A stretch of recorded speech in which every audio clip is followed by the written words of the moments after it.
Hello and welcome back to Quillpig Gaming, and today we are going after Hyrule Castle and we're going to defeat Ganon. Those are our main objectives.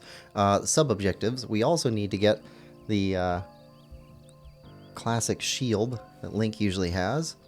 Hyrule shield? I think so. And get a bunch of Koroks inside the castle. Yeah, that's our plan. Anyway, let's get going. Hey, Lemon Lover. How's it going?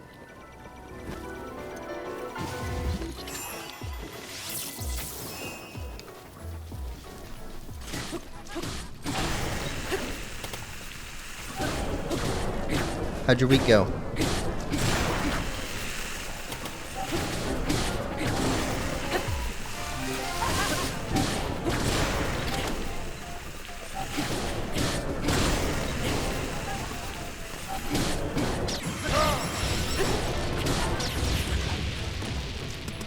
Yep.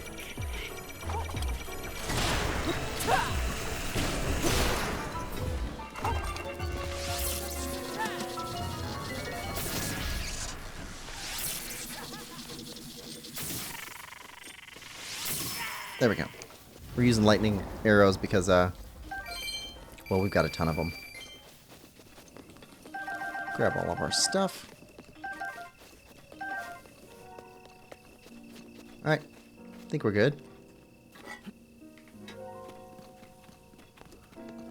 Keep heading towards the castle. Oh, you had a good week? Good.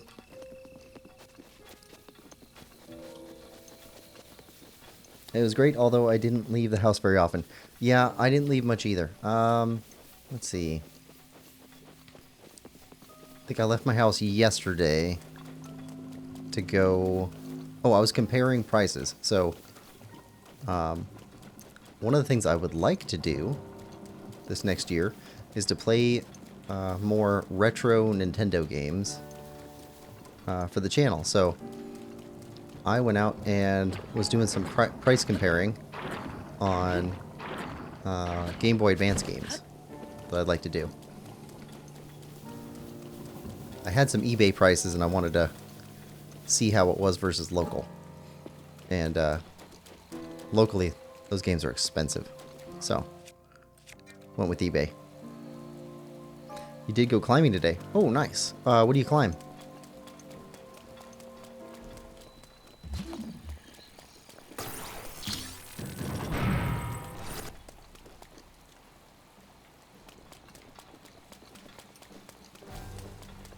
Alright, we're in the castle.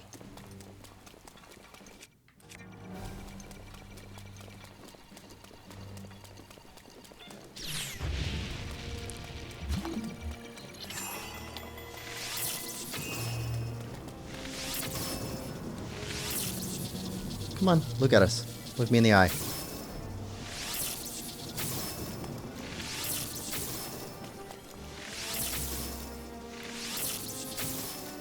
There we go.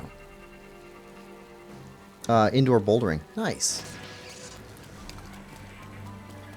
I had a gym membership for a while that had a pretty nice climbing wall. Unfortunately, they got rid of the wall after some people weren't paying attention to safety. It was unfortunate. Alright, and we're up.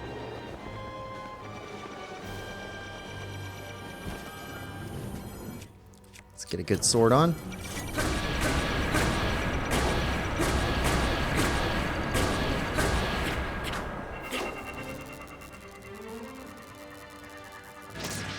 Oh, I love the music. Feels suitably epic.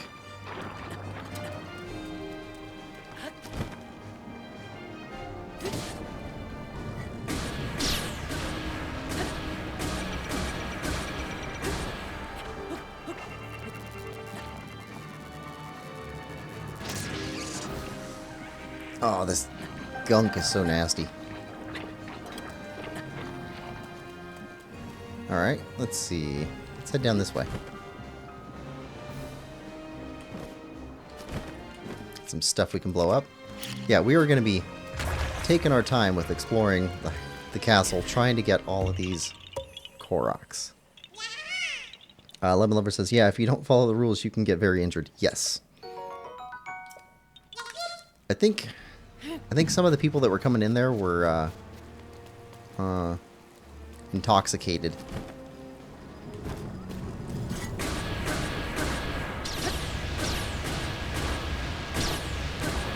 Which, I don't know, if you're running on the treadmill or something like that, I guess you're limited to only really hurting yourself.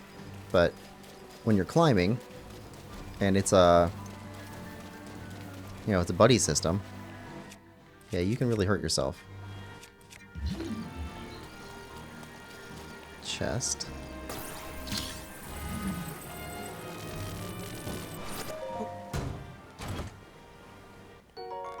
Sapphire. Yeah, but climbing is a great workout. And it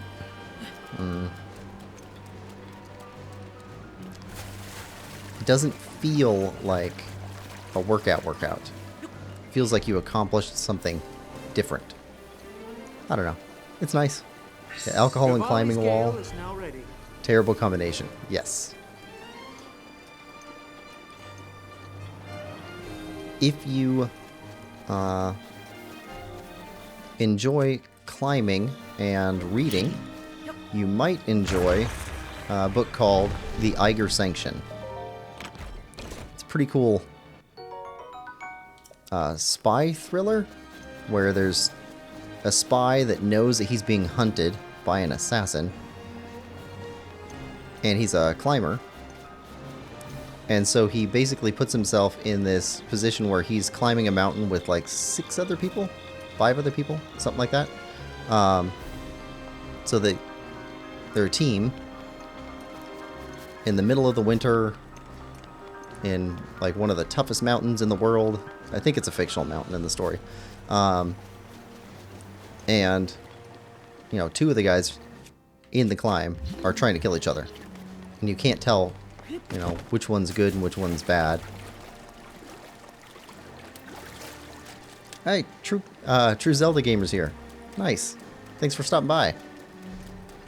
Hope you're having a good day.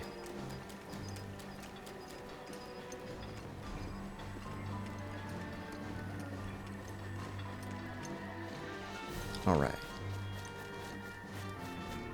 So we found one Korok right inside. Let's see.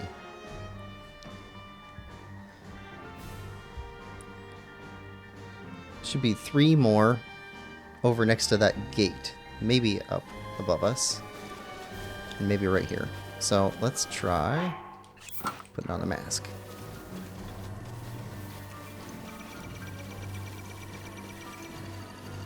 Nope. We're hiding.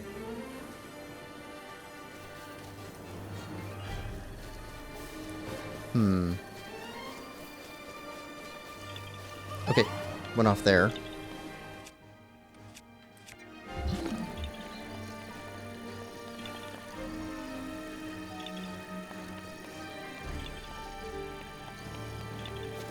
Okay, up above us somewhere. The root's protection is Should be now ready to 3 roll. right around here somewhere.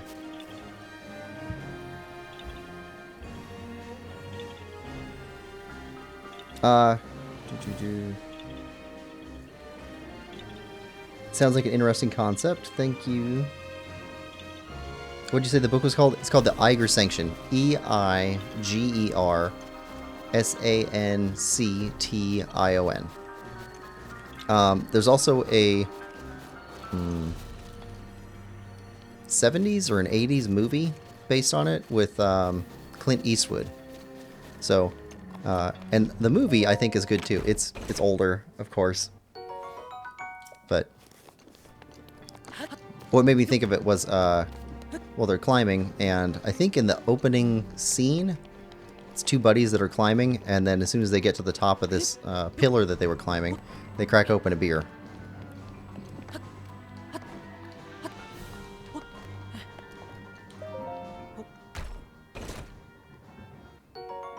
Ice arrows. Okay. But that's not a Korok. A Korok is what we're looking for. Ah, there's a Korok.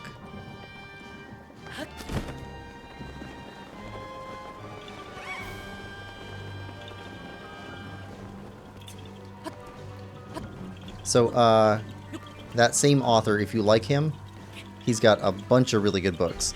There's 3 that I know of about climbing. Eiger Sanction, and then the Lu Sanction is the second one. And then the third one, which is the one that I like the best from that author, is called Shibumi. And that one's more about spelunking. So, cave climbing. Or, I should say, the type of climbing that they do in the story is cave climbing. Because the story is actually about spies again. Ancient arrow times 3. There's an arrow. Ooh. Okay, so there's one. Ah, see you? Can we shoot through the wall? Yep.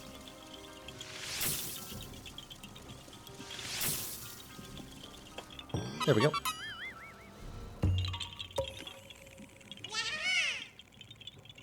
True Zelda Gamer says, how was your day? My day's going well, if you're asking me. It's always a good day when I'm playing Zelda.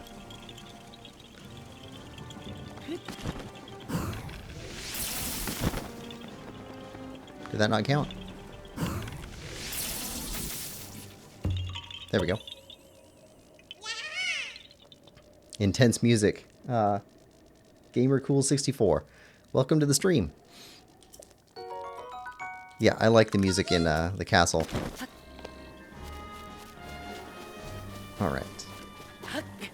Especially for this game, which has such mild music most of the time. It's a nice change up.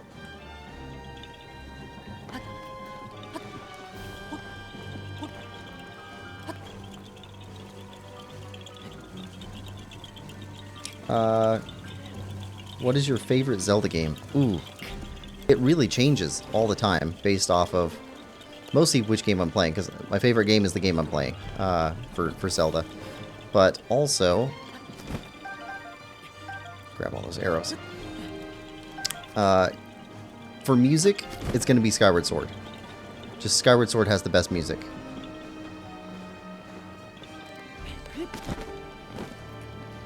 Let's see.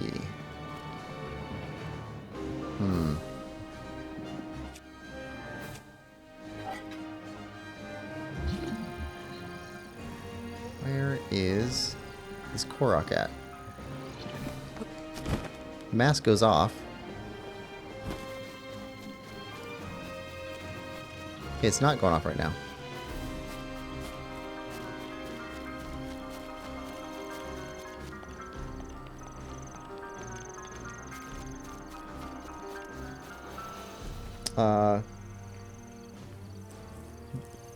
GamerCool is playing Kirby.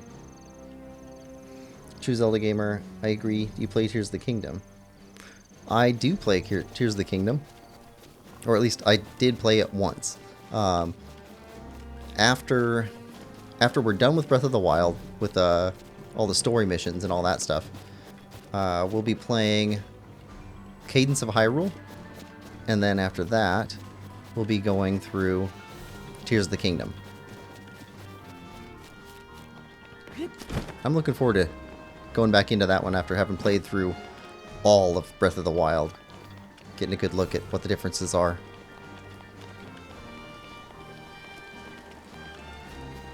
Okay, we could enter there. And mask is going off again.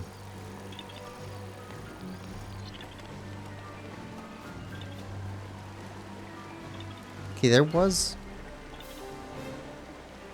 something here in Tears of the Kingdom.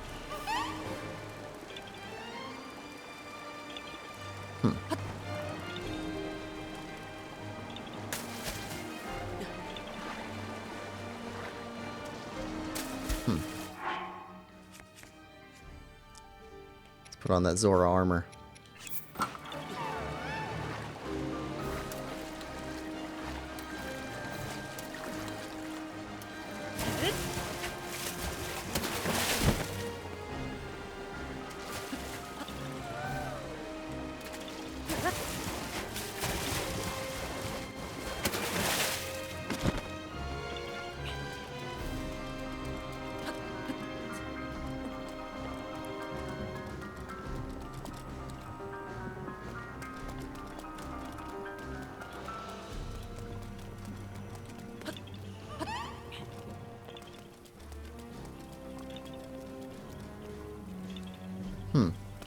We're going off around this.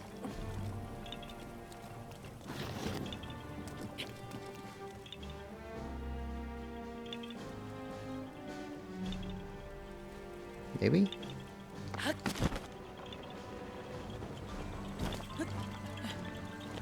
Oh, there we go.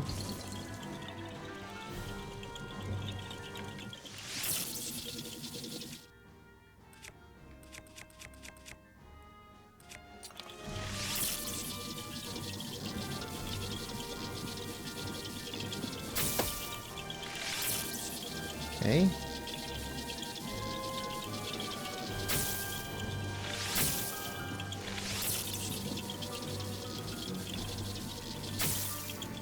Oh, it's tricky.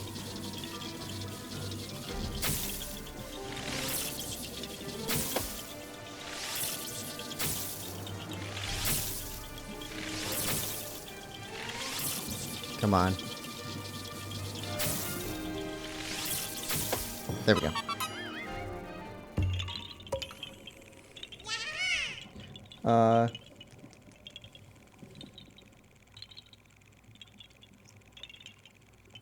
Gamercool's playing Forgotten Land. Don't think I played that one. Don't think I played much through. Played much though. Is it good? Forgotten Land is kind of like Mario Odyssey. More of a Kirby fan. Doesn't he have levels? So I played through the demo for Forgotten Land not too long ago. I thought it was a pretty cool looking game. I haven't played through a full Kirby game ever. But there's one I'm really interested in, which is oh, I think it has something to do with mirrors in the title. It's supposed to be a Metroidvania game. Which I thought was really cool to have a Kirby Metroidvania game.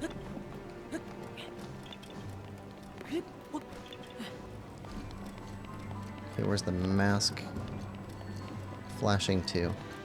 Hey, chest. Bomb arrows.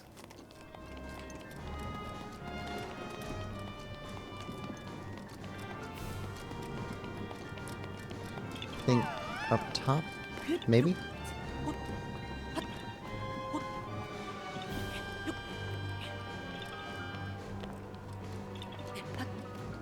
Go to high points, check for Koroks.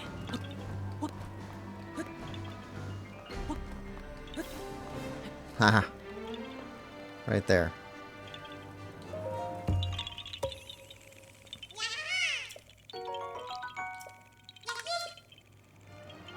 No. There we go. Okay, we're there.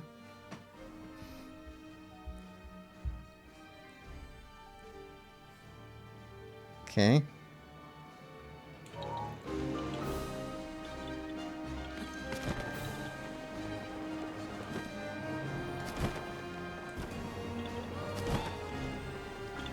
Okay, it's still shaking.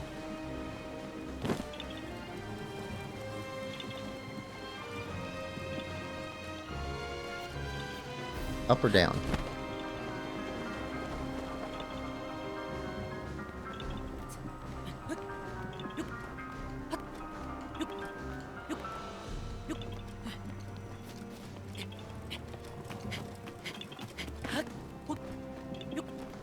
Ah, right there.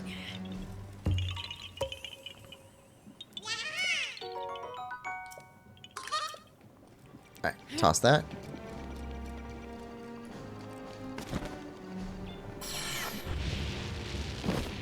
Where's the eyeball here? There he is.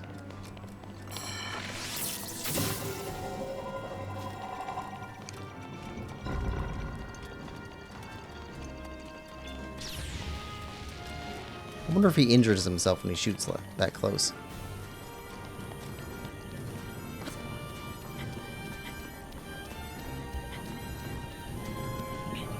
Oh, Kirby and the Forgotten Mirror. That's exactly it. Yeah.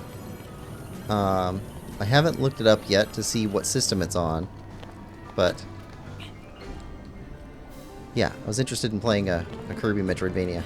I play through a lot of Metroidvania games.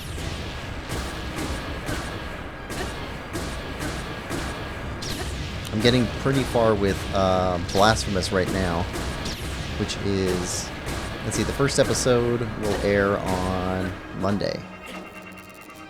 It's pretty dark, so I would like to have a much lighter Metroidvania. And then after Blasphemous, I'll be going through Ori and, well, it's the second Ori game.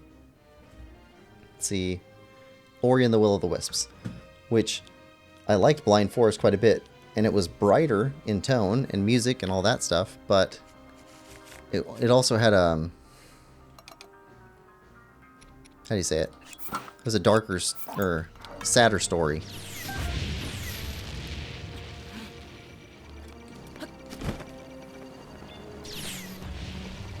So I like the Metroidvania games. I like all the maps and the connecting the world and power-ups and all that stuff, but most of them are pretty dark.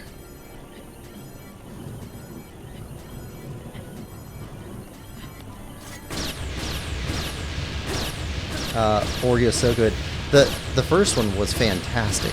It was amazing. And I've actually heard from several people that the second one is better than the first one.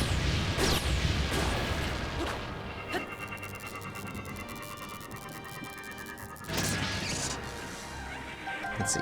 Grab your stuff. Where's that other one at? It was shooting at us.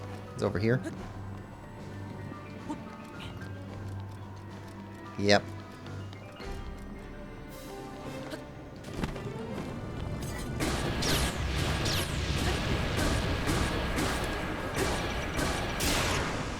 Oh, ran out of energy.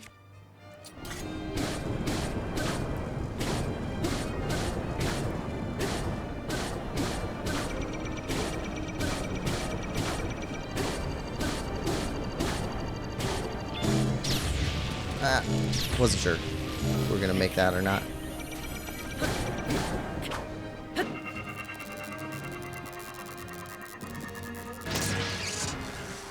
And I'm not saying anything bad about the Ori story. I like the story a lot. It's just, it's very sad.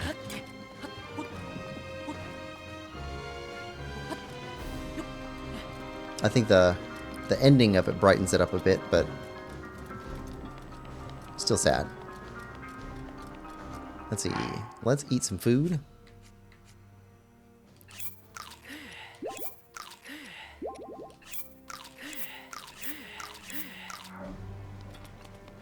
And might as well clean this place out. I think we fought a Lionel in here before.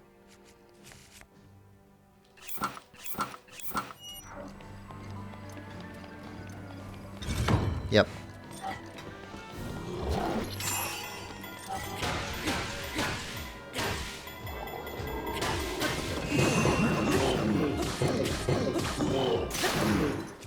Okay, broke that sword.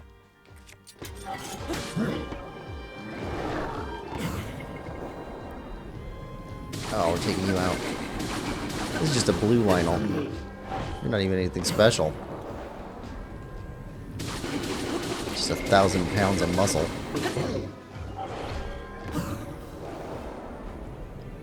But you got nothing on Link's hops.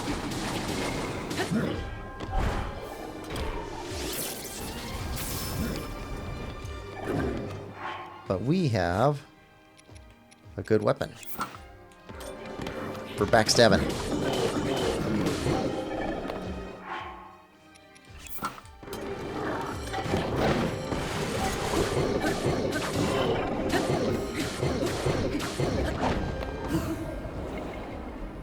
Oh, he's almost done.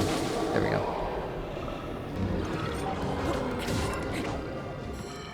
Alright, eyeball.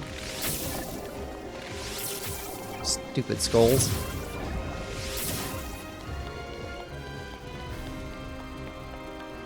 Okay. More monster parts we need to give to Kilton.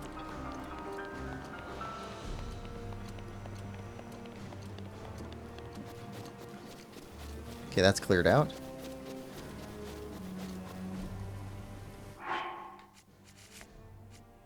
Where's our mascot?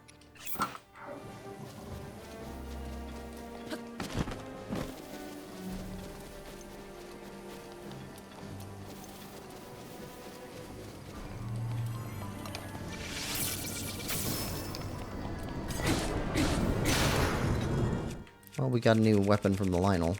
Didn't we? He didn't even drop a weapon. That is very inconsiderate.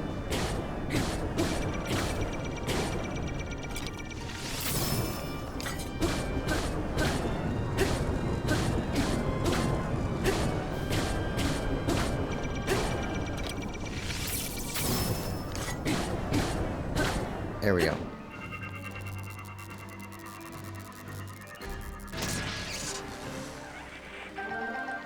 Grab all our stuff.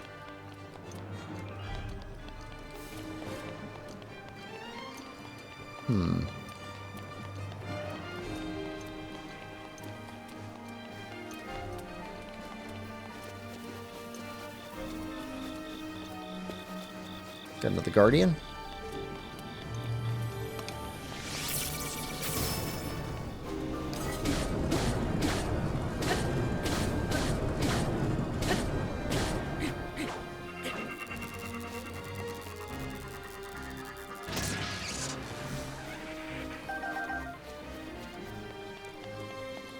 I hope we don't get a blood moon while we're in here. I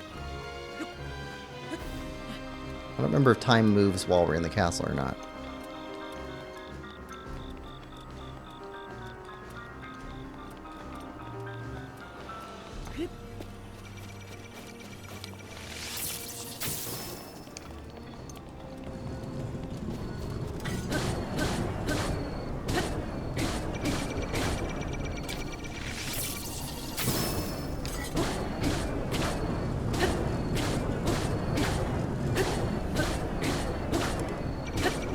Wear another weapon. Yep. Glad we got a bunch. Let's use these up.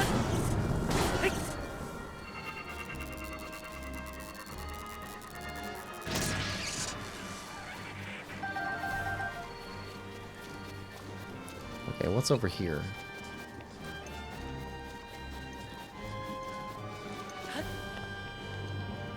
This seems like it would be something.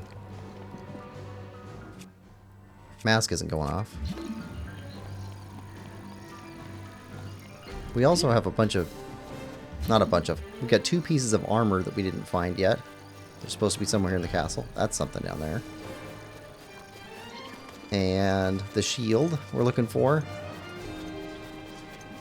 When we fight Ganon, we're going to need to take some pictures of him for our compendium.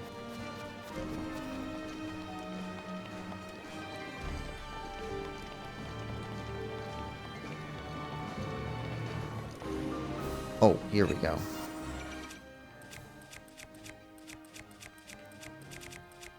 Yeah. Hey, buddy.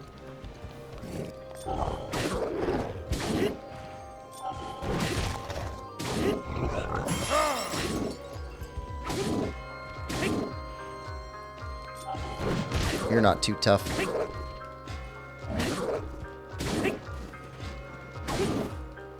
Not when we got this giant claymore.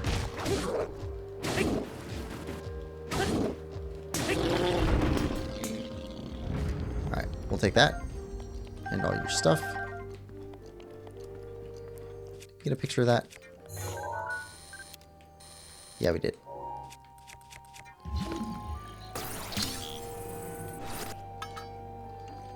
Ooh, okay, we can give up a weapon for that. Let's give that one up.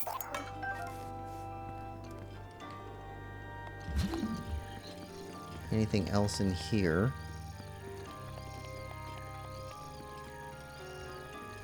Doesn't look like it.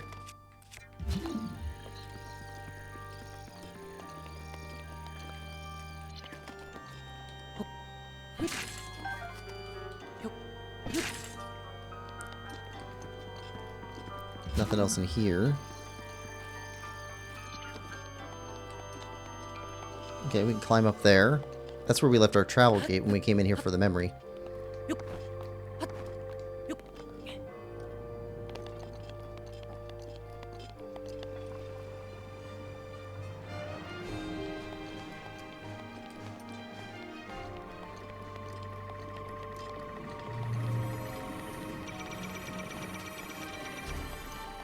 Alright.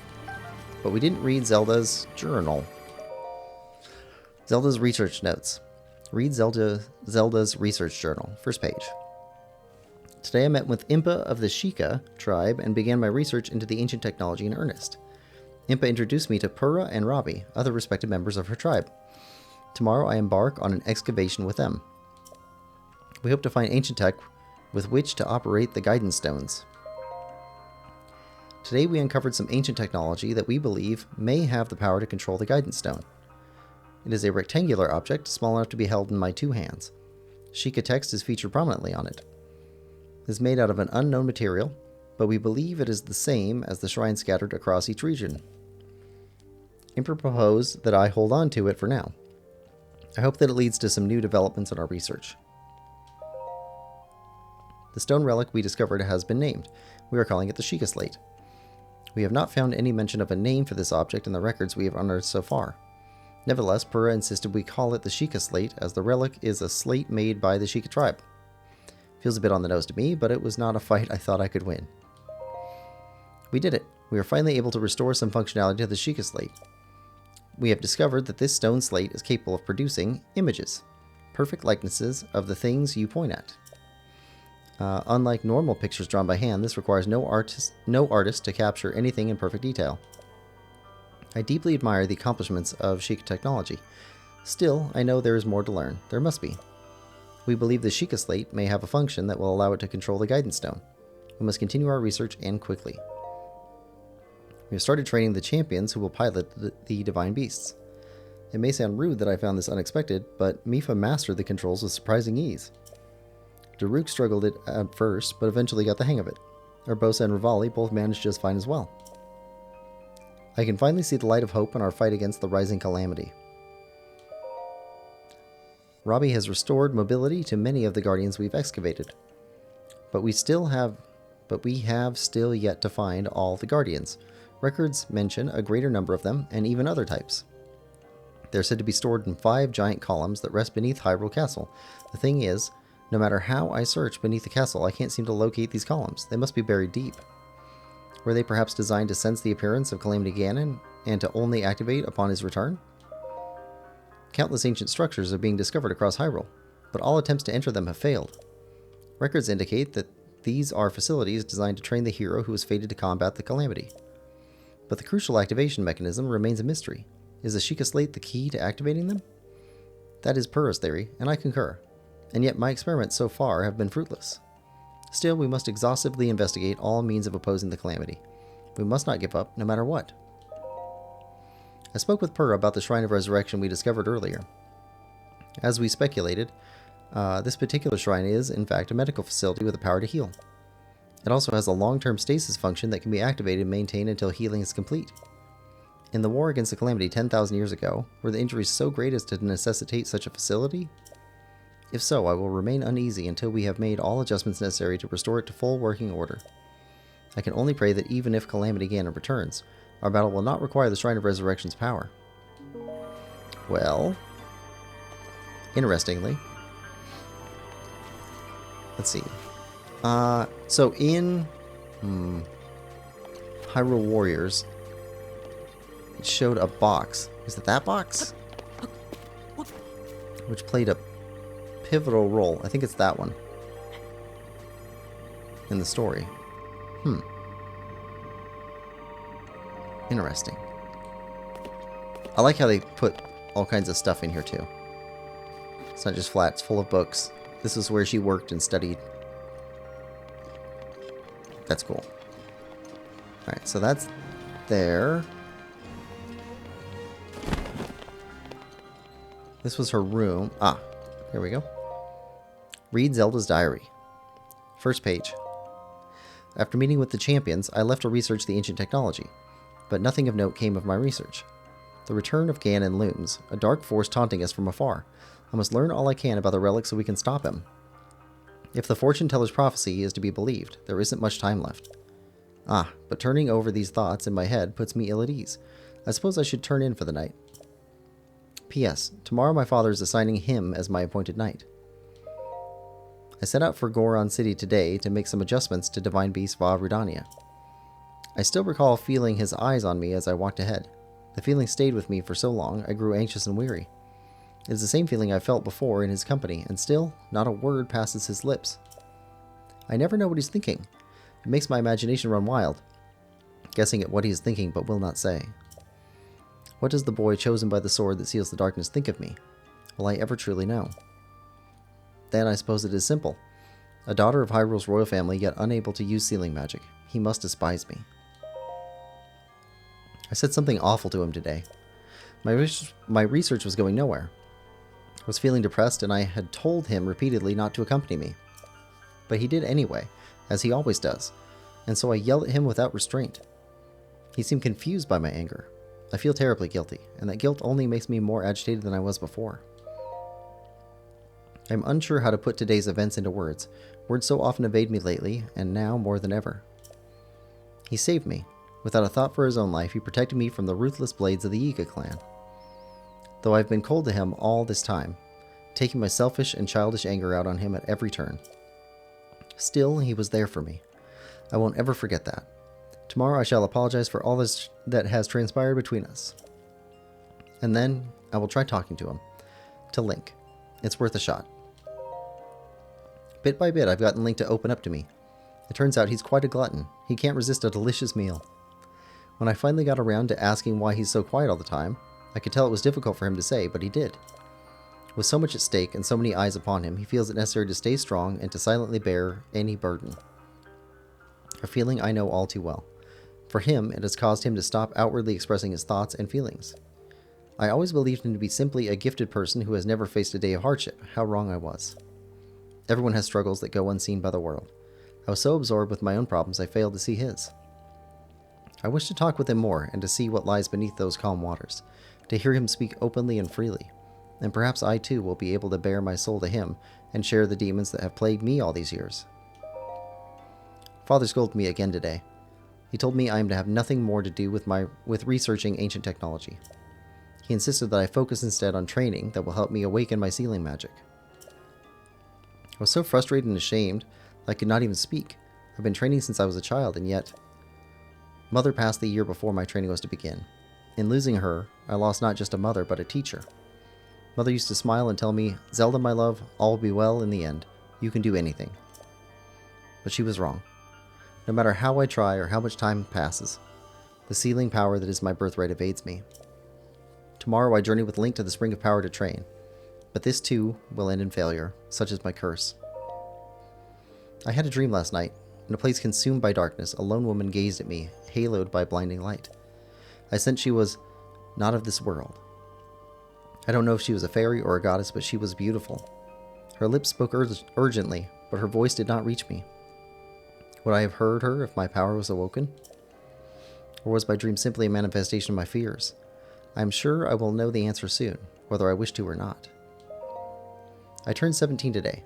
That means this is the day I will finally be allowed to train at the Spring of Wisdom. When Link arrives, we will set out for Mount Lanayru. The other champions will accompany us there. I have not seen my father since he last scolded me. Things are too strained now. I will meet with him when I return. Actually, I've had a horrible feeling ever since that weird dream. No one would believe a failure of a princess, but right now, for no particular reason, I am filled with the strange and terrible certainty that something awful is about to happen. Yeah. Okay. Well, that's her room. So we can head back down. We saw you. Trying to hide.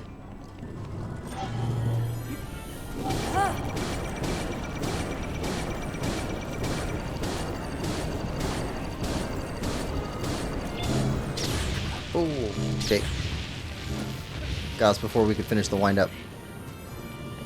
We have so much stamina now.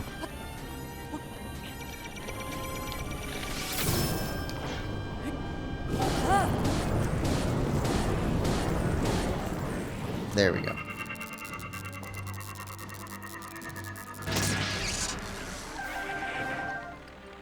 Okay.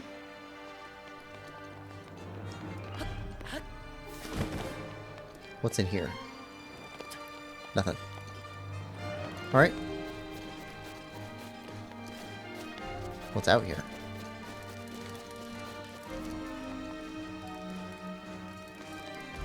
Another path.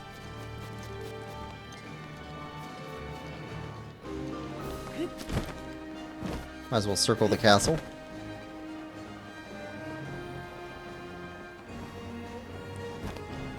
Anything in this one?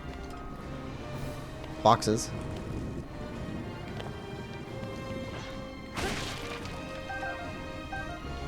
With fresh fruit. 100-year-old fresh fruit. I swear, the main technology of Hyrule is food preservation in boxes technology.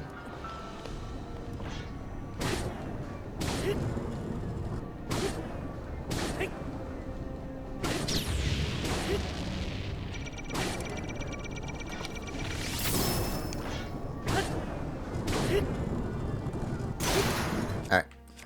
That one's done.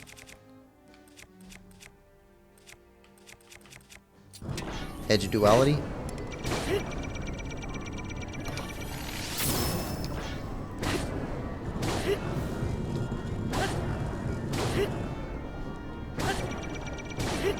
Oh, you're going down. There we go.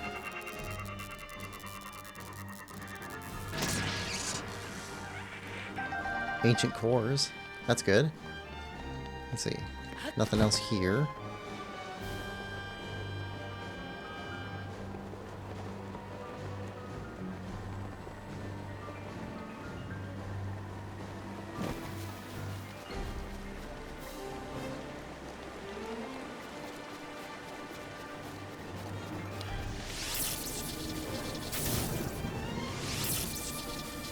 There we go. One more.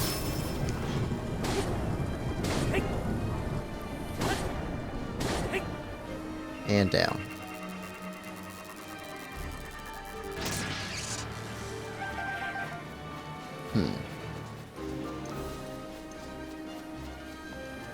Might head down there.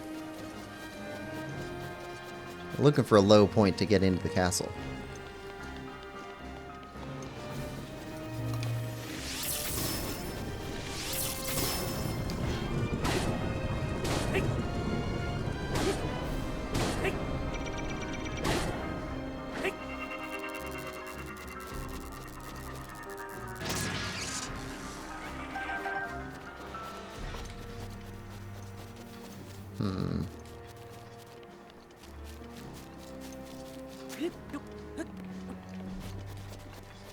Okay, we were above there earlier.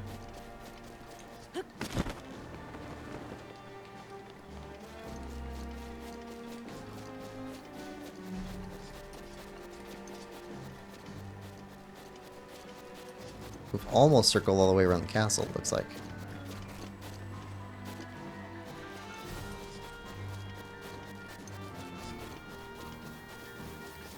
Rocks. Suspicious rocks.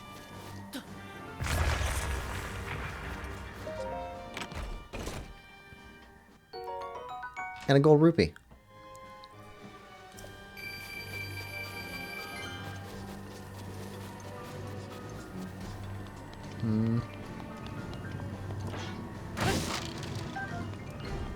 Just a shroom.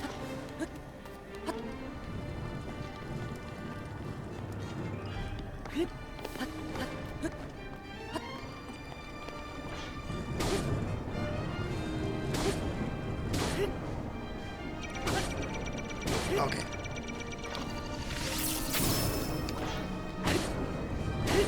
So, other than Zelda, what does everybody else here play?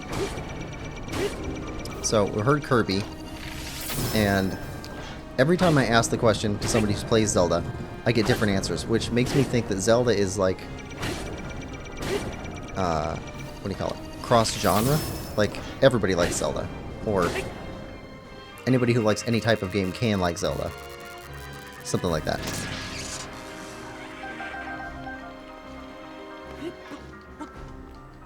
So I've talked to people that are,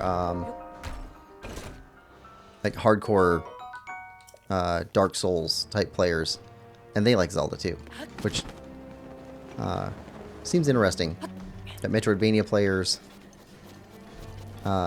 people who like visual novels, Dark Souls,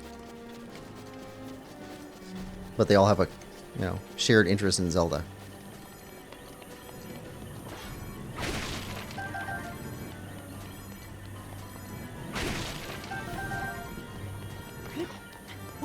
Okay, we can hear you. Where are you? There you are.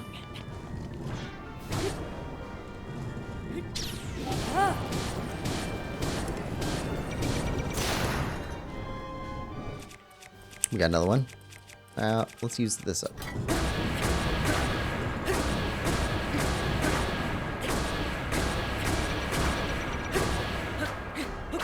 There we go.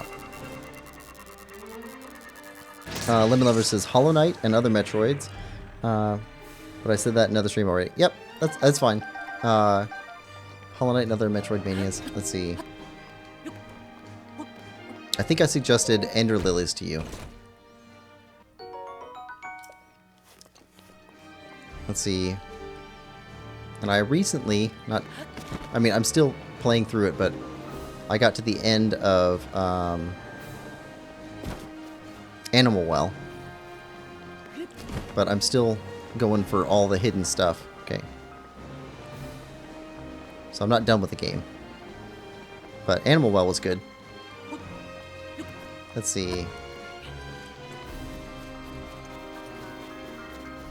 And on the channel right now we're playing out Disney's Illusion Island, which it's a Metroidvania, but it's made for younger people. That one's pretty good too. Yeah, Ender Lilies looks great. Yes. Ender Lilies is just fantastic. Whoa. Okay. Just fell.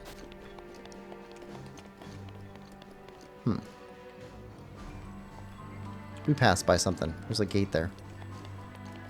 Yeah, Ender Lilies looks pretty good, and then there's supposed to be a sequel coming pretty soon. This year or next year, called Ender Magnolia.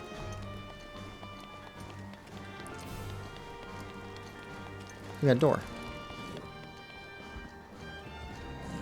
And some moblins, and a bunch of food.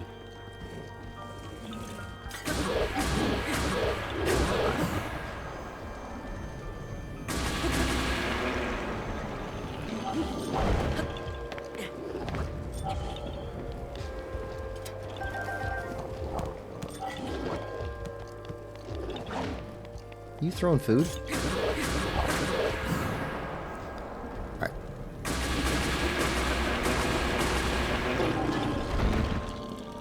And two more over there. We'll take that.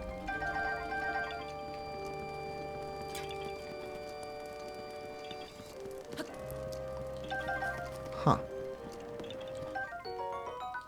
Toasty Sun Shroom. We got an alert for Korok in here too. Toasty Rushroom.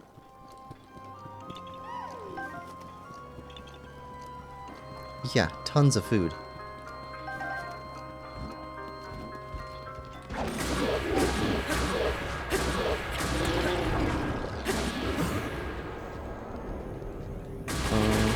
Lemon Lover says, I have Animal Well as well, but haven't played it very much. It's, I'm playing it with a notepad to keep track of where I am, because it's so easy to get lost and lose track of clues. There's clues everywhere. I even found a Triforce in the game. Like, so they've got a bunch of references to other games too. Okay, there's another one. Oh.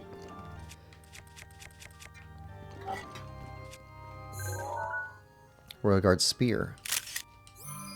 We'll take that. From what I understand, the game is, like, really tiny as far as the file size. So it's only like, you know, a few megabytes, which is just like incredibly tiny.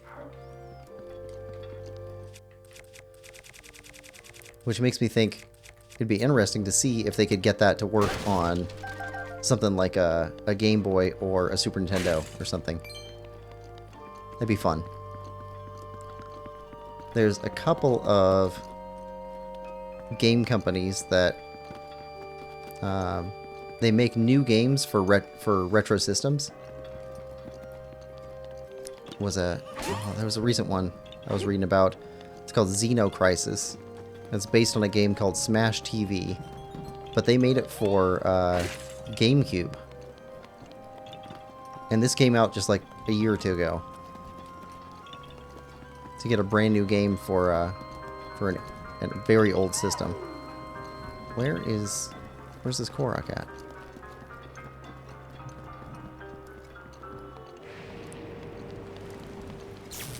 Is it outside? No.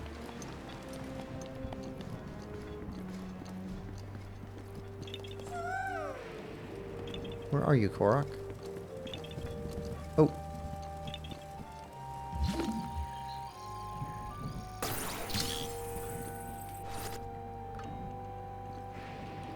Royal bow.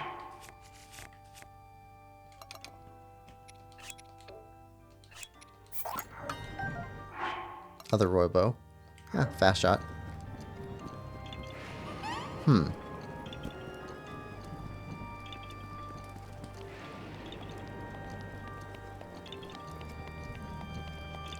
So there's a Korok hiding here somewhere.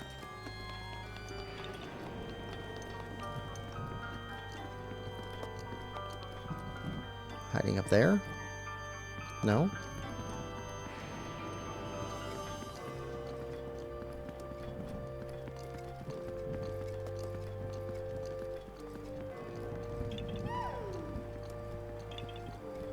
Hiding outside in the hallway?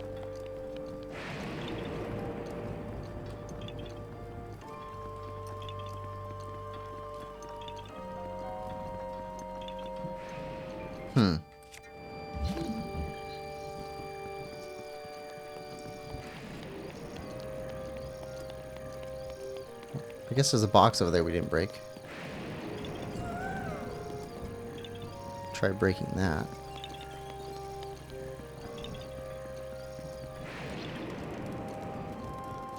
Is there a rock under you? No?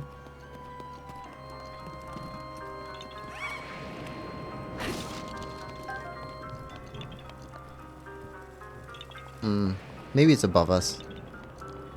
Could be above us by like another floor.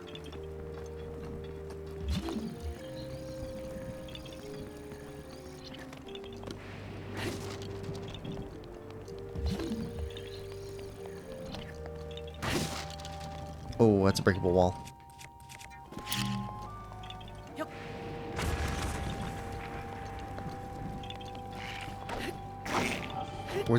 Were you just like walled in here forever?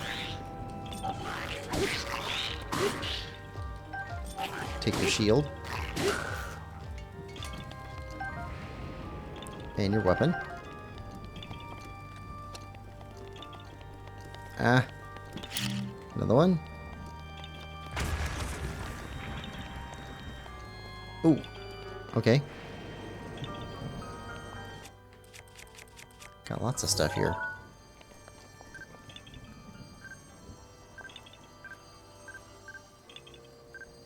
Royal Guard sword. Yeah, we'll take that. Expansion chest.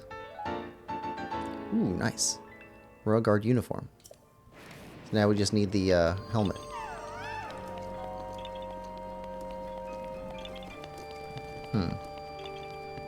Okay, here's another one.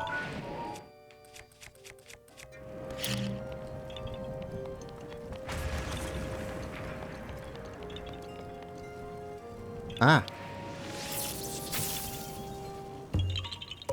Korok.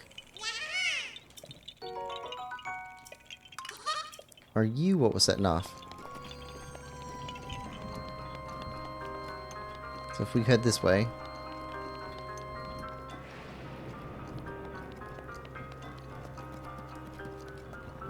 Okay, that was it. Huh. Interesting.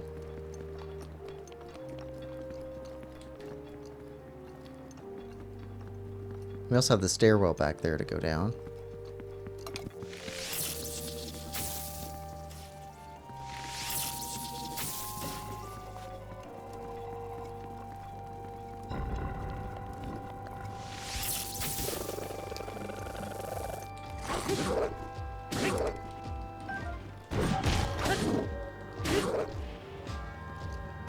Get down.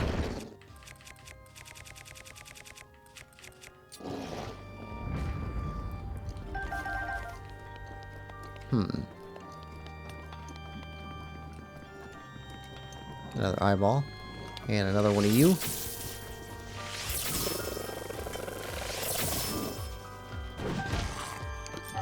Got your halberd.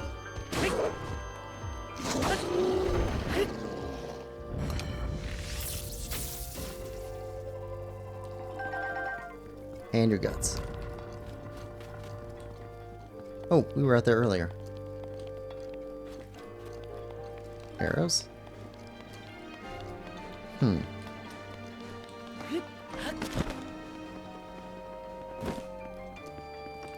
Mask isn't going off. That's a dead end. Let's go down the other stairwell.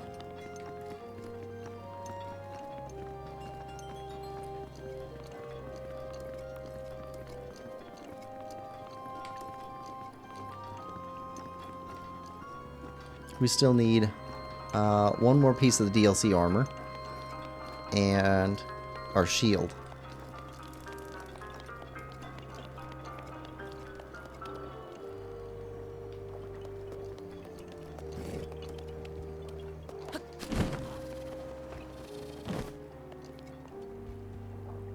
Oh.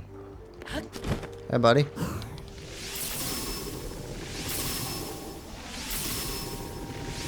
We had too many arrows.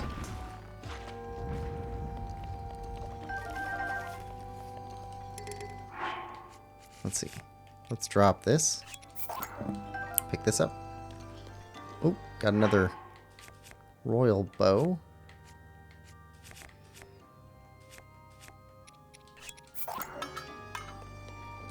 Royal guard's bow. Lots of good stuff. Ooh, and a shield.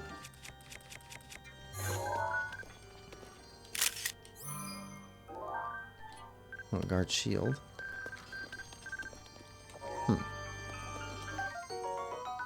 Okay, so we're full up on bows.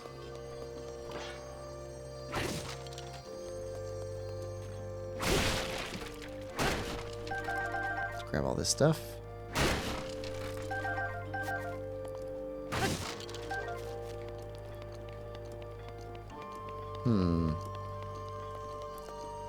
We want to leave another weapon. This isn't special. That's not really special either.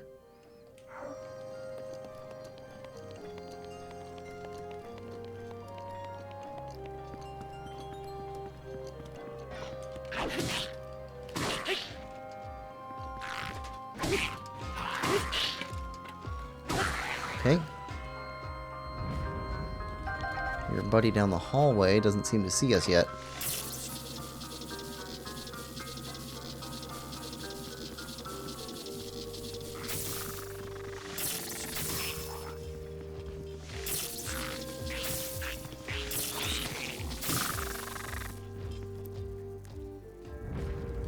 Grab his stuff.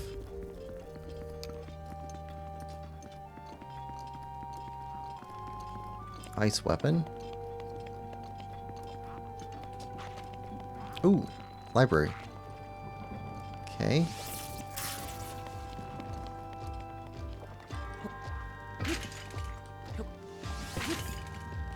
Shock arrows. We didn't make it in the library last time.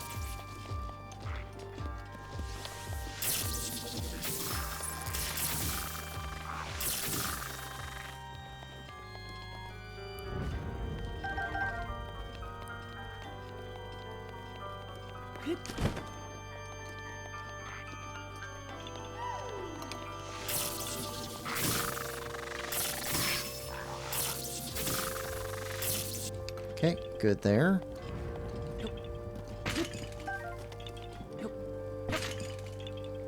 Okay, we got a Korok here. Somewhere. Oh.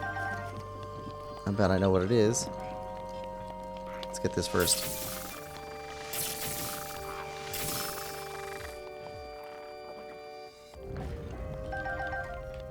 Anything else on this floor? No. Looks like we got it. There's one lit torch there, and the other one's not lit. So, I'm betting we can light the other side.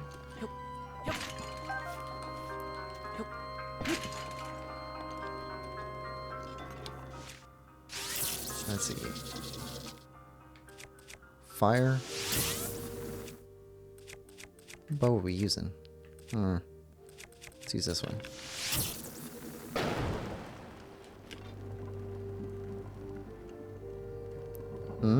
Maybe not.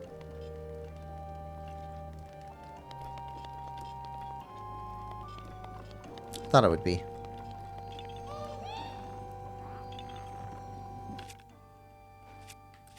Switch back to these.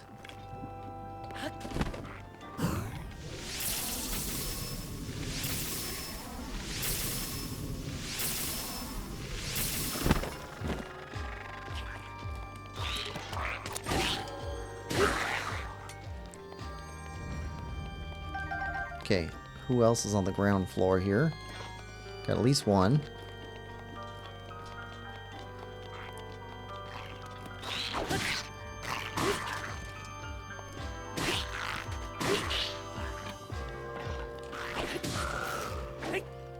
Alright, I think that's it.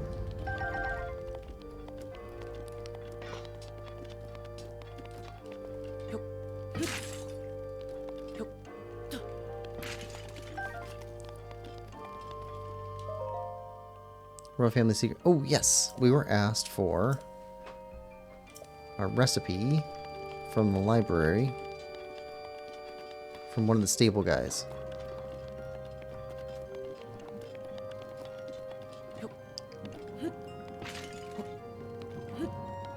I think he wanted cake. I didn't think he said fruit cake.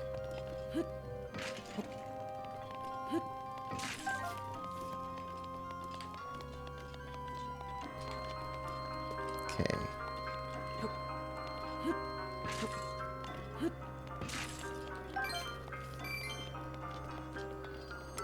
Full.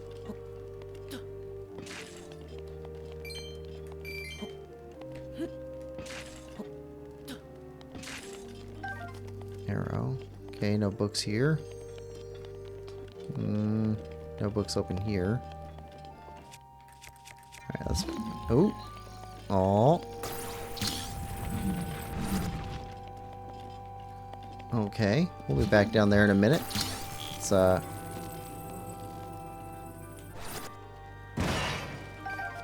Okay. Oh, look at that. Okay, hold on.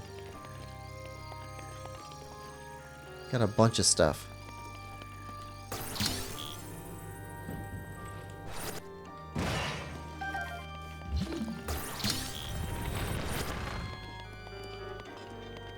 Okay.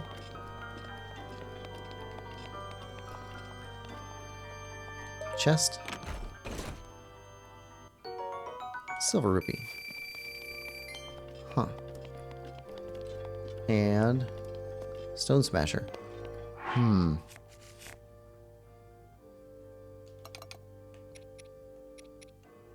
Let's drop this. Oh, that's a good one too.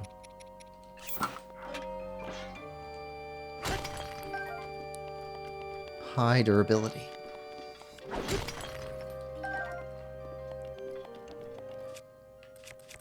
now switch it back over to this one. We're done in here. Autistic Whooper. Yeah, Breath of the Wild, let's go. I gotta play this again when I get home. It's good game. We have to go through there still. But we saw... yeah. Got another secret over here. Good shield. King Rome's Journal. The writings of Rome, Bosphoramus, Hyrule. Okay, first page. Today, as the sun rose and a new day was born, my daughter too joined this sweet world. In keeping with the traditions of the royal family, I have decided to name her Zelda. I'm not a man accustomed to frivolous musings, but now it seems as good a time as any to begin my royal memorandum. Reports keep arriving regarding the excavation of relics. The fortune teller's predictions seem to be coming true. Calamity Ganon was not a figure of fable, or even of legend. He actually existed in our great land of Hyrule. We must investigate all the relics, learn as much as we can, but understanding the divine beasts alone will take time. Zelda's eyes lit up like a wildfire when I told her about the relics. I must admit she has a knack for research. My queen has left this world. Her death was so sudden and unexpected, I awaken most nights unsure if she's really gone. Zelda never cried, never faltered, not even during the royal funeral or later when she and I were alone with our grief. I must assume her strength is a result of us repeatedly informing her of her duty to be valiant and a steady princess. For a child of merely 6 years of age, her conduct was truly that of a born leader. Her strength gives me hope. From now on, I must raise her all alone. Now, only I remain to prepare her for her difficult future as a princess of Hyrule. Zelda finally reported back after her visit to the fountain. It seems her sacred sealing power has yet to awaken. It has been a year and 3 months since her mother passed. Perhaps she is held back by her heartache too deep to heal. If the Ganon prophecy wasn't looming over our heads, I would tell her to take her time, to wait until she is ready. But our situation is dire and leaves no room for weakness, even on behalf of my beloved daughter. My heart breaks for Zelda, but I must act as a king, not a father. I must order her to train relentlessly at the fountain. I was told Zelda went off to research ancient technology, so I had no choice but to confront her about it. She claimed she was simply using her day off from training to indulge in a bit of research, but still I scolded her. She won't get it through her head, forcing me to tell her the same thing I've been repeating ad nauseum. The reason her sacred powers still won't awaken is because she's spending all her efforts playing at being a scholar. In truth, I understand Zelda's feelings, painfully so. She lost her mother, her teacher, before she could learn from her. 10 pointless years of self-training, without so much as a book or note to help her find her way. Those in the castle talk behind her back, and I, her only family, scold her for her shortcomings. No wonder she wishes to hide away in her beloved relic research. I'd love nothing more than to console her, but I must stay strong. She must fulfill her duty, just as we all must, even if she comes to despise me. I've been told my Zelda went to the Spring of Wisdom. This will likely be her last chance. If she is unable to awaken her power at Lanayru, all hope is truly lost. If she comes back without success, then I shall speak kindly with her.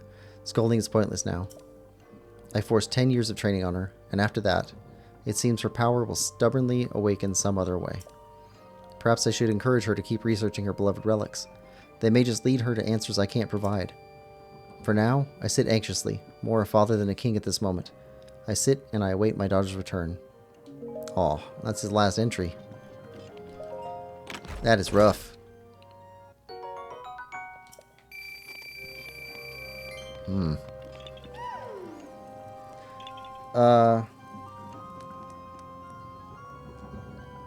Junkie says, yeah, Breath of the Wild is such a great game. It is fantastic. Okay, so we still need to go down there, but let's take a look at second floor and see if there's anything magnetic up here we missed.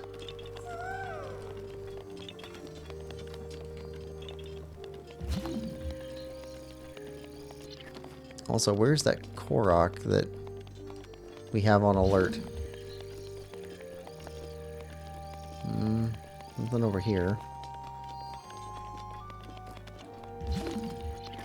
Got a Triforce up there.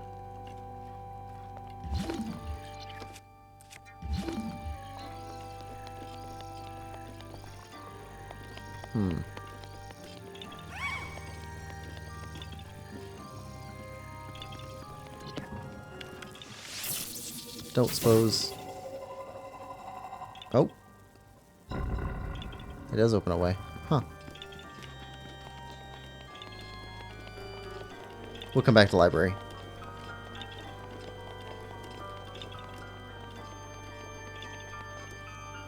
What does this go to, though?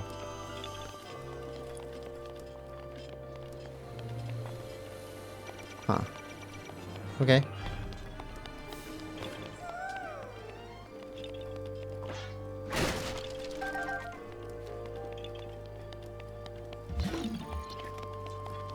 Find that Korok.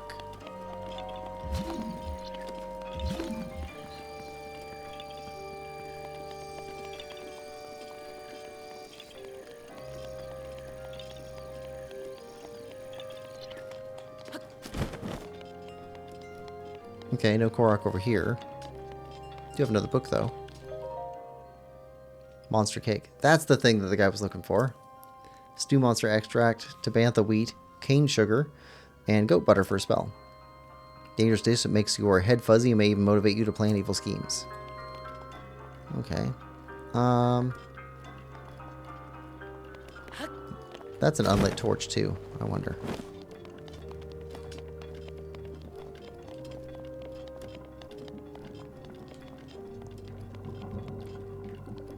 Chest.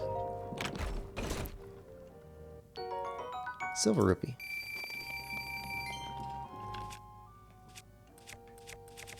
Okay, fire.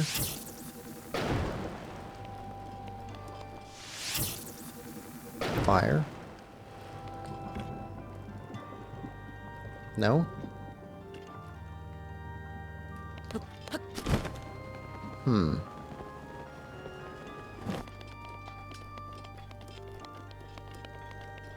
Where's this Korok at?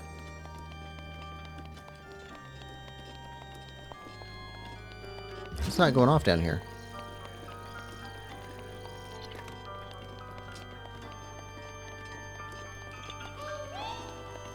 Starts here.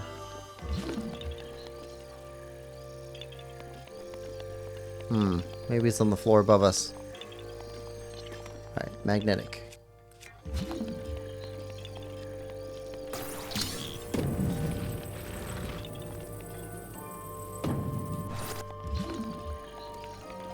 That's it? Alright, well, let's hop down here then. Grab whatever's in here.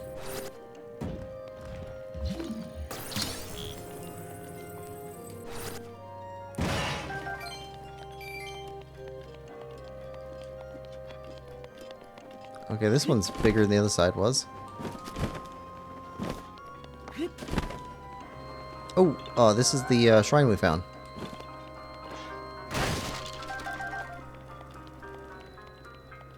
Okay, I remember this. Oh, and our Korok sensor's going off.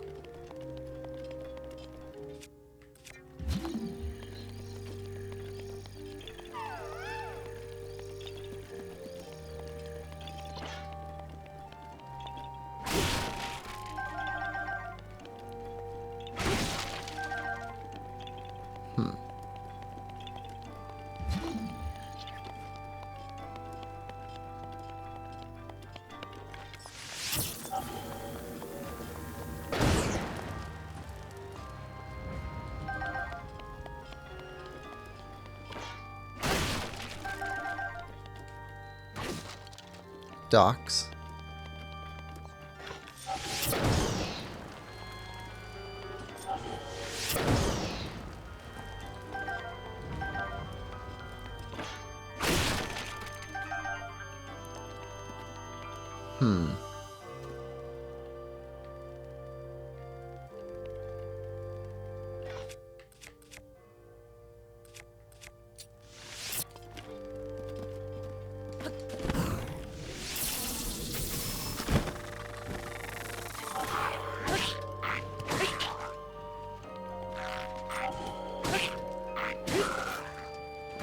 Gonna have to knock these guys in the water.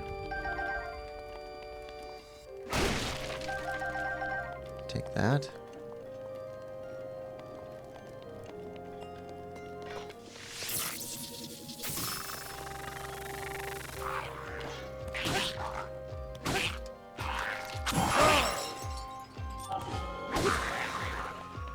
There we go.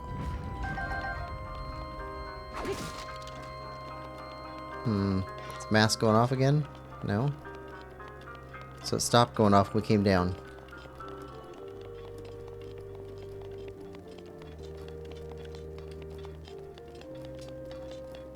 Where did it stop at?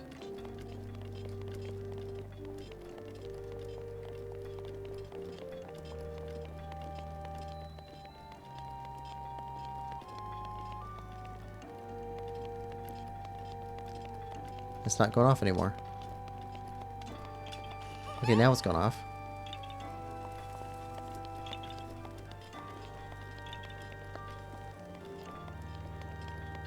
Could be above us.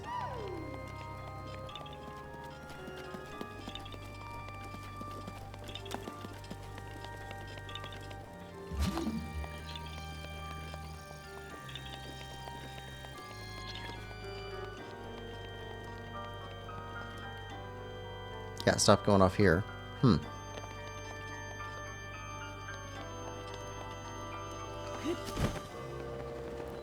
Let's head over this way.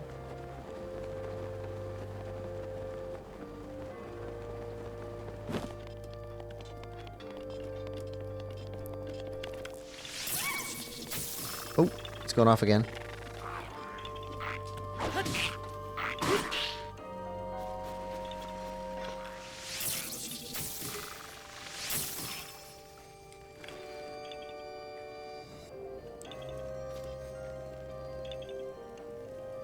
It's going off. Why are you going off?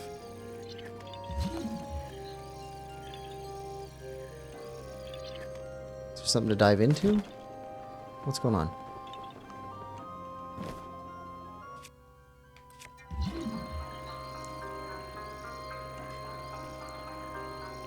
Got some chests.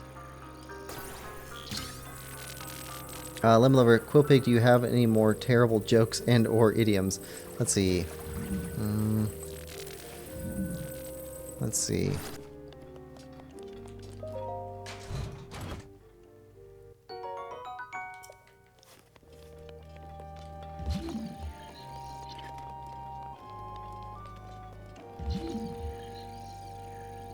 Let me think about it. I used to have hundreds of these things. I had a bunch on parrots. What?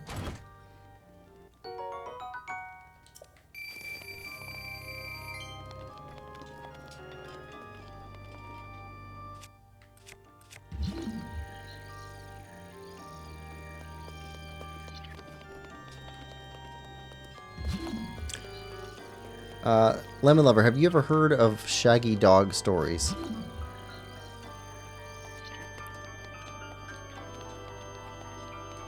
It's a type of joke.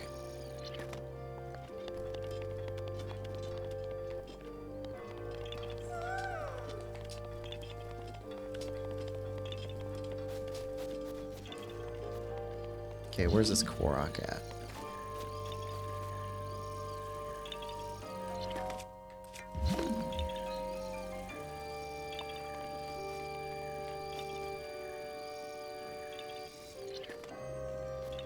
Nope.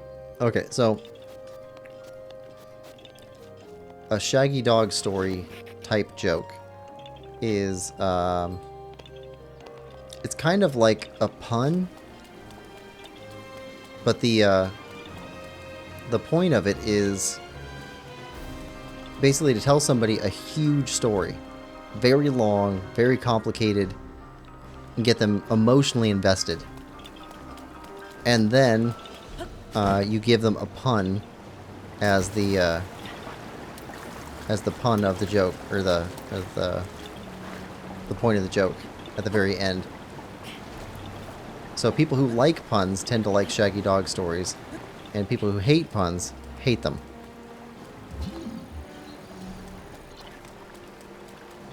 Do you have any examples? Yes. Okay. So, let's see. It works better in person because you can have kind of a back and forth, but let's see. Let's grab this. Sure, Frantic Bow is fine.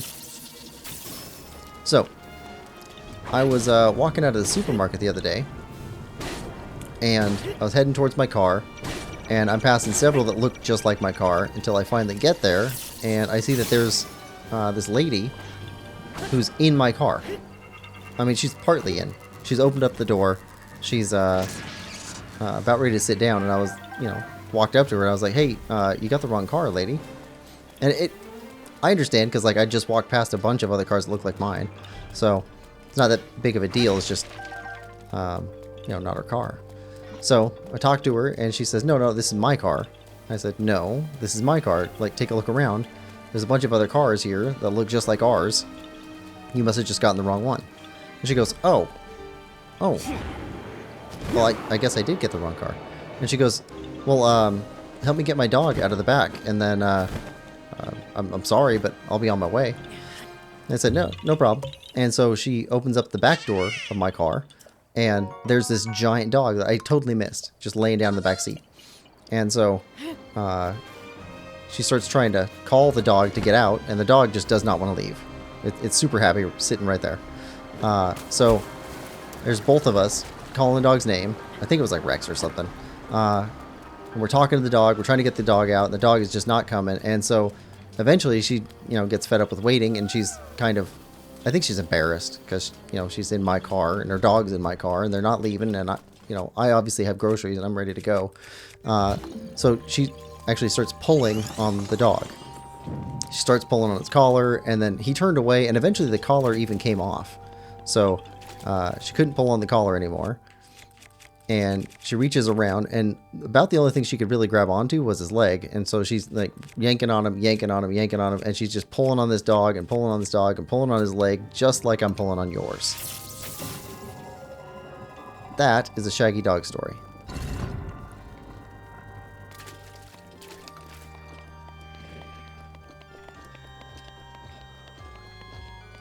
Road Guard Claymore.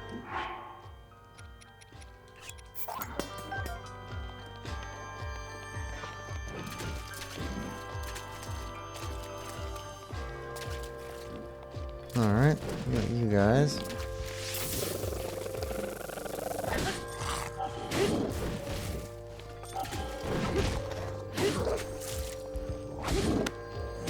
Alright.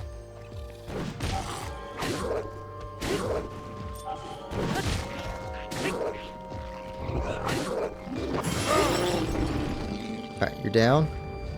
Lemon Lover, that was great. It's such a terrible story.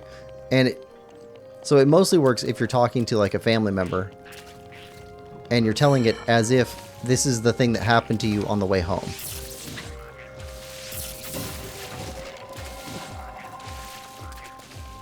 So if you have that ready, it's a great joke for, hey, how come you're late today? Got any more? Yeah. I'd have to think about it, but I definitely have more. But that's the most quintessential Shaggy Dog story. Let's see.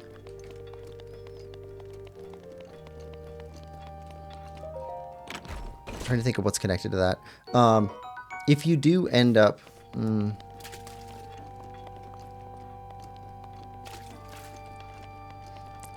Okay, so if you like science fiction...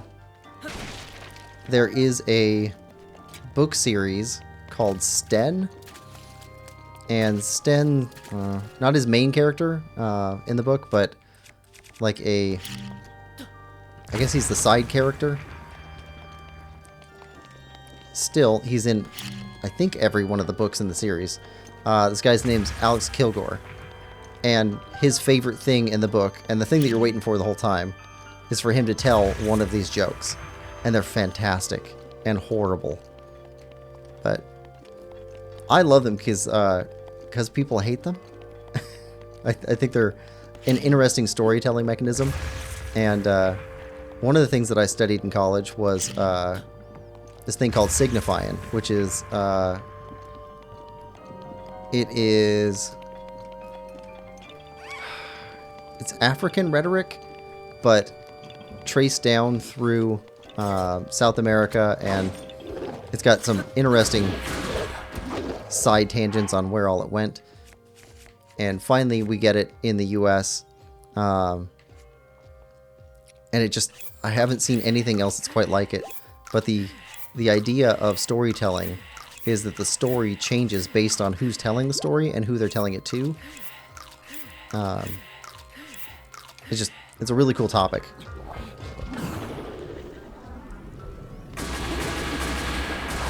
Lemon Lover says, I think the stream's buffering again. Yeah.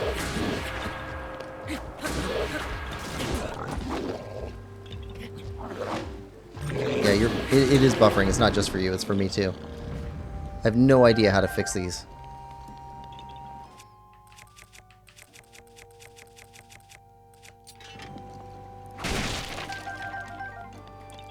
Let's see.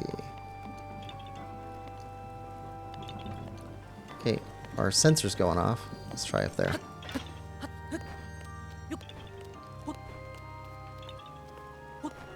Yeah, we got a rock just sitting up on a sill.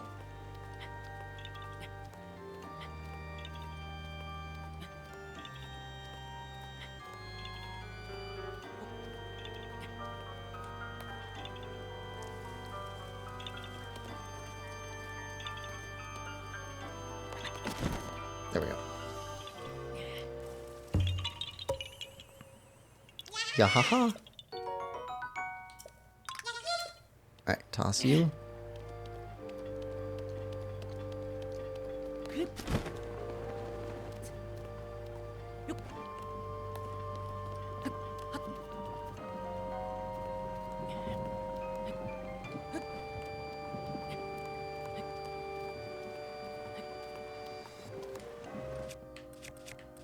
Grab a different weapon. Let's grab this one.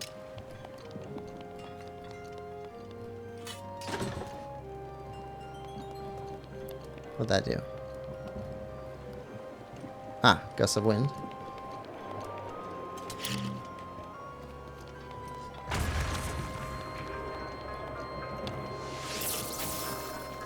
There we go.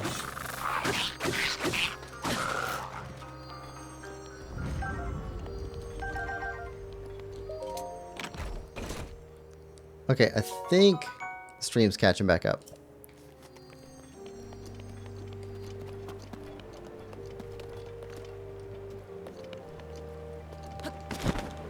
Turn this on, so that's working. We still got stuff to do back over here, though.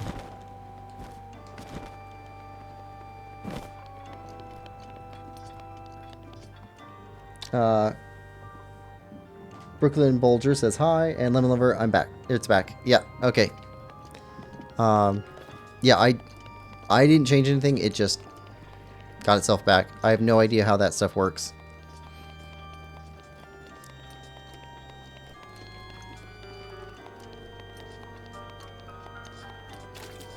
Let's see. Take this out.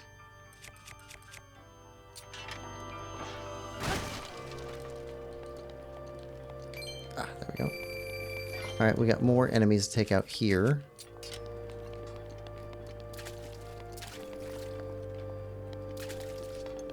Okay. And you. You.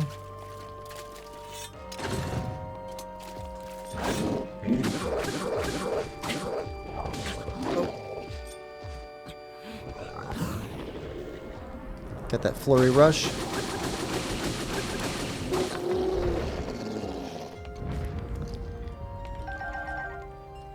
And Super Duper Monkey Ball Banana Blast Crazy Roll says, hey, how do you get a name that long? That's I thought there'd be a much shorter character limit. Although it's funny seeing a very long name with a short the short message. Lemon Lover, I think your connection isn't very good, like you said in the past room. Yeah. Yeah, so I replaced my Wi-Fi router a while ago, and I think that helped a little bit, but really it's just my internet in my area is terrible. Daruk's protection is now ready to roll. Okay, how do we get in there?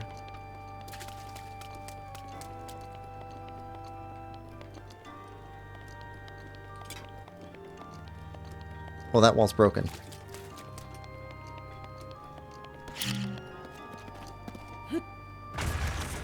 There we go.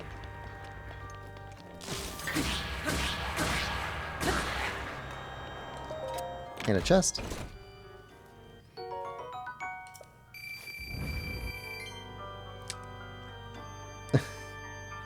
Definitely didn't copy paste.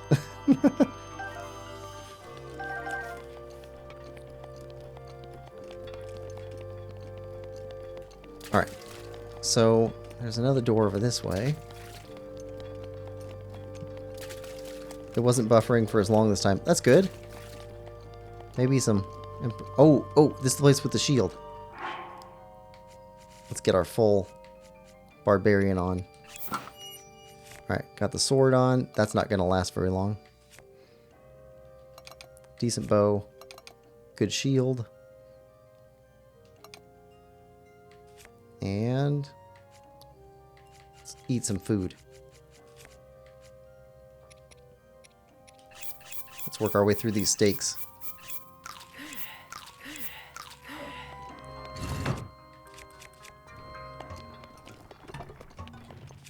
I wonder if we... yeah, we got a picture of Stalnuts.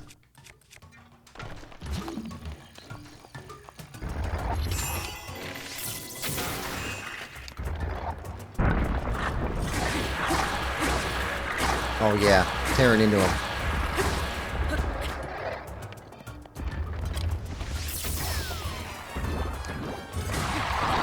Oh, that was super easy. Of course, we got, like, attack up times 3.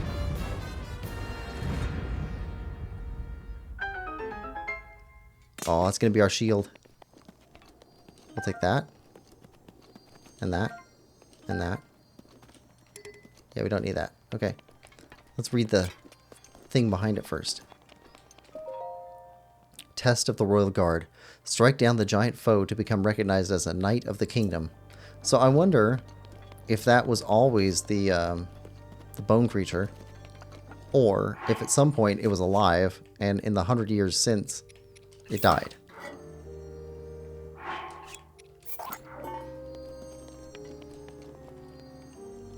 And open.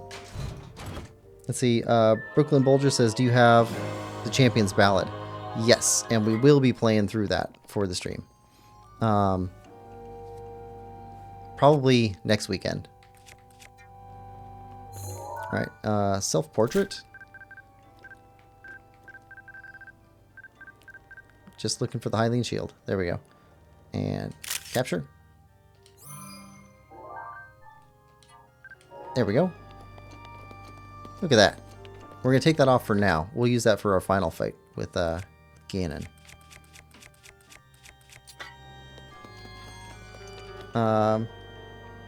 And Lemon Lover says, does the Master Sword have durability? Yes, kind of. So it has durability that you can't see, and then eventually it becomes inaccessible. And you have to wait for it to cool down. So it's kind of like the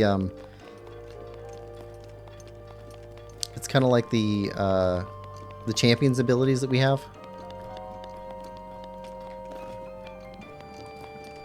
Okay, that's broken too.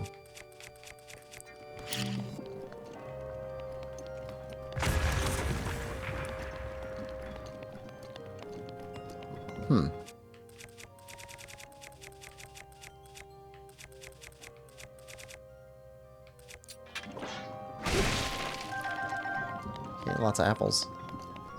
Where does this go?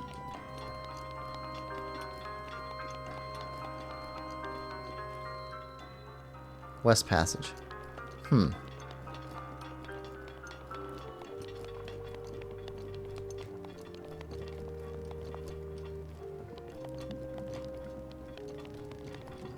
Oh, that's... hold on. we're not wearing our Korok hunting mask. There we go. Put this back on. We got one in there.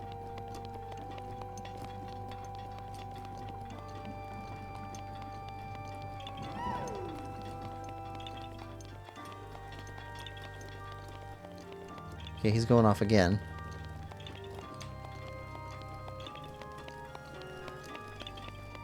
Any of you guys alive? No. Weird. Bird eggs. There's 4 of you lined up.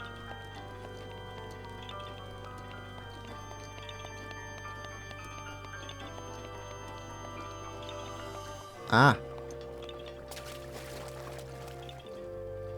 Egg.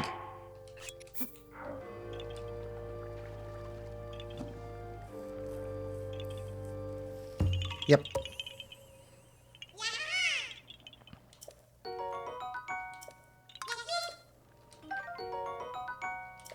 Grab some eggs. Alright. What's this way?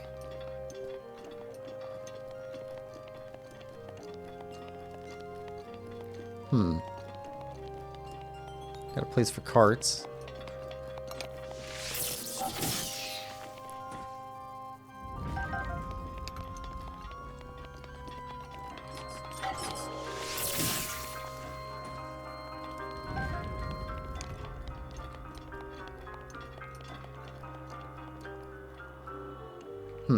But no cart.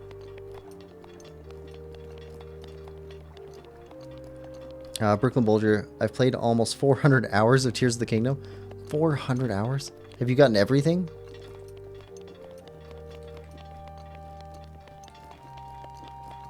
Let's see, how long was my playthrough? I probably put, I don't know, 50, 60 hours into it? Something like that.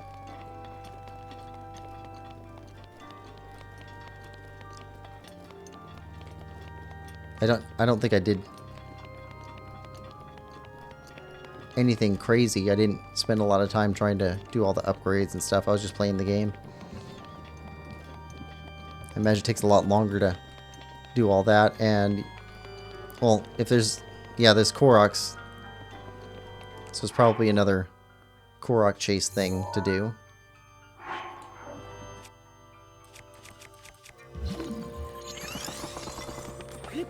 No, but you beat the game. Super long games. Which, I don't know. I'm a fan of Zelda being long games. But they don't have to be long games either. Because technically you can beat Breath of the Wild in, what, like 5 hours? Something like that. Just go super quick through. Can't pull those off.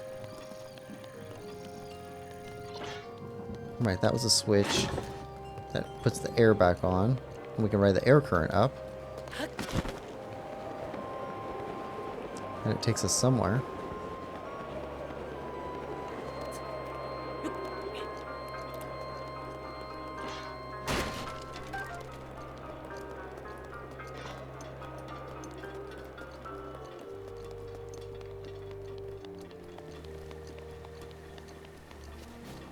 Alright, so what, if anything, are we missing? Got one piece of DLC armor that we have not found yet. Ganon fight.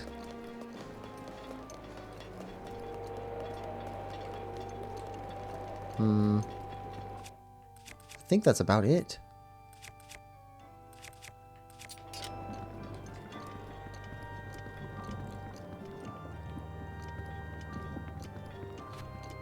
I feel like we've been most places in the castle.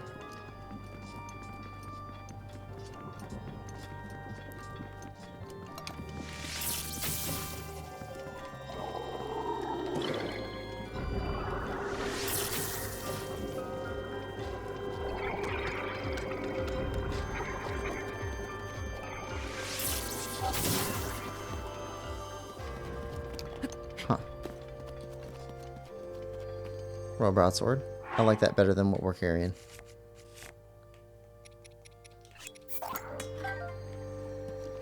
Royal Shield, which would be better than this.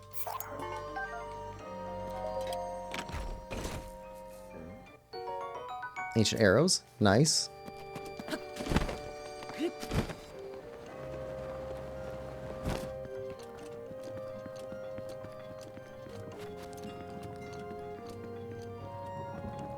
Stuff is just not going away.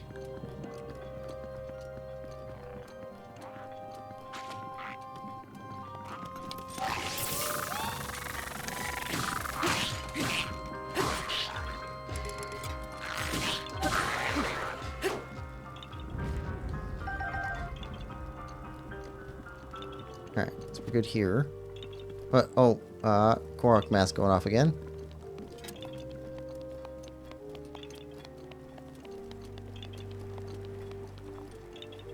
Oh, we went down there before.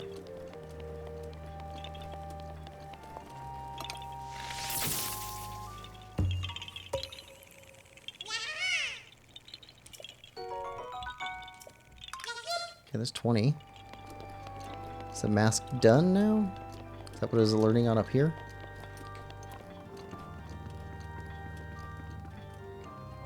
Okay, came that way.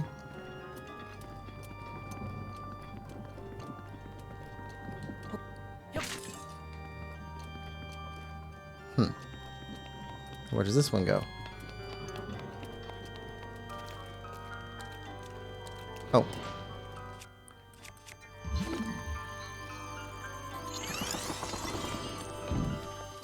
We can open these up.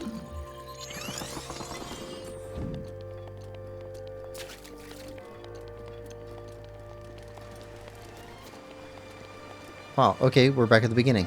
Huh.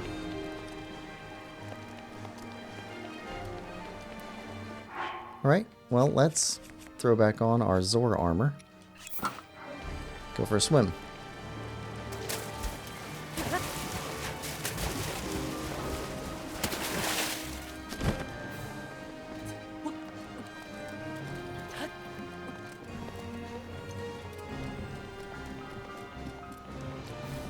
Okay, there's no getting through that stuff by walking up normally.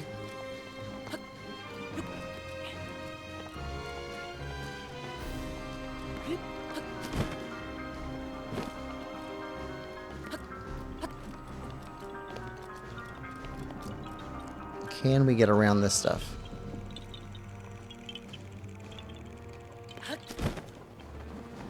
Oh, yep.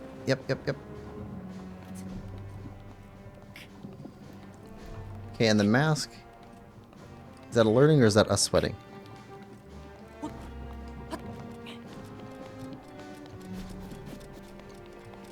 Might just be us sweating. Okay, what's down this way? Before we head up there.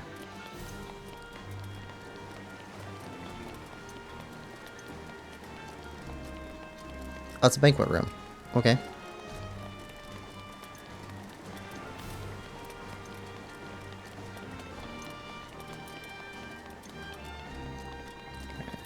Let's take off the Zora stuff. Put back on Barbarian.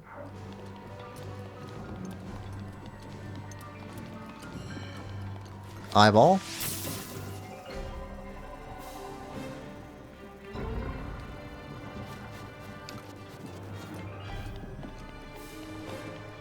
Okay, we got a couple of these guys.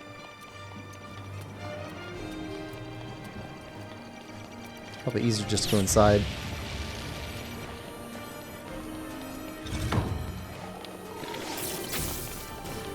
Yep.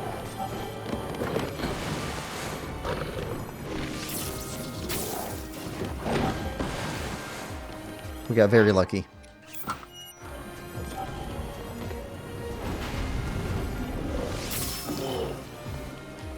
Alright. Weapon. Put on the big dog.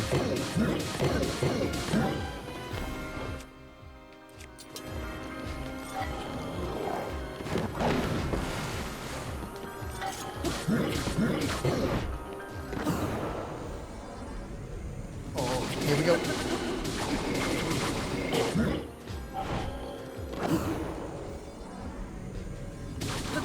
We got you.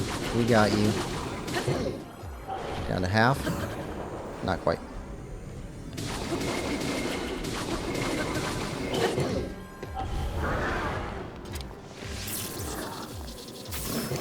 Okay, got him. I wasn't sure we were going to get him. And that's basically a nuke he drops. Alright, let the big dog eat. And...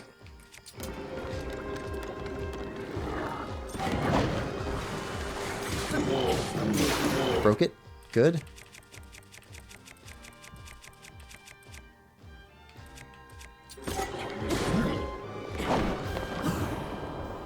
Going back in. Where are those skulls coming from? We took out 2 eyeballs.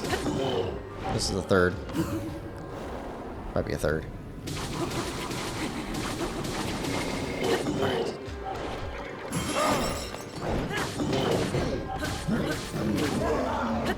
Alright. Where are they coming from? Got another chest.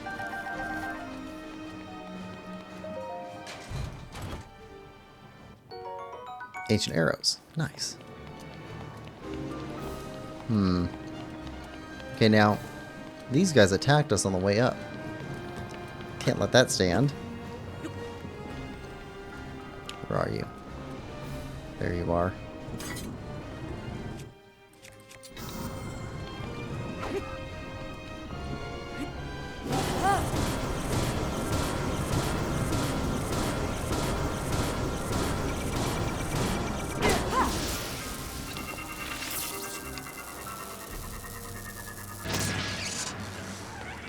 Take your stuff.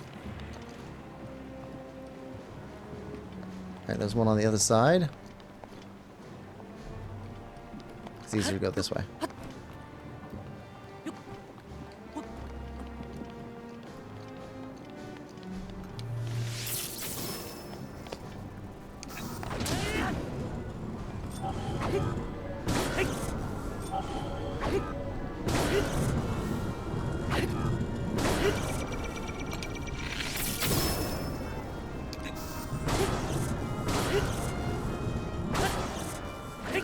Alright, now you're gone.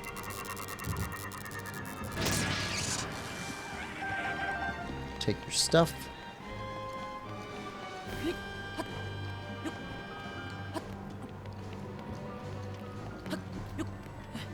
Alright, let's put our cool hat back on.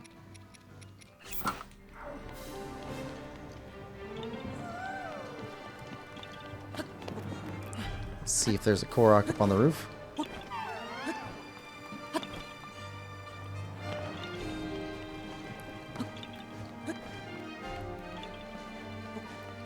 I mean, it makes sense that there'd be one right up here.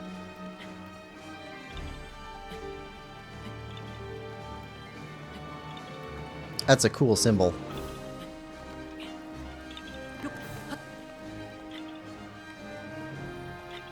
Reminds me of a Skyward Sword. Yep. Korok.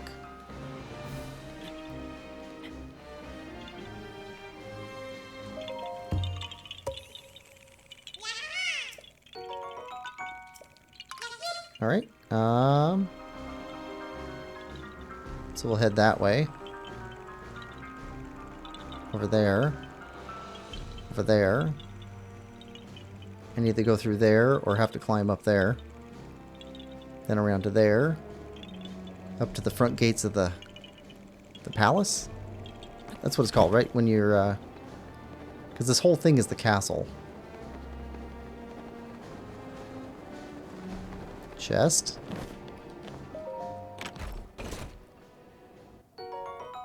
Lots of shock arrows. They're keeping us full of shock arrows.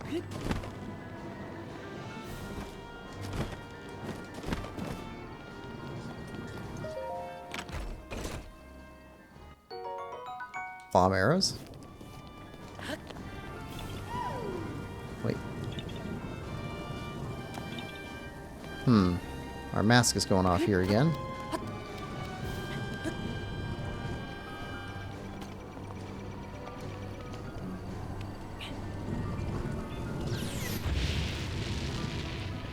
stopped going off.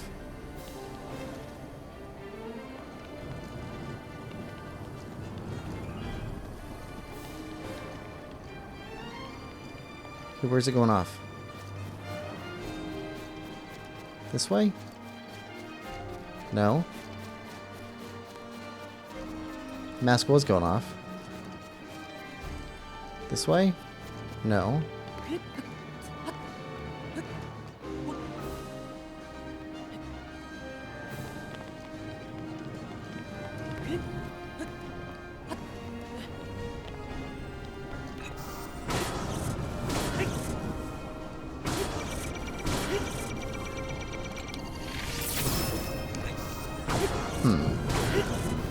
How many Koroks are there in total? So, from what I understand, there's 900 of them. We've already gotten... See, we had 400 at the beginning of this stream. And I think we picked up like 20 since then. So, we're about halfway. Ah, it's annoying. Okay, where is the next one, though? Urbosa's Fury is ready. I swear the mask was going off. Sometimes I see his little sweat marks coming off, and I misunderstand. That's definitely a thing. See, that one's definitely Korok. No way I misread that.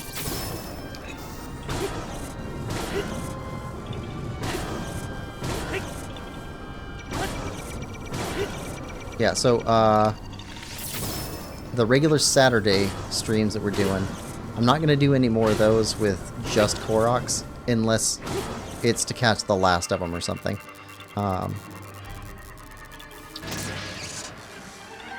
Next Saturday is going to be DLC, where we start the Champions Ballad. I need to go back there again, as soon as we finish this. Come on, hop up. Oh. Getting frustrated by ledges.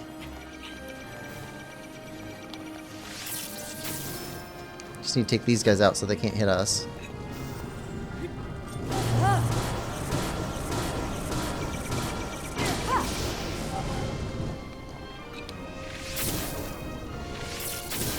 Come on.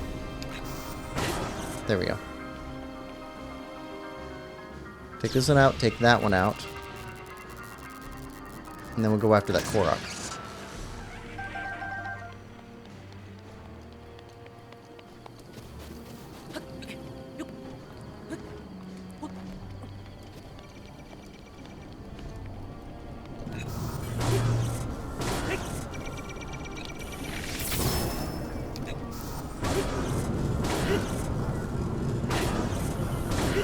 Come on.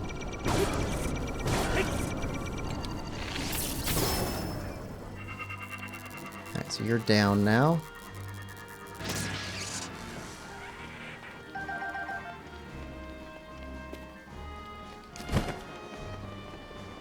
Alright, now over here somewhere, our mask started going off.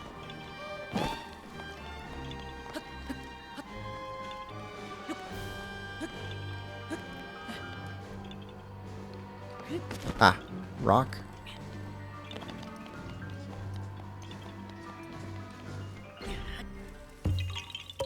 Yahaha.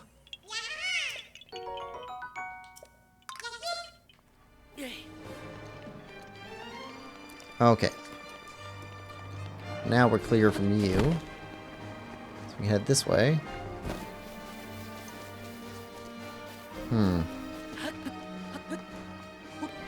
Probably need to climb first. Because if we tried to walk up that, this guy'd blast us. Or the flyer would.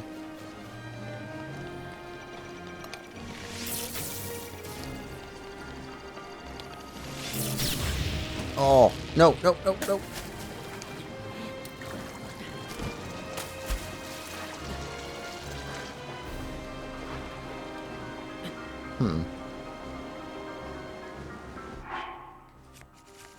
knocked right off the cliff.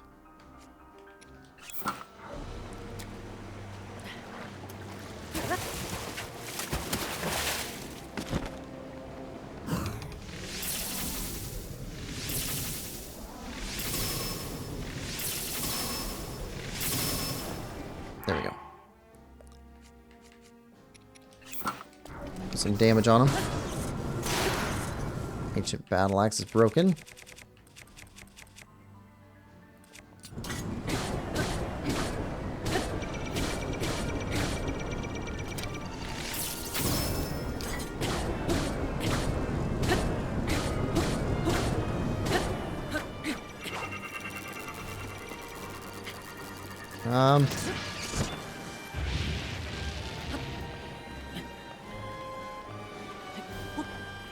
Don't like the flyers.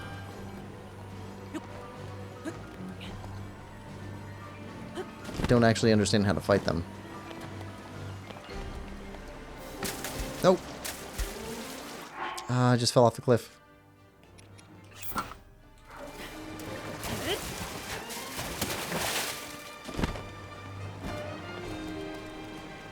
Alright, you go away.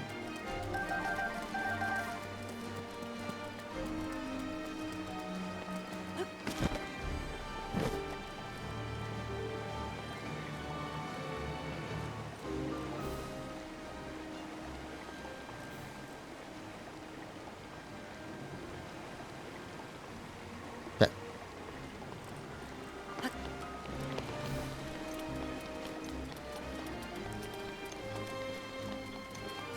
Alright, so this is the front door.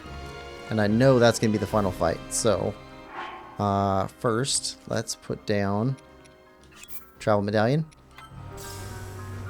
And climb to the top of this guy.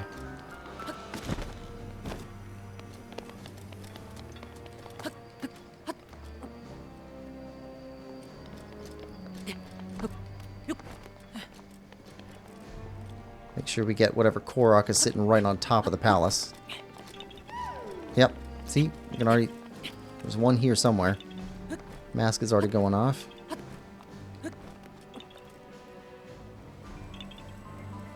Up there or up there. Try up here.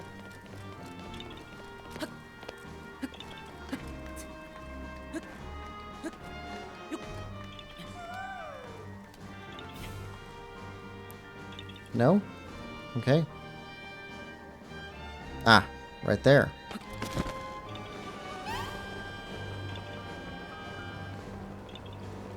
Oh, a ladder helps. Box Fan says, hello. Hello, Box Fan. Hope you're having a good day. Alright, where do you go? You go out there. Okay.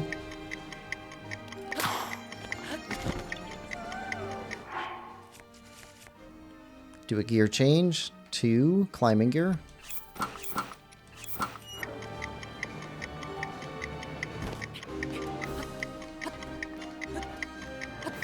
Up. There we go. Got you.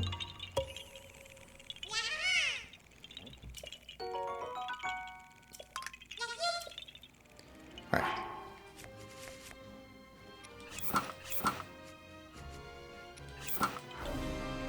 Back to our Korok hunting gear. Oh, it's gross. That just looks gross.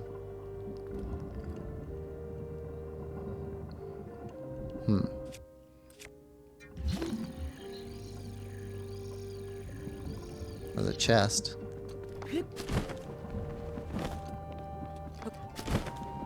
Oh, it's an expansion chest. Is this last piece of armor? Yes. Rogard rumors. Complete. Alright, so what do we have left? That's the last piece of armor side quest. So I think we have every armor and clothing piece in the game. Okay. That's good. Can we climb back up there? Boxman says, just got my 1000th hour in Breath of the Wild. I think that's too much, though. I don't know. It sounds like you're getting your money's worth out of the game.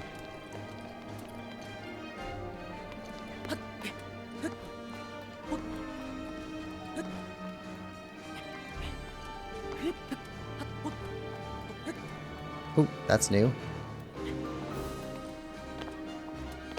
Huh. That drops down on that thing.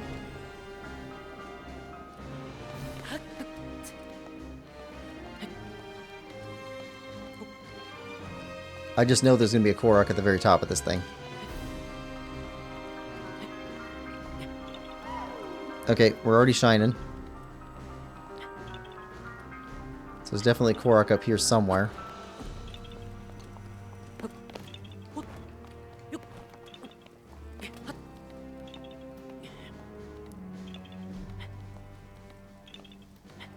Can we make it around this thing?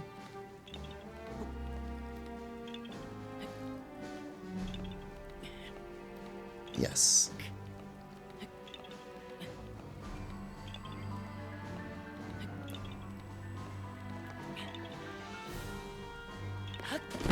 Okay, what's up here? Nope, not next to that stuff.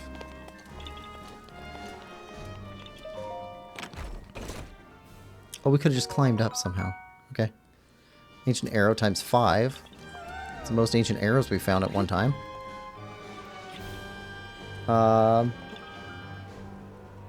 Have you beat Ganon yet? Not in this playthrough. I have beaten him before, though. Oh, I see him. I see him. Next to the bell.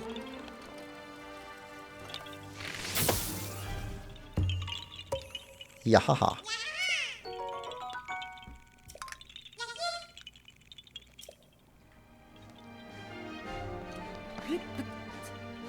Okay. Still going to the top anyway.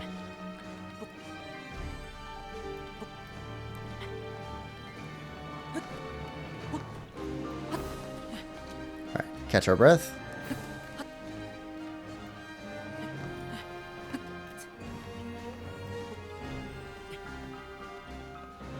It is so cool that they made a game where you're allowed to just climb everything.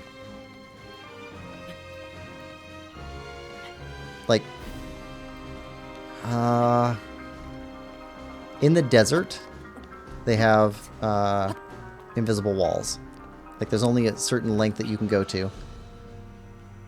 And then, I guess, around the edges of Hyrule...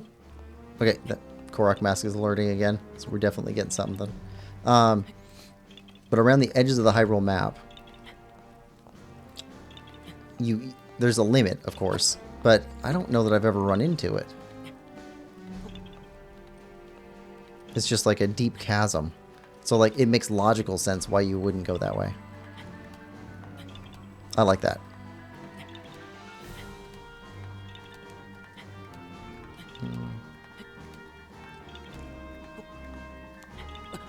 Oh, yeah, we're cold. It's weird we don't have a temperature sensor. Let's see. Because we're in the castle, and yet they have cold areas. Oh, we see you. This is the apex Korok. The highest a Korok can get. And this is the most ridiculous hide-and-seek game ever. Salmon?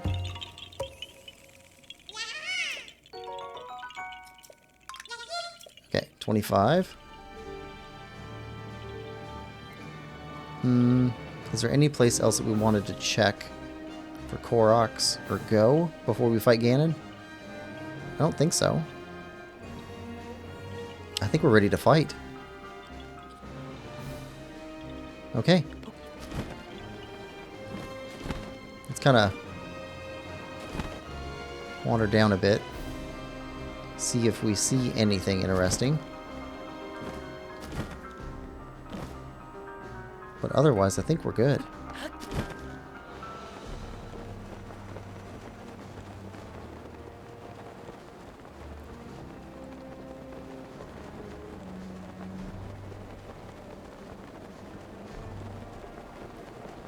I'm not getting a Korok mask alert anywhere.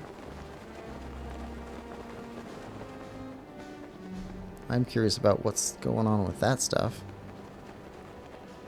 Looks like it's just dead end though. Okay. Boxfan says, honestly, this would be the best Zelda game if it had actually hard bosses. And Boxfan says, yay. I think that was for catching the Korok. Okay, so let's put on Link's sword. And that's a good bow. That's fine. And shock arrows are fine. Let's put on the Hylian shield.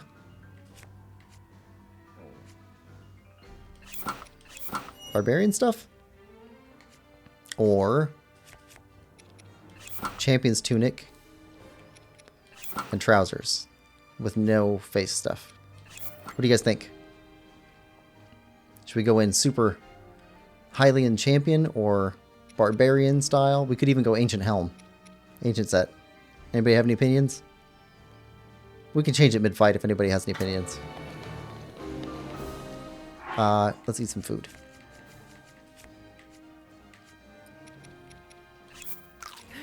Hard-boiled egg.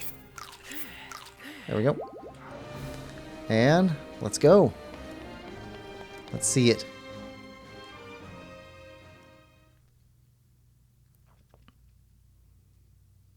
This is it.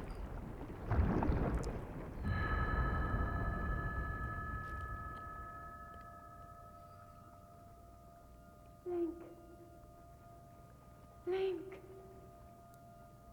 Link. I'm sorry, but my power isn't strong enough. I can't hold. Whoa.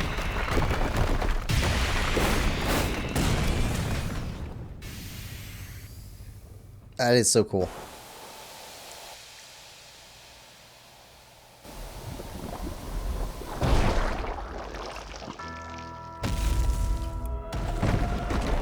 Oh. Down the pit.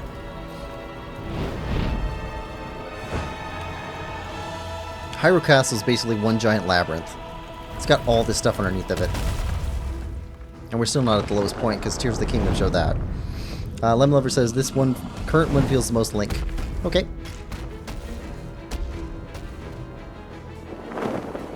Come down on that paraglider.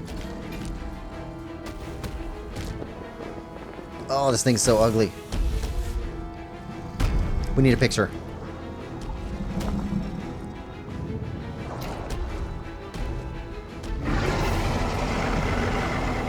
Calamity Ganon.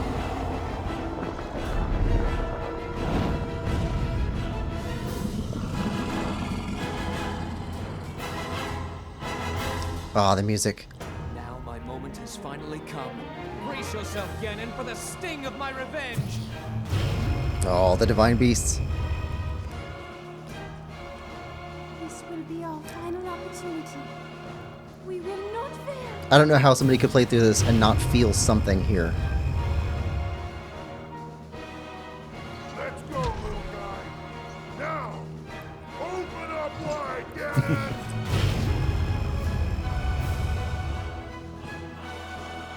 100 years in the making. Hold on, princess. Our moment has arrived.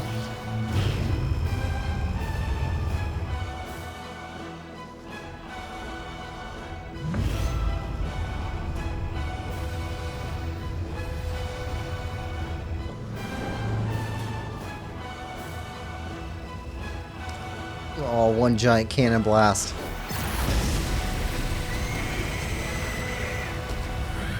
Oh, the first time I played this and saw that happen, I was like, oh, how hard was this fight going to be?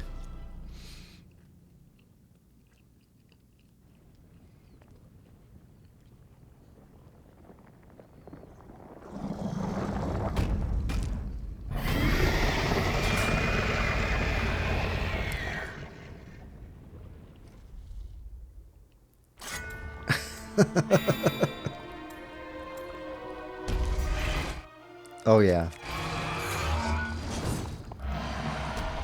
Gotcha.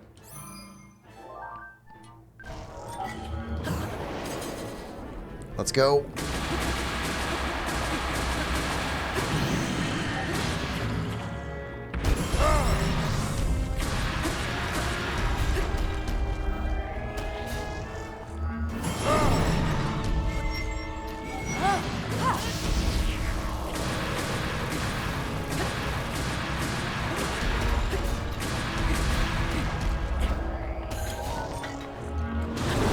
Oh, come on. Fighting terribly now.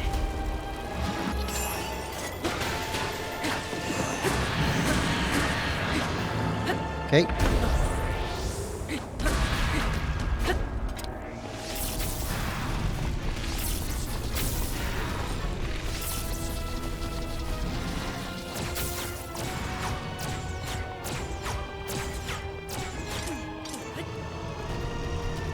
Come on.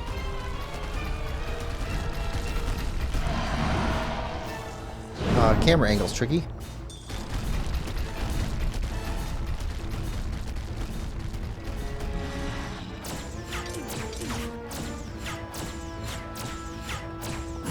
There we go.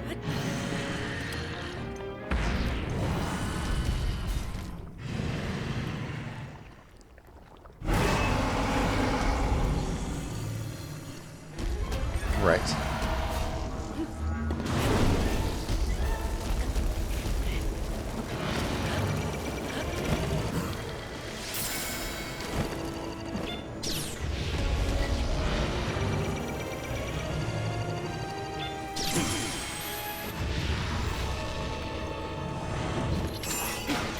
Okay, there we go.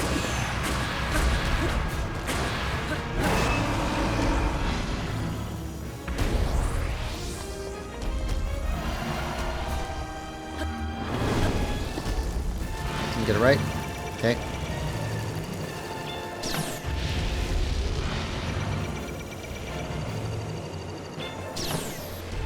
Come on. Crawl up the wall.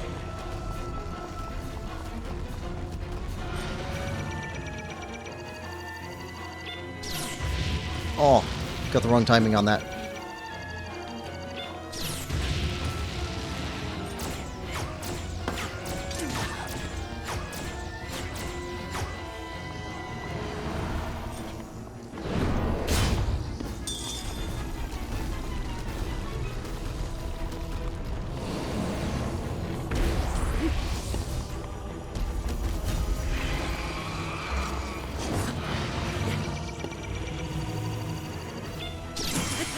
There we go.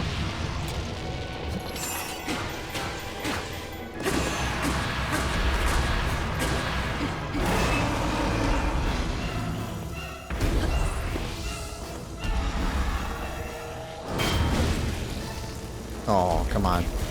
Up, up, up. Can't get good timing on him. I'm used to fighting Lionels.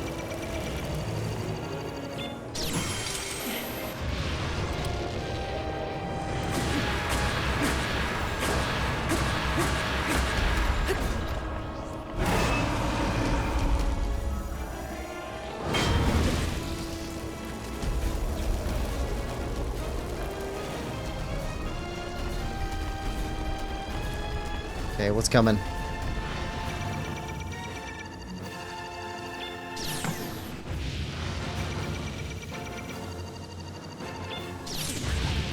Ah, bad timing.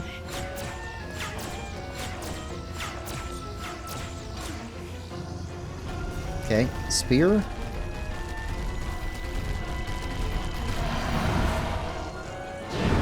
Yep. Come on back where we can see you.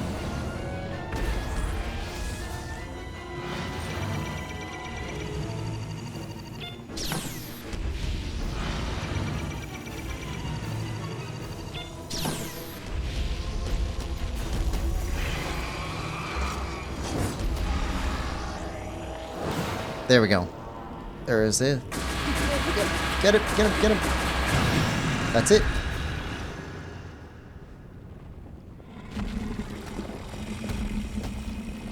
We broke you. All your weird parts. Oh, missed a bunch of chat.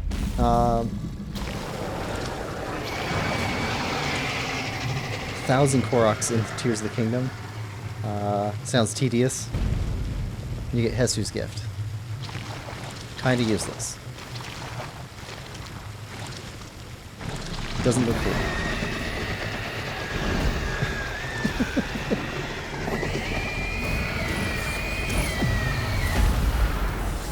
Oh, Boxman, you can't torture Koroks.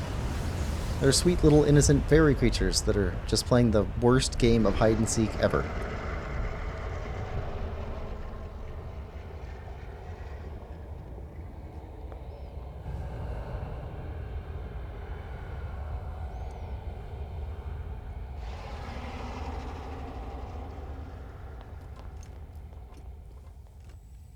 Come on, Zelda. Warp us out. Because Zelda has warp technology.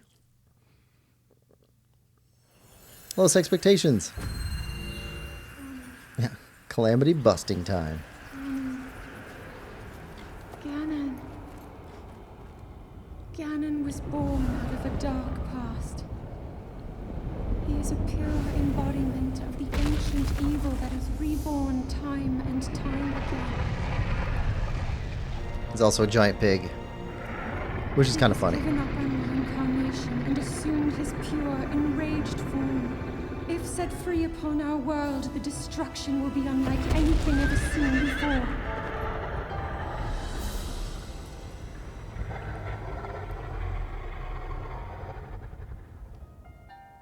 I entrust you Oh, with the music. bow of light, a powerful weapon in the face of evil. Okay, so when I originally played this game, I saw her give us the bow. I thought she just gave it to us, and I ran right past it But courage need not be and didn't actually pick it up. for it is never forgotten. So it took forever to figure out why I couldn't hurt him. Alright.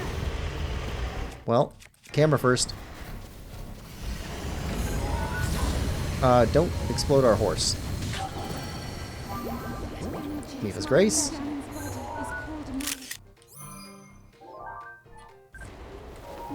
Want a picture of the bow? Oh, come on. I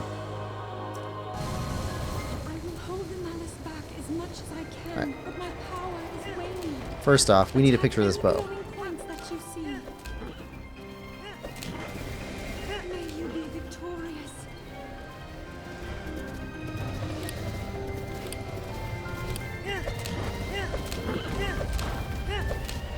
Quickly now. And get dropped off our horse. Okay, put this on. Remove that. Remove that. Okay.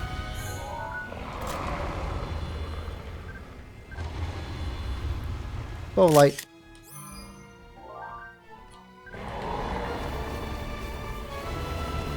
Alright. Hold it Oh, come on. You've been holding on for years. longer. Give us a couple minutes to take some pictures.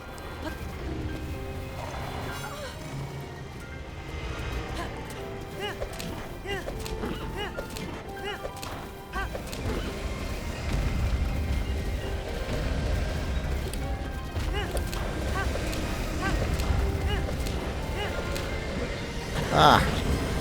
Prepare yourself, Link. Yeah, we're prepared. Just not used to riding horses. Don't usually ride horses in this game.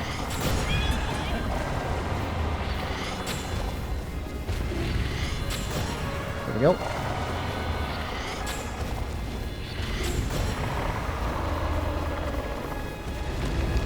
Ganon's power is Um. waning.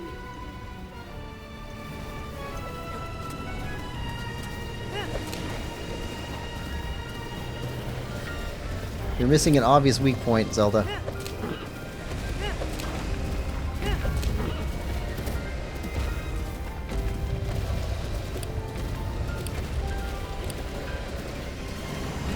Come on. Shoot the glowing area. Okay, well, you opened them up on the same side we were already on while we were moving away.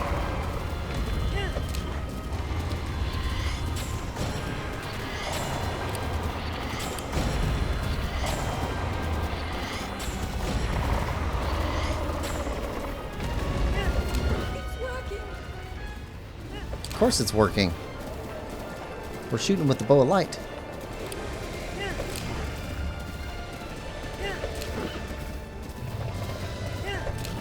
Oh, a lot of stamina? Yeah.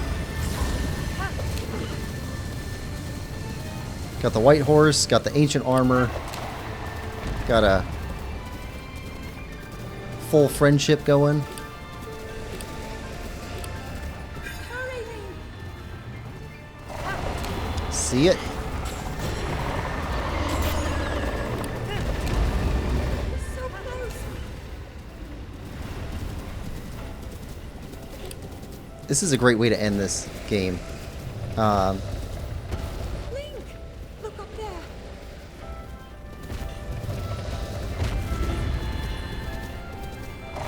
Alright. The very core of Ganon's being. Do what you must, Link. Do what you must.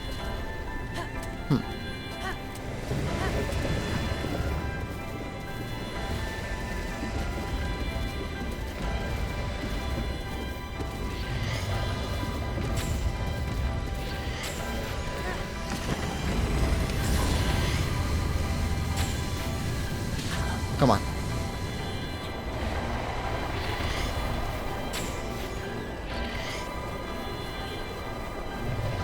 Use his attacks to your advantage.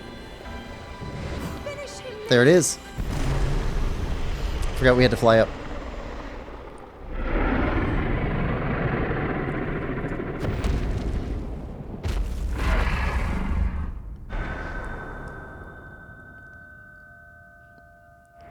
Koroks. Aren't Koroks like drowned children or something? I don't think so. I think they're children who got lost in the forest.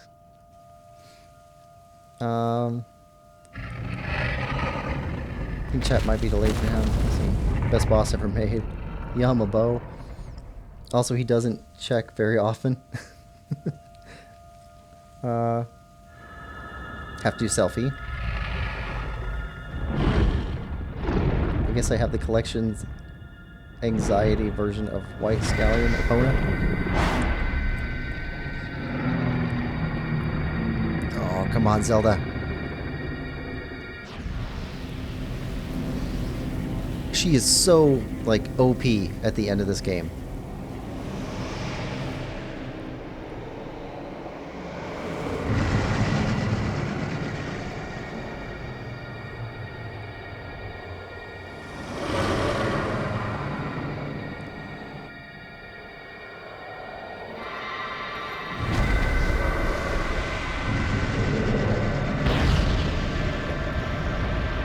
She spent 10 years training to be the champion of wisdom, I guess. And finally it clicks. Then she spent 100 years focusing all that. And just sent Ganon into a black hole. Why couldn't Zelda do this before? So, if I'm giving excuses for why she couldn't do it before, I think she couldn't do it before because Ganon didn't fully expose himself. So it took the direct frontal attack, destroying his body he was growing, for Calamity Ganon to actually come out. To us, as well as your trials in battle. I always thought, no, I always believed that you would find a way to defeat Ganon. I never lost faith in you over these many years. Thank you, Link. The hero of Hyrule. May I ask, do you really remember me? Oh, that's a great ending.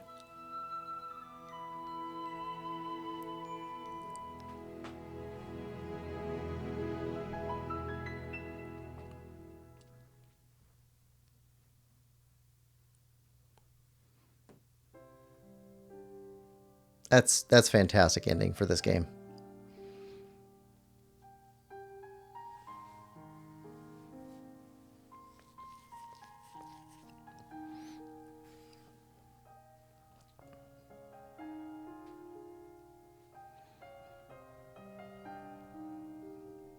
They did so much right with this game.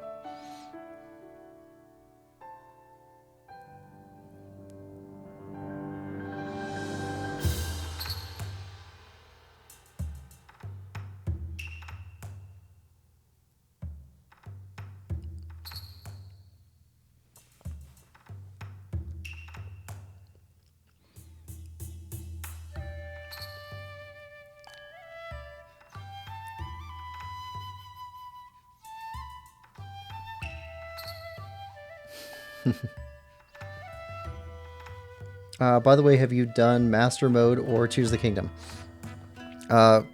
Tears of the Kingdom is going to be... let's see, probably February or March we'll play through Tears of the Kingdom. We'll start doing that. Haven't played through that one for the channel yet. I have played it once. Master Mode, I tried playing Master Mode for Breath of the Wild, and I had a hard time defeating the bokoblins at the very start, so I just basically stopped. We'll go back to that at some point, but that's after we play through every other 3D Zelda.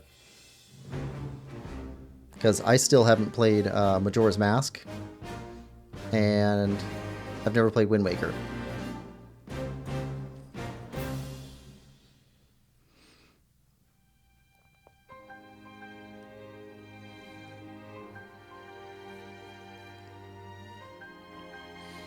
And at the end of January or February, whenever we finish up with Lego Harry Potter, the next game that's going to come after that on Sundays is going to be Luigi's Mansion and then Wind Waker. So I will stream my live playthrough, or my live blind playthrough of Wind Waker on Sundays at the end of this month. Starting at the end of this month.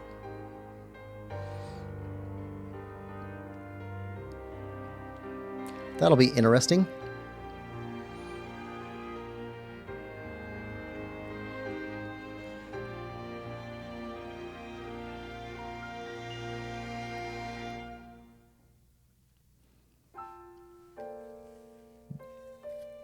Yeah, I thought all the champions were well done.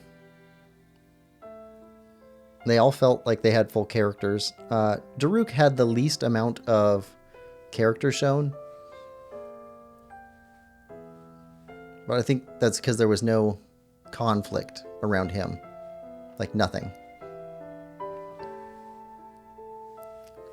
He's just this awesome warrior guy, leader of the Gorons. And what's funny is, like, Rivali definitely comes off as the least influential within his own society. Because, like, Link rose from nothing and became the personal bodyguard of the princess, the swordsman of legend, all that stuff. And then you've got Chief of the Gorons, the Chief of the Gerudo, the Princess of the Zora, and then Rivali, who I guess he's a great warrior, sure, but he's not the chief. Boxfan says, I've played Breath of the Wild, Tears of the Kingdom, Link's Awakening Remake, Link to the Past OG, Skyward Sword OG, The Legend of Zelda, Echoes of Wisdom now. Now that I think about it, I guess I've played almost every Zelda game on the Switch. Yeah. Lemon Lover says, which have you not played? And Boxfan says, let me check.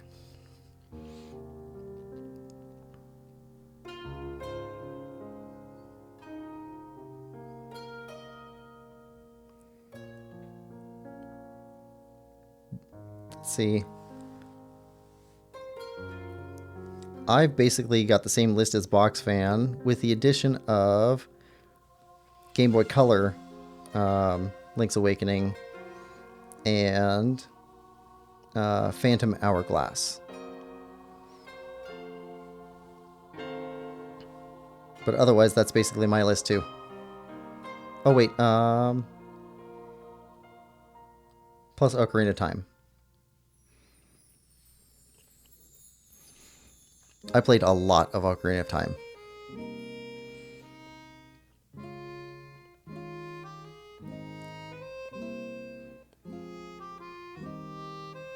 Well, I played a lot of the first 3 spiritual stones of Ocarina of Time. I kind of got in this habit for a long time of only playing the start of games and not following through and finishing them. Just for, 7 or 8 years.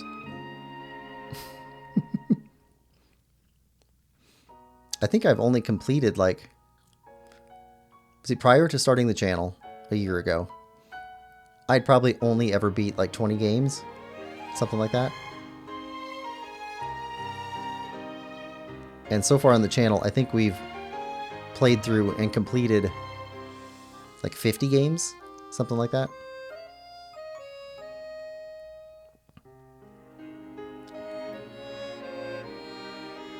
Putting these up on YouTube definitely helps me keep going.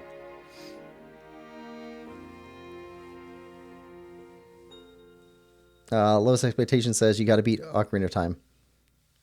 And Lemon Lover says I have the same habit. Yeah. Well, so for the longest time, it's just okay, I've got a free Saturday. I'm going to pull out, Ocarina of Time and play Ocarina of Time. But I don't remember where I was last time I played, so I'll just...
It's going to take forever to clean this up.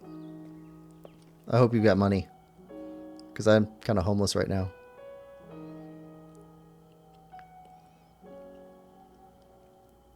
King Rome, Bosphoramus, Hyrule.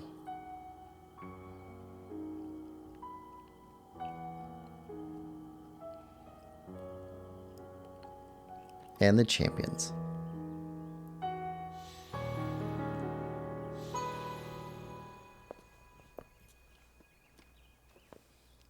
Okay, so the best thing about Age of Calamity, the Hyrule Warriors Age of Calamity, was you actually get to play as King Rome as a character, which is amazing. And he's one of the best, characters in the game. Lowest Expectation says, in my opinion, it's unfair to compare them. They put so much more into the 3D ones, so they're easier to get into and remember more fondly. That's definitely true. So do you tend to think of them as completely separate also? We make our way to Zora's domain. Divine Beast Faruta. Looks like it's stopped working.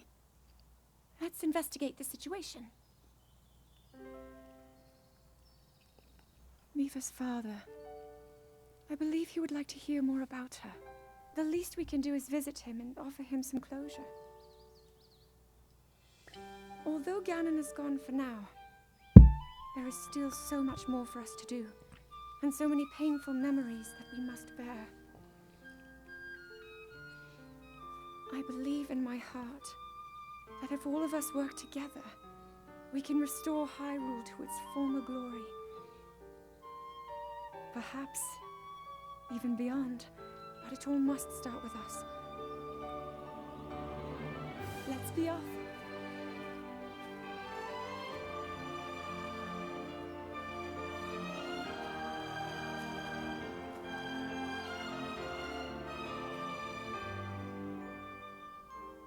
I can no longer hear the voice inside the sword. Fi. You can no longer hear Fi's voice. I suppose it would make sense if my power had dwindled over the past 100 How would your power have years. dwindled?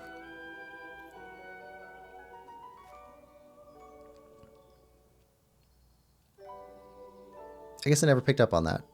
I'm surprised to admit it, but I can accept that. She basically burned out her power with that containment.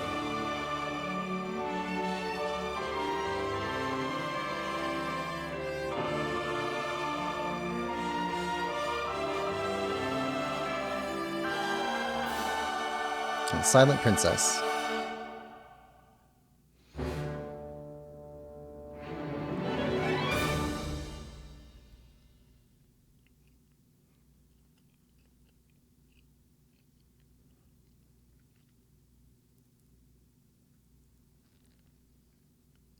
Boxfan says, "Oh yeah, I forgot I also played Age of Calamity.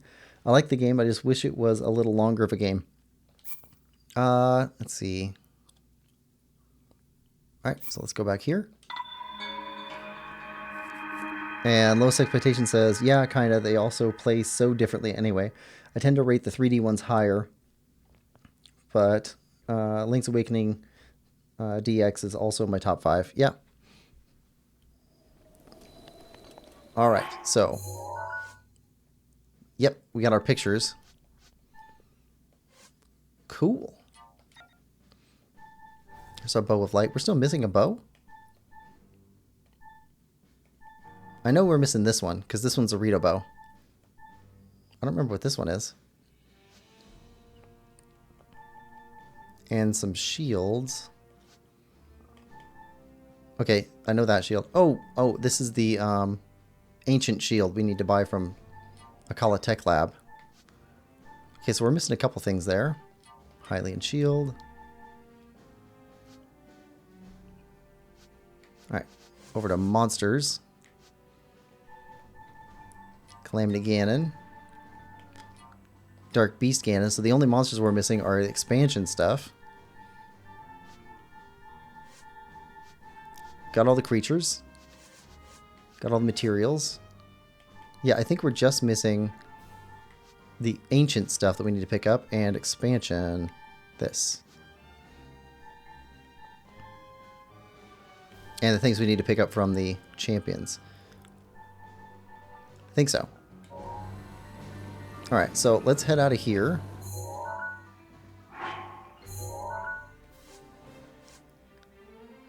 Leave area.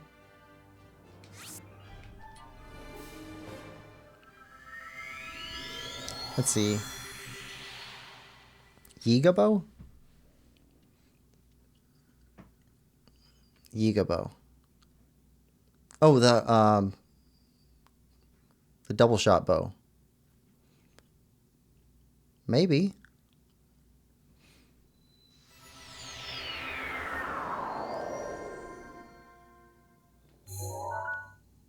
Let's take a look. Yigabo. Nope, we got that one. Duplex.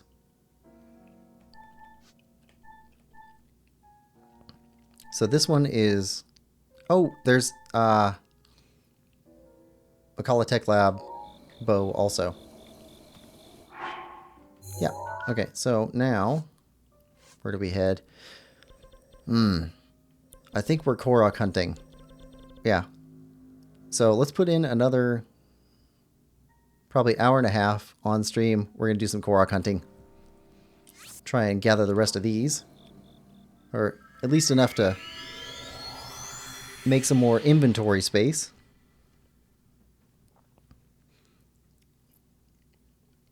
So we got 416 total Koroks found so far.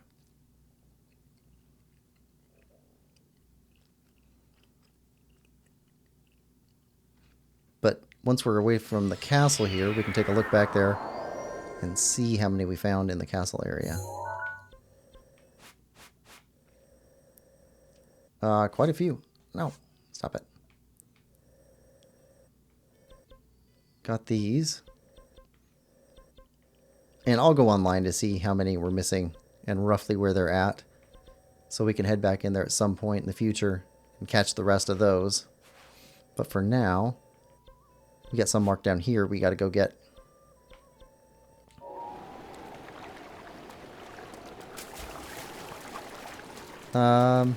Lowest expectations. Gotta run. Gotta restart my PC. Then start my stream. Have fun with the collection. Thanks for coming. If anybody's interested in monthly segments about what's going on with gaming, check out Lowest Expectations channel. He does a fun and funny roll-up of interesting gaming news. Also does videos on the best Zelda moments.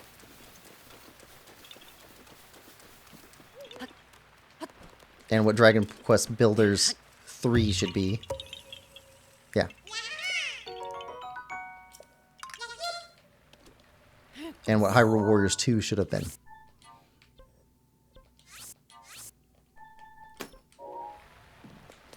Gonna get some of these. We missed.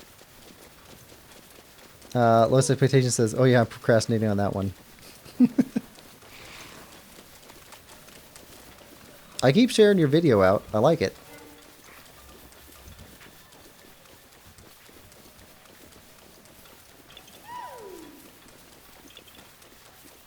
Alright.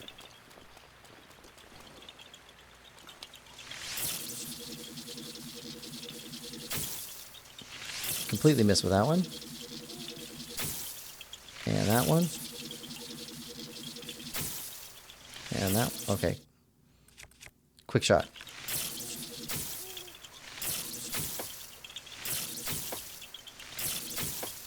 There we go. Thanks. All right. See you. Yep. See you later. All right. Next. Go to that one. Yeah. We're going to head there. Red.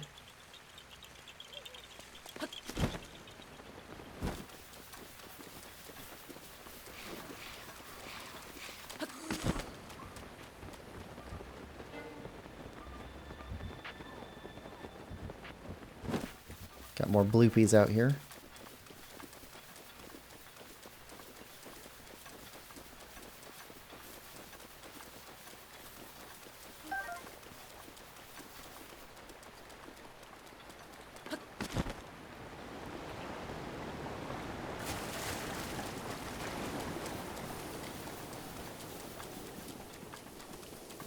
Alright, so somewhere up there.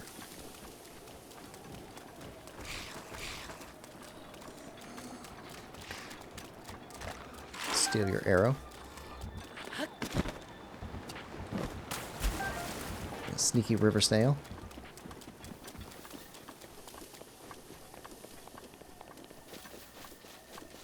Let's see, I think we need climbing gear.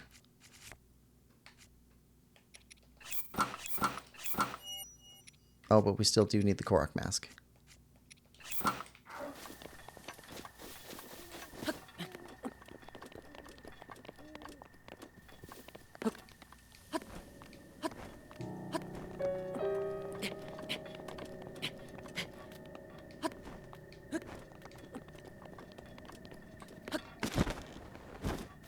Korok mask isn't going off.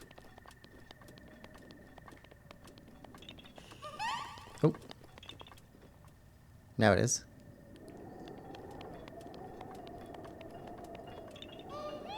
A little bit. Where are you at?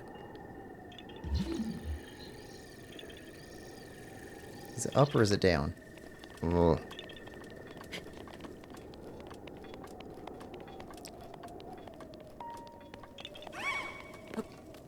Sides of mountains are always tricky.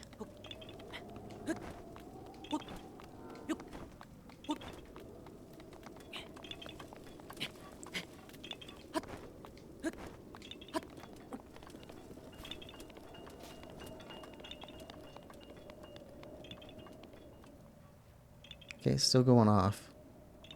Ah, right there.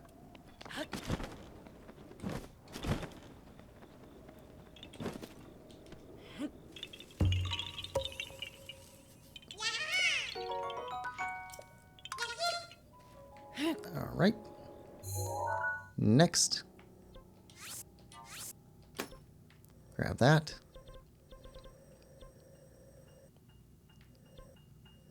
Yeah, it's a bunch in here.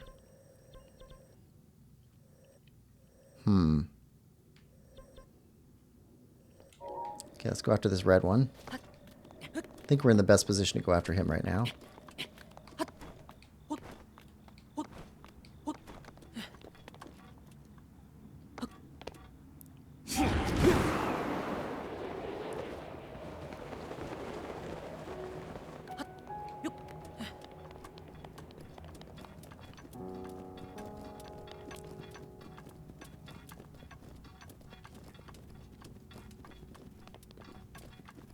Head up top there.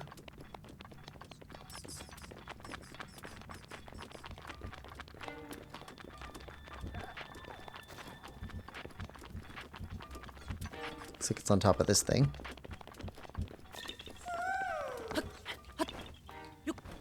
The mask alerted. So, yep, here we go.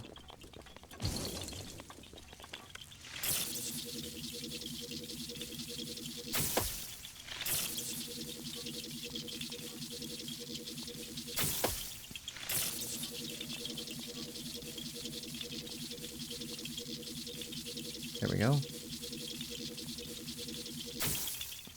Oh.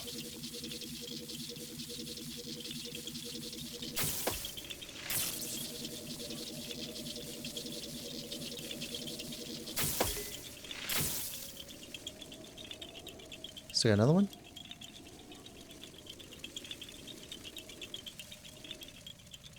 Where's the other one?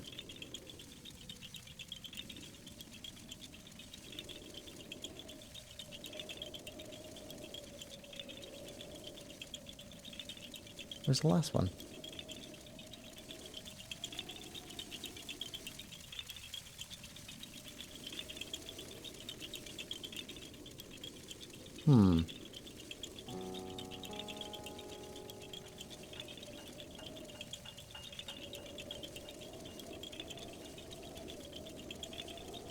There's gotta be one more.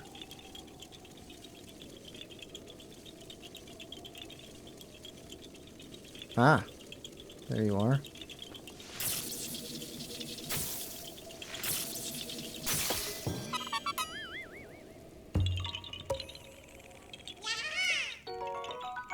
Gotcha. Okay. So that's you. Got one over there we can go grab. Straight north.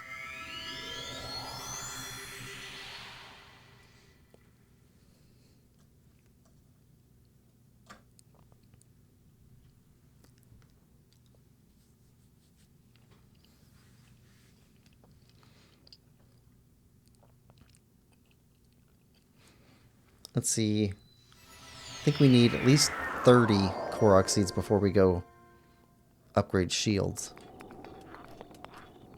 Right, straight north. Up a level, up 2 levels. So this is 1 level.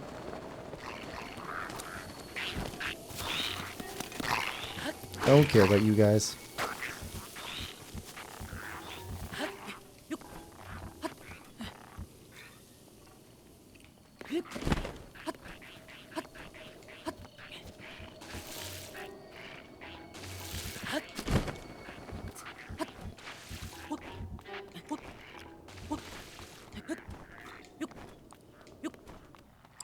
come on. Get up there. Alright. Let me head this way.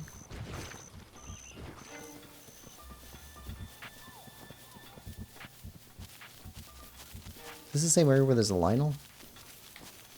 Might be. Oh, I see you.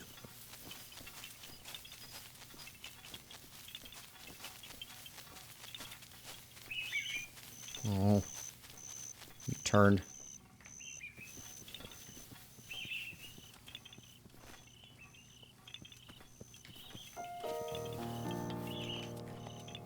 Oh, come on, come on, come on.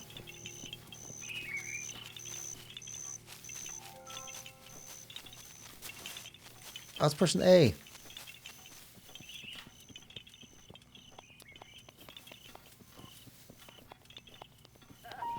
There we go.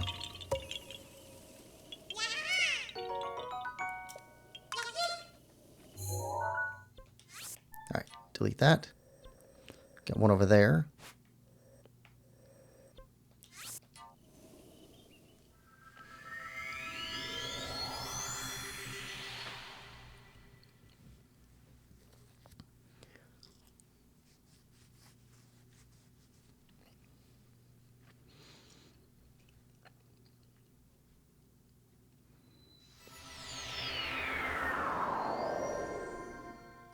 Alright, let's turn that one into a beacon too.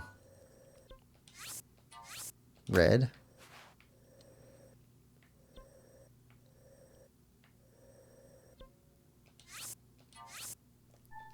Blue.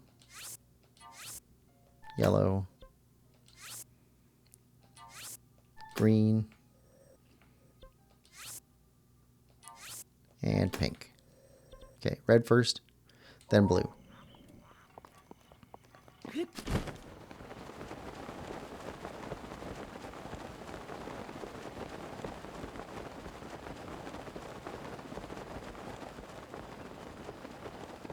Somewhere under here.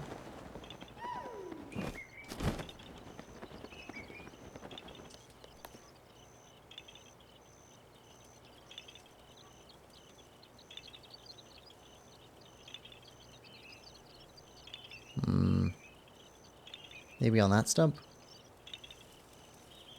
It's a big stump.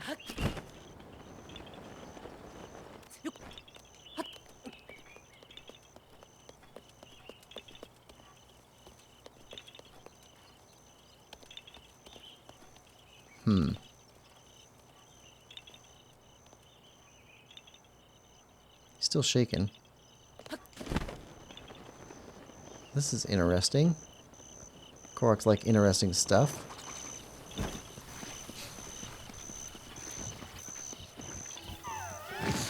Oh, didn't even see him.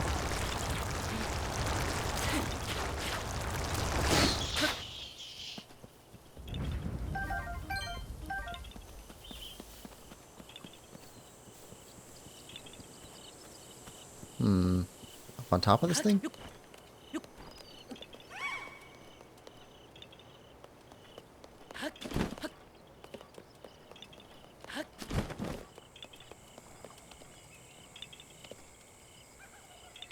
There's interesting stuff everywhere here.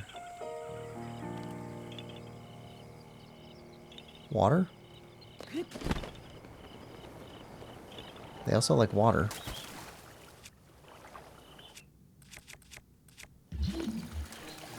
And a rock.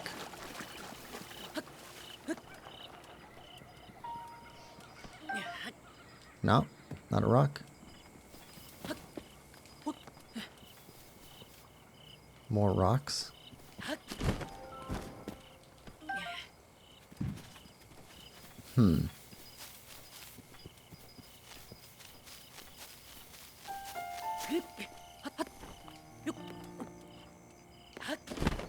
Where is it?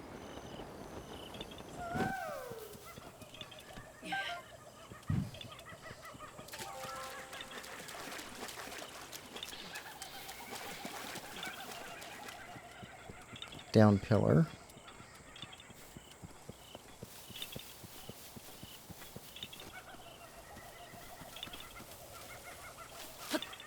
It's funny, you can hear the monkeys You can't see them.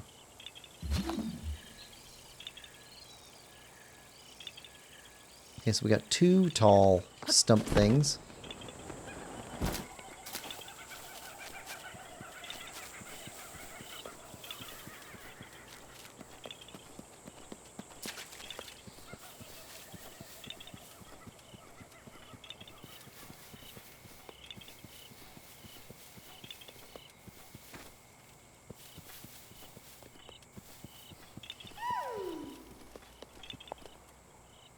Is it shaking more?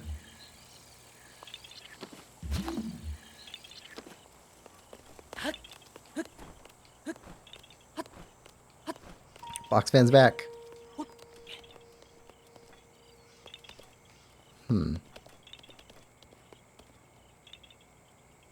Ah, there it is.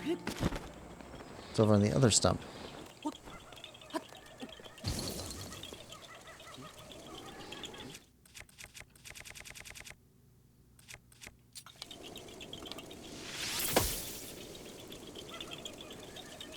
Okay, that's 1. It's usually 3. 2.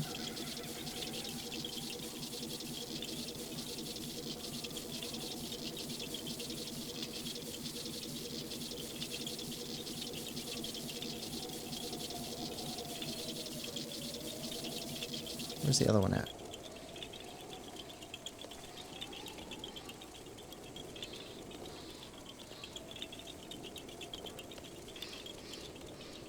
Down below us? Ah, there we go. 3? There we go. That's a tricky one. Alright. Now we're going after blue. Which is on the other side of the river.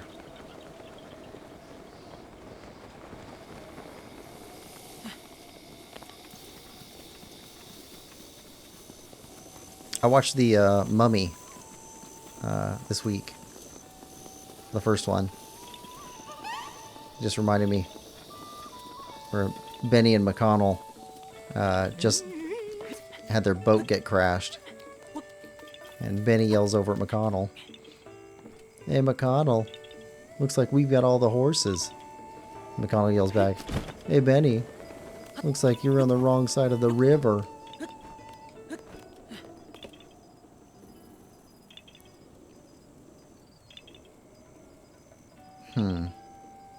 Our mask is shaking. There's definitely one around here.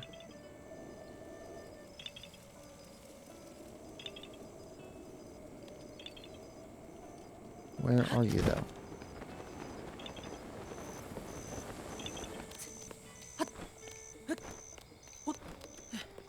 Mask stopped shaking, so this is too far away.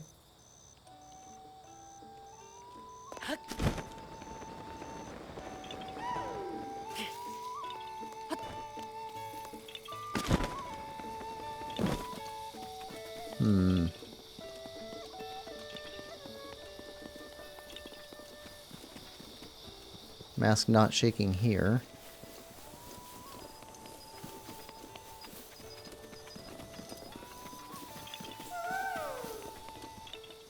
Mask is shaking here. So here to over here is our range.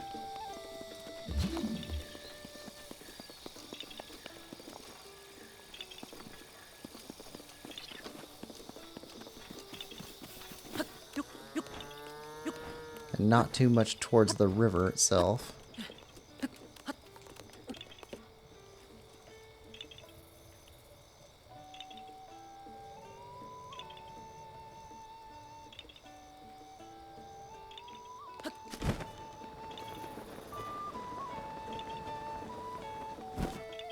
Mask still shaking over here.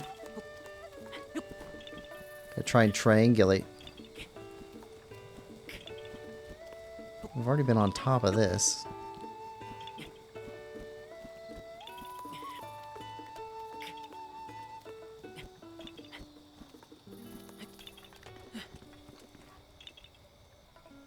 shaking, but it's not really going off.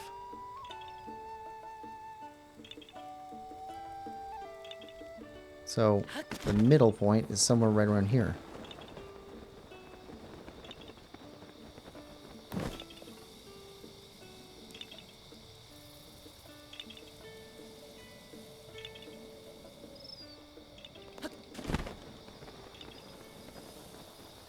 Is it on the ground?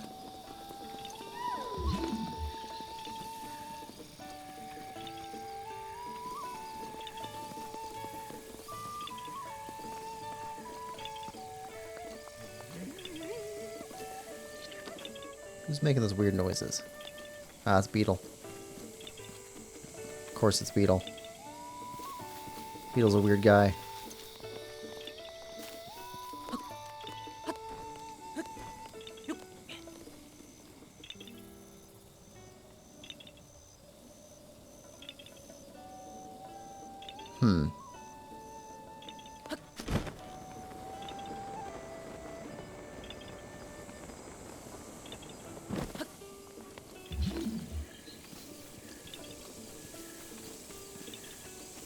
Don't see what it is.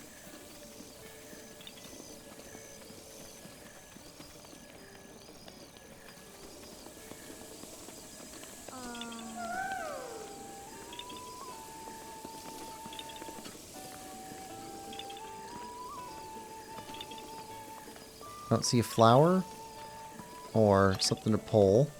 Don't see a rock to pick up. Don't see balloons or a pinwheel.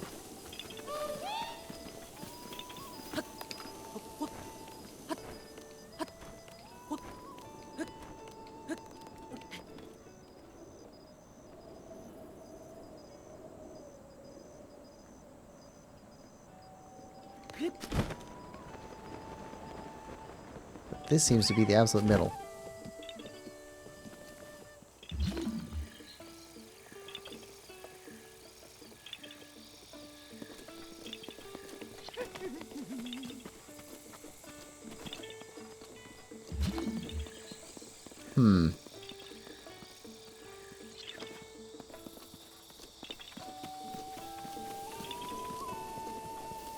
Don't know.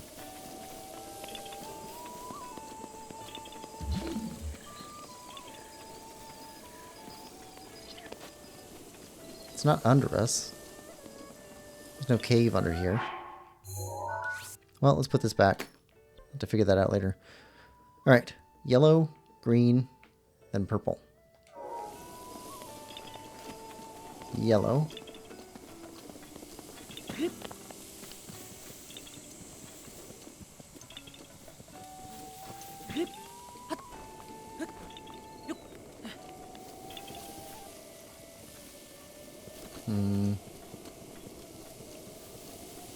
It's easier to climb over here. This looks shorter.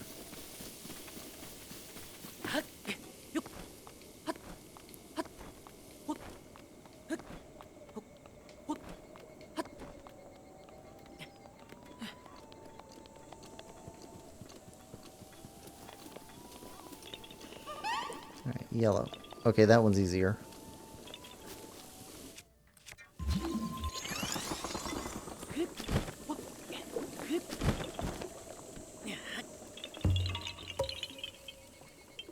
Yahaha. Okay, yellow. Okay, green's gonna be up there.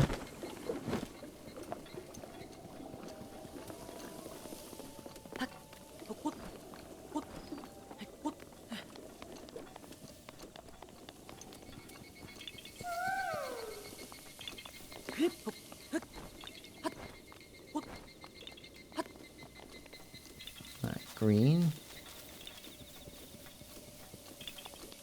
What do you want? Hardy durian? That makes sense. Hardy durian.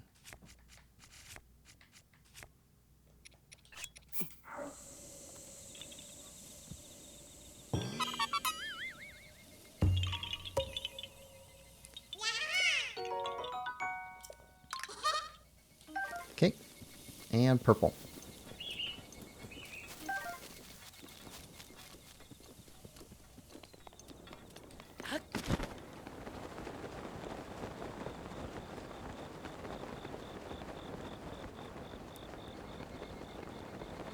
Follow the road.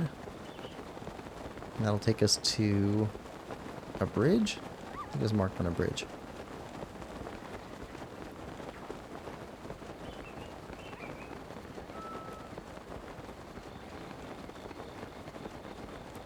Okay, through here. Oh, I already see it.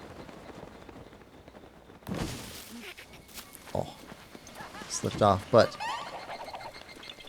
right there.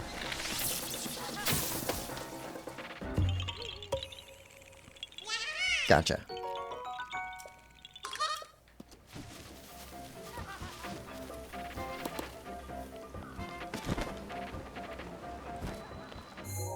Alright, so that's that one. Purple. Green. Yellow. Blue.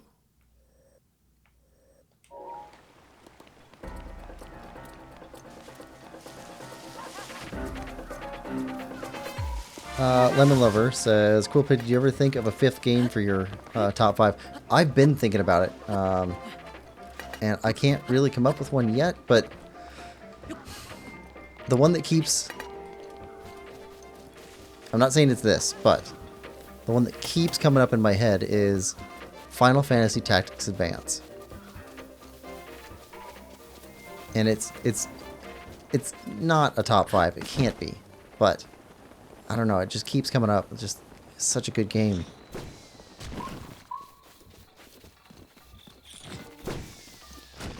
Alright.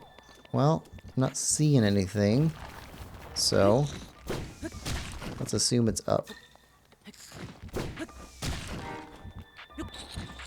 How high up do we have to go to get away from you guys? This far up. Yeah. Final Fantasy Tactics Advance. That was I know it was a really good game, but I don't know if it's a top 5 game. And I don't know how much of that is just my memory of the game. Maybe this is a runner one, or a distant one. Let's try this. See if it goes from there over to there.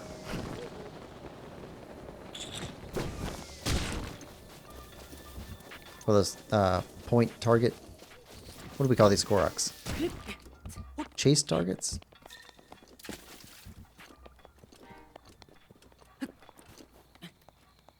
Why can't it be top 5? It's just, I haven't played it in forever. So I'm not willing to commit to it being a top 5 until I replay through it again. It is a really good game. In fact, if you like tactics type games, it's one to check out.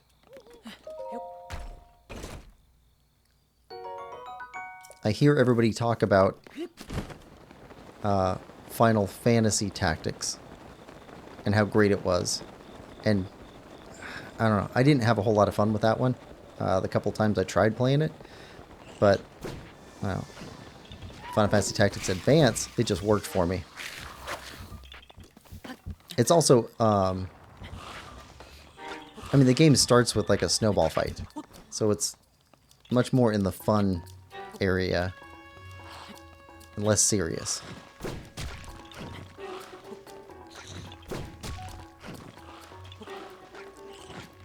But I remember spending a lot of time on that one. But it's just been a long time since I did. Alright. You go over there.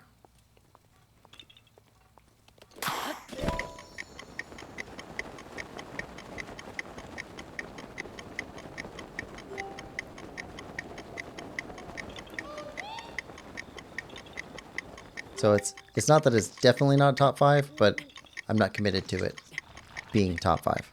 Yeah. That's a great way to open a game. It's they're kids and they're in class, and They take a break for recess, they go outside, and they have a snowball fight, and that introduces all the mechanics.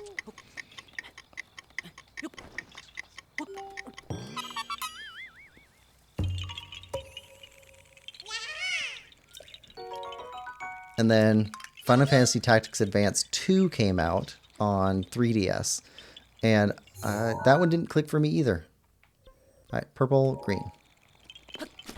I'm facing the wrong way. Purple, green.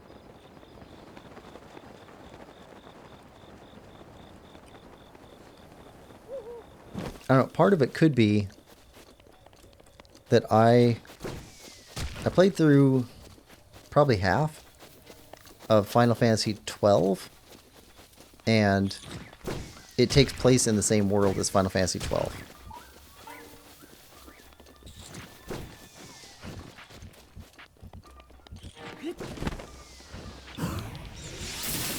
And when Final Fantasy 12 originally came out, I really liked that game.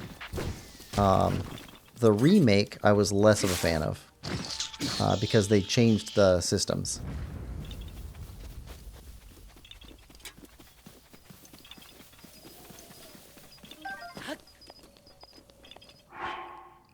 But it's been a while on that one too, so might play through Final Fantasy 12 for the channel at some point and actually finish the game.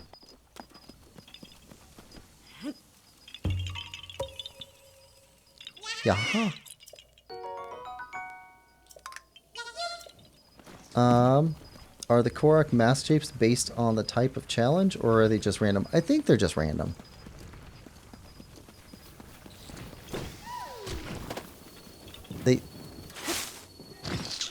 Somebody probably has like a 12-hour long YouTube video about Korok mask shapes with a theory. And that sounds exactly like the type of thing I'd watch, so now I'm going to have to look for that. Got it. First try. Also, I very much want to make... I want to carve some Koroks. I think it'd be fun. I do a little bit of hobby wood carving and stone carving. And they make for a very interesting sculpture.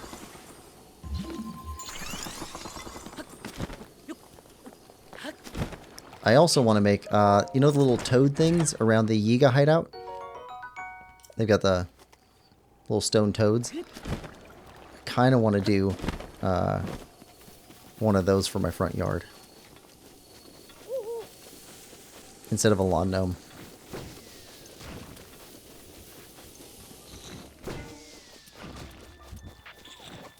And I thought about making the little goddess shrines that they have in some of the villages. Making one of those for the yard too.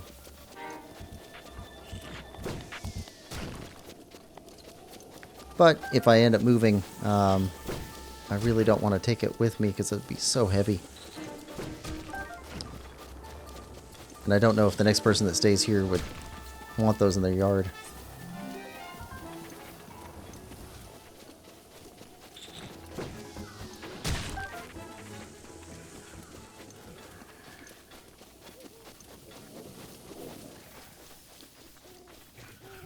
Ah, got a Hinox.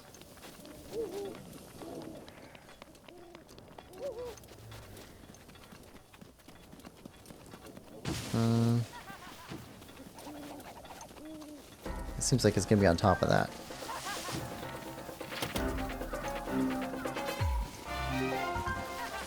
It's going to rain pretty soon. Let's climb up first. Make sure. Yep.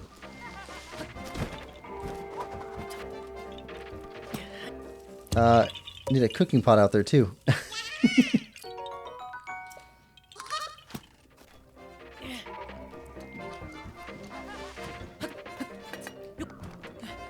There is a video I watched probably a year or two ago about a guy who made he made Zelda's house as like a playhouse for his kid. And it looked awesome. It looked really awesome.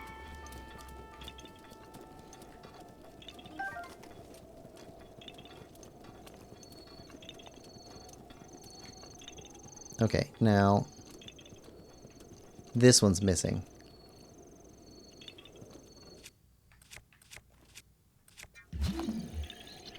From right here.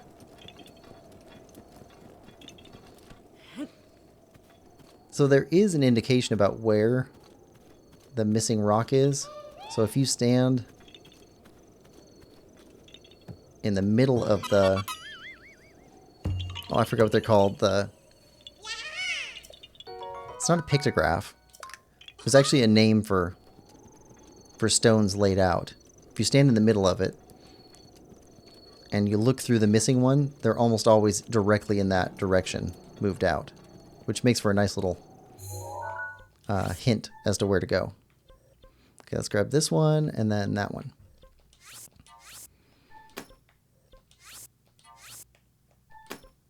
We got red and then blue.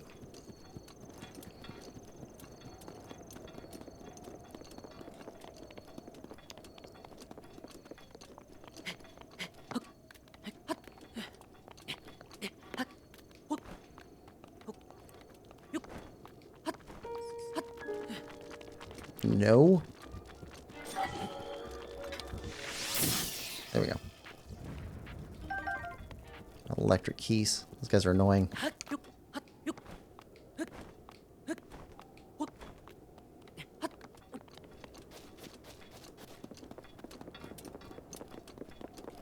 we got red.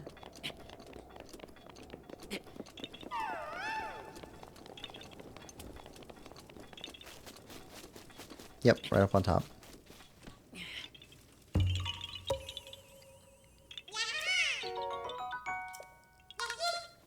Alright, and then blue.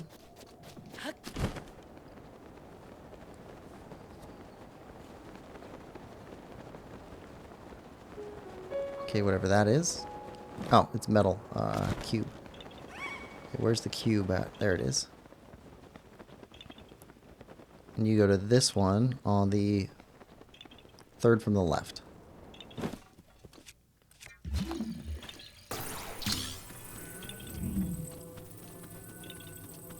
Third from the left. There we go.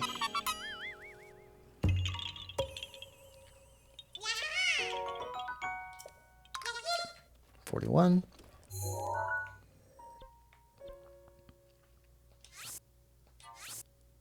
Red. Blue.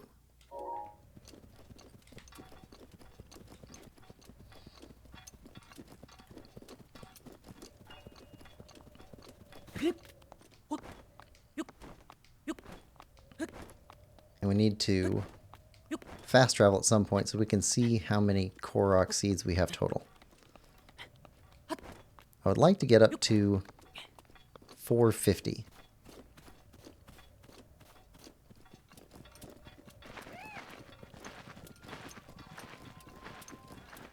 Okay, red and blue.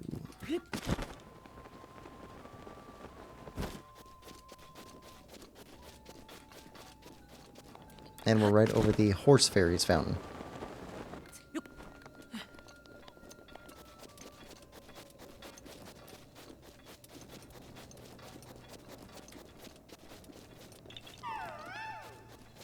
Alright. Missing rock. This way.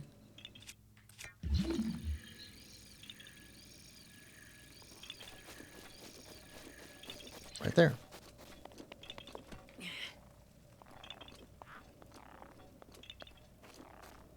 Also, I like that some of these are visible from the map.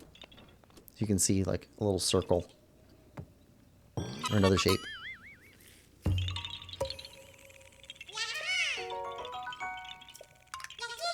Okay, and blue.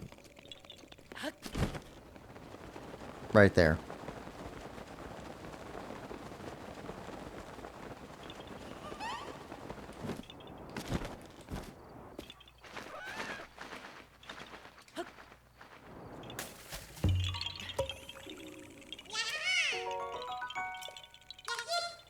Alright.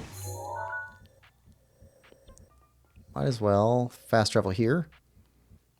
And then, let's see. red, blue. I think we'll have to get all these at the same time. They're all kind of up on the mountain. Okay, red, then blue. Alright, how many total Korok seeds?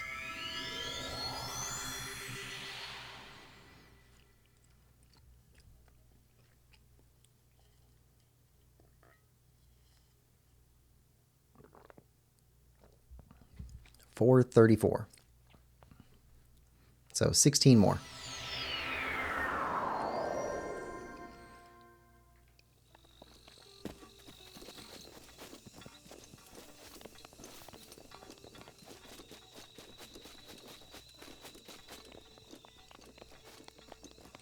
Red and then blue.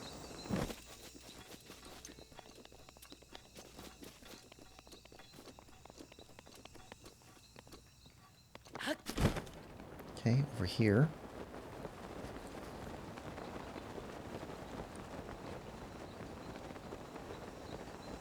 And climb.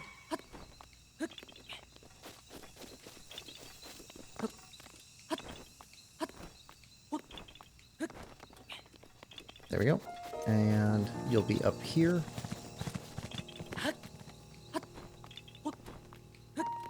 Somewhere. Yep.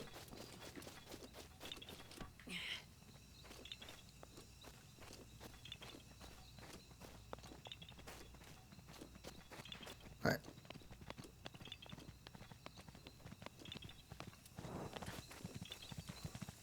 Red.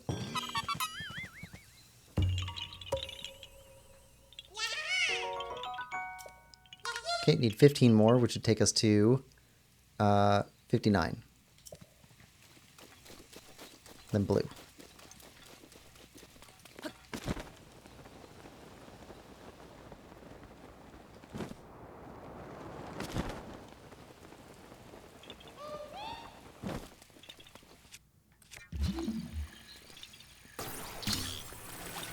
Okay. Like this.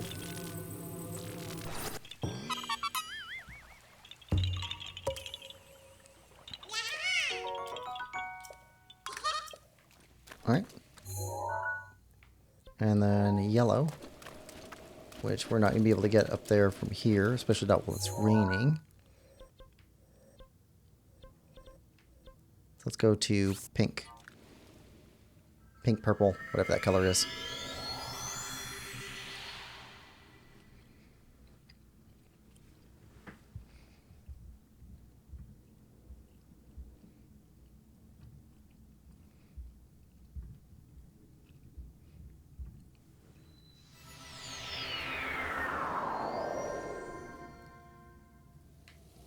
That way.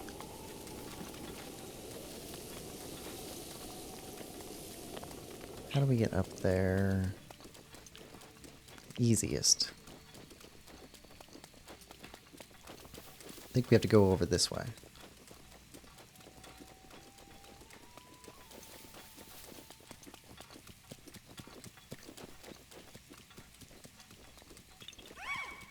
Okay. Yep. That's got to come down here. All right.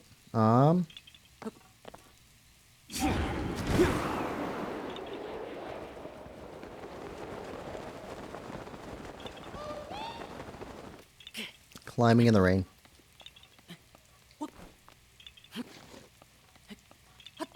There we go.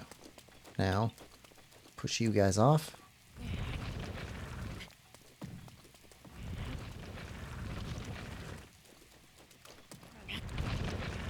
Which one?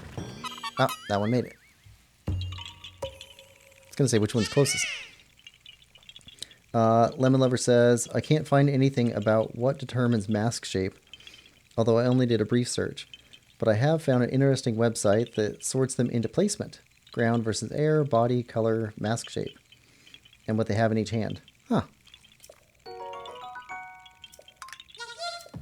Yeah, somebody is going to go in on that type of stuff. That's with as large a fan base as Zelda has. Yeah, somebody cares enough to actually go through and do the research and put it out there. And at some point, it'll come in useful.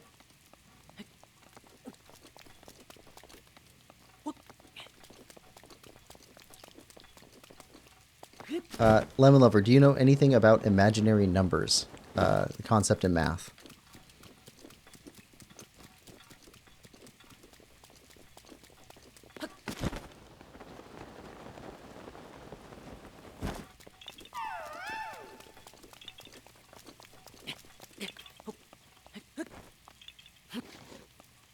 Come on, climb. There we go.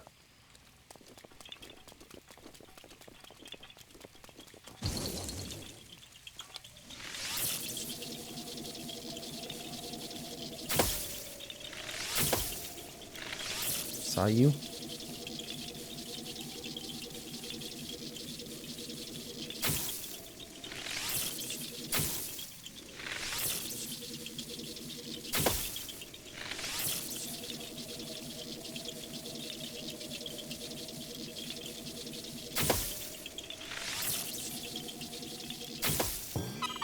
There we go. Like I? Yeah, imaginary numbers like I. Not much. Okay, so the invention of imaginary numbers was being done by mathematicians as a way to create a mathematical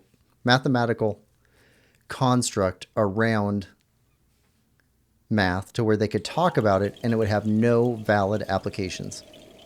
They specifically wanted to not be able to apply the math to anything in the real world. And so they built this in order to just exercise ways to do math that wouldn't be taken over by like engineering or something. So it'd be pure math. That was their idea. But physicists found it and found out that they could use imaginary numbers to talk about the irrationality of real-time events. So one of the places it gets used is when you're discussing gravity and time, because the relationship between gravity and time is really weird. And so you end up with, let's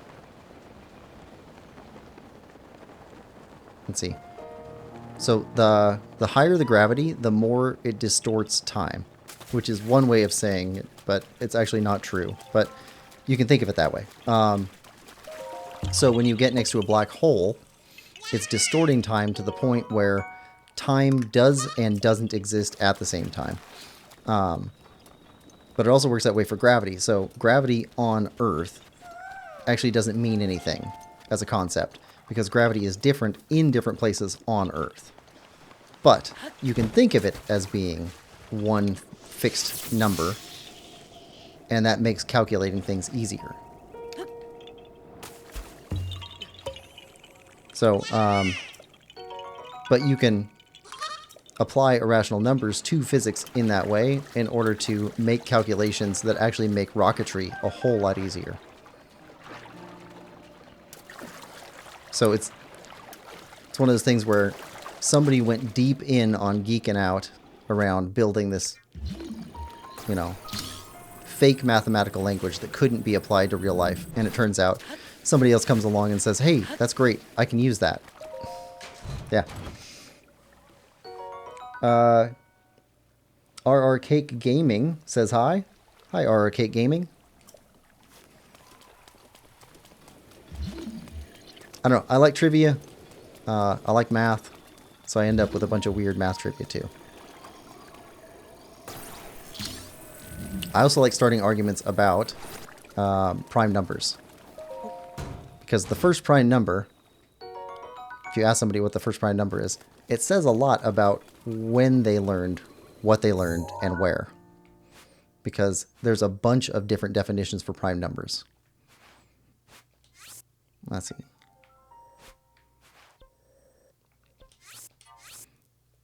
Alright, let's set this one as red, blue, and yellow.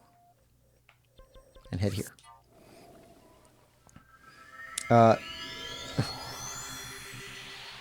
Lemon Lover. So they failed. It's 2. In the US, in the educational system, generally, it's agreed upon that it's 2. Right now. But that'll change.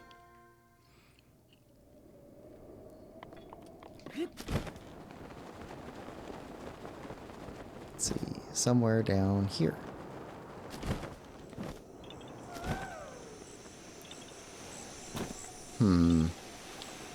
Take you out.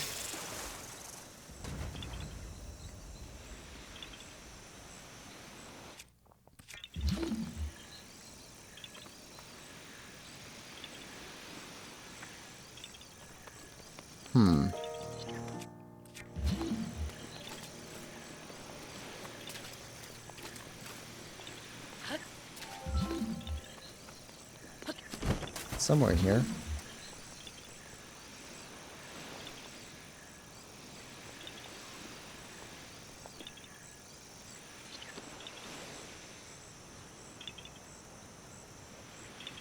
Somewhere in here.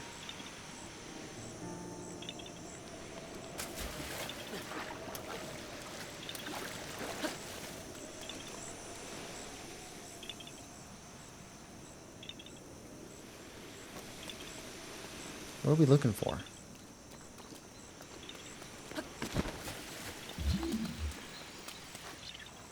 Maybe it's over here.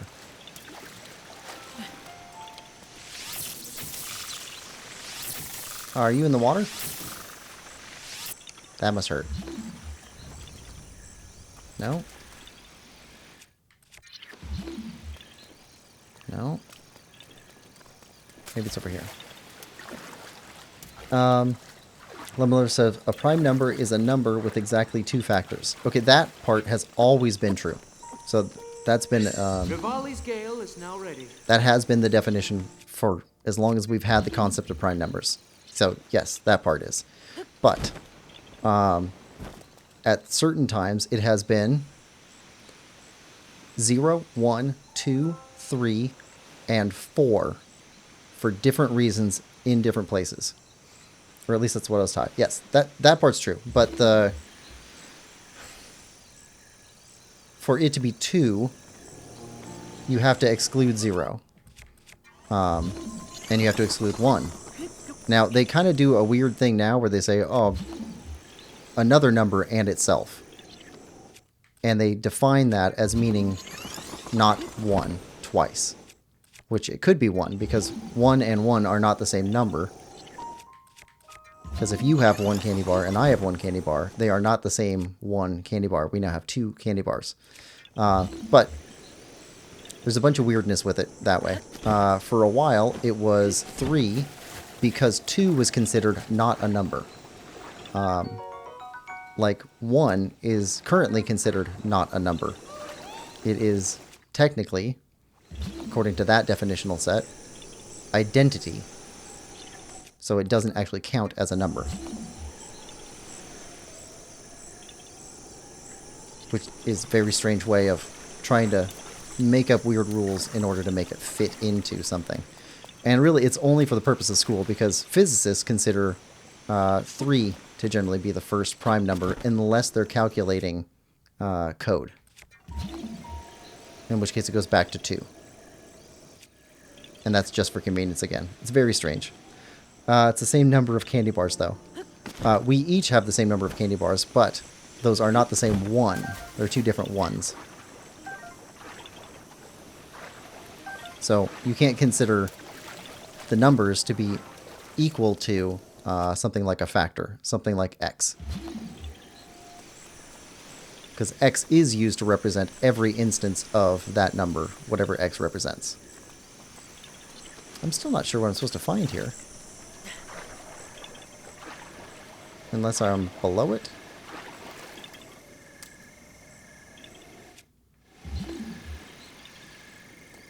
Oh, whoa, oh, there we go. Okay, so it's this. Where do you go?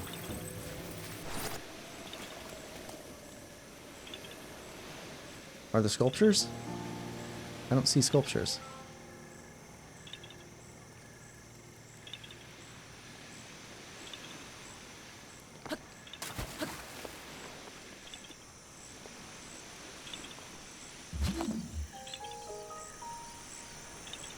Change the color a little bit, see if we see something.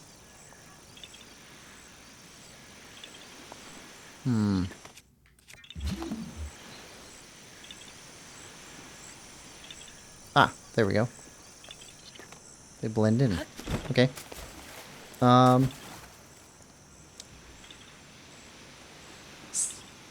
So I can't have one lemon. Why three? Prime numbers are not physical, so you shouldn't use physical terms to define them. Right, but it's...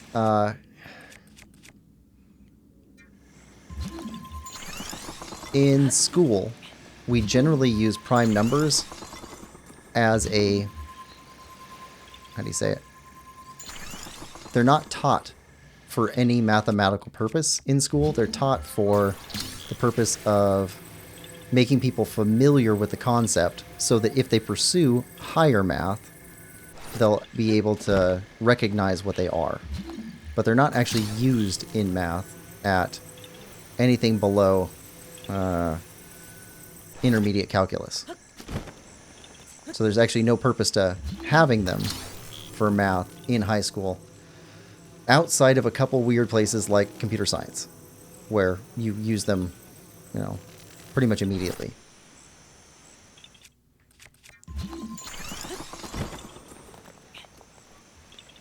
But, so the 2 being the number that everybody agrees upon is actually the number that education system agrees upon, because different areas of physics use different ones still. Your candy bar analysis, yeah. It's just, technically, 1 not being a number for the purpose of prime numbers doesn't make a whole lot of sense either, because identity itself is a... what do you call it? It's a property of 1 that in no way changes 1 from being a number. But also there's lots of arguments about expanding it to being 0. Because 0 also works as a prime number within some applications. So it's a large fight over application, language, and education about why it should be what it should be. Alright, so we're going to put that there so we can climb back out of the water again. After we dive in after that ring.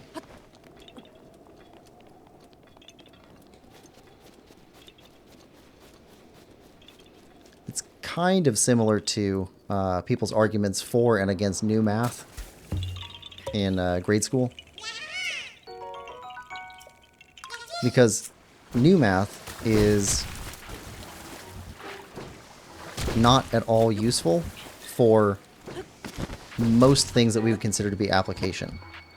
But it's very useful for the education system to be able to teach math to people who would struggle with some of the more traditional ways of teaching math.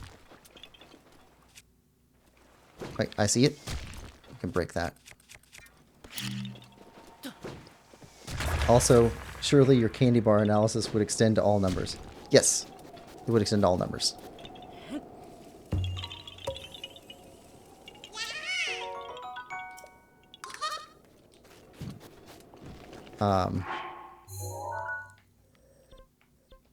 Let's see, put this one here and mark this one there. Red, then blue. Let's see, what's another math issue? Oh, there's constant infighting between algebra and calculus over how you state problem statements for math. Oh, you got a question about new math. So yeah, so new math is a different approach to teaching mathematics within the about K through 8. It hasn't extended much beyond that, but it completely skips over more traditional ways of teaching math, to where let's see, if you're adding numbers together traditionally, you would take one number, place it on top of another number. So you got 6 above 4, and then you put a line underneath the both of them, and then you would add units until you got to the answer. And then new math would say something like, well, your base unit is 5, and so you've got 1 less than 5 and 1 more than 5. And so if you take one, borrow it from the other, then you have 2 5s, which equals 10. And that's a different way of conceptualizing math for people who had a hard time with the more traditional method. But the main place where parents are disagreeing with the teaching of new math is that new math isn't just taught to people who have problems with the traditional method, it's being taught to everybody. Meaning the majority of kids who don't have problems with traditional way of teaching math end up learning this different type of math which their parents can no longer help them with. So, lots of arguments about that. Alright, let's go grab what we can here. Some of these are going to be above it.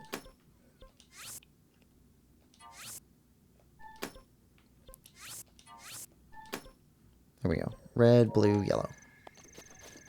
All this way. Yeah, so that's what new math is. It's not actually a new math, it's just a new way of teaching math to younger kids. And to people who have like autism and a couple of other problems that affect the way you learn. Yeah, that affect the way you learn. Alright, Blood Moon Rises.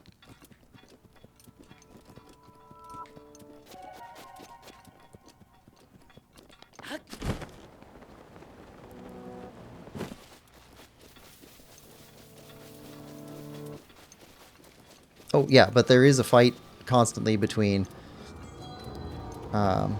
algebraists and calculists about how you state story problems, because often the story problems that kids get in their textbooks, while they help you learn the language of math, they don't help you with the application of math at all.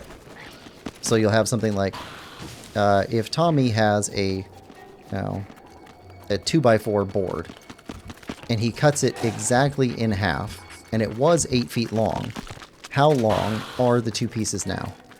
Which is fine for understanding like how to add numbers together and how to subtract numbers and stuff like that, teaching division, but is bad for application because you actually don't end up with 2 4-foot long 2x4s because you have to add in the width of the saw blade or the saw cut that's made. And so you have to figure out, what is... If you cut on one side of the board, then you actually have a 4-foot long board, and then you have another board which is 4 feet minus the width of the saw blade. Or if you cut in the middle of the mark that you make, then you end up with 2 pieces which are each half of the width of the saw, less than 4 feet. Which makes a more complex question, and one which is application focused. Lemon Lover says, the traditional version I feel would be faster, however new math would be faster for mental math. Lemon Lover says, for larger numbers anyway.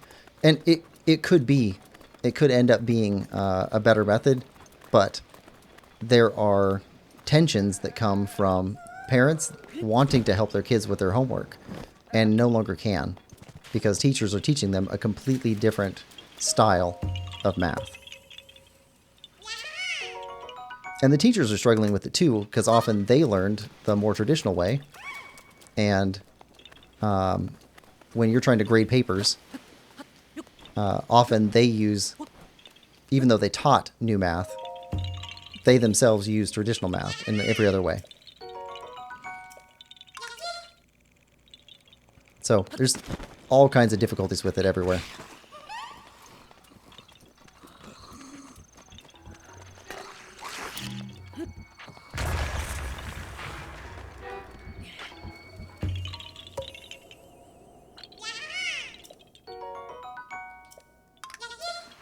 Alright. So that's that one. Let's take that one off. Just delete it. There we go. This one. Actually, we'll leave that one for now. We'll know where to pick up when we come back over this way. We got stuff over here to go. Couldn't figure out this one. That one. If we start here, we can actually use the waterfall to get up higher. So let's put those down.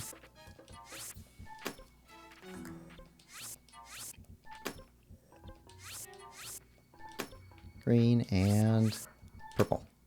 Alright, red first, then blue. Waterfall, though. Waterfall, red, blue.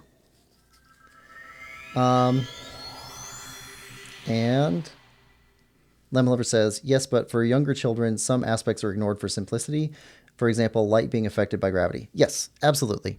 But it's so tricky to figure out how to educate people in a way that doesn't lead them to problems later on when they continue education. So there was a science educator named Mr. Wizard. And he's got videos from the 80s that are still fantastic. That describe like how chemical processes happen. Things like that. And if you compare those to Bill Nye the Science Guy, one of the approaches that they differ on is Bill Nye often says, this is how this chemical reaction happens. But you basically used an analogy in the experiment that they show, meaning it's not actually true that this is how that chemical reaction happens. This is similar to, but it's not the same as. And it's one of the things that Mr. Wizard, the older one, was much clearer about, and so it ends up introducing less problems for later educators. That you have to be really clear for a lot of people about the difference between this is an analogy for how this works versus this is how it actually works. And it's difficult to decide what's worth doing that and what's not.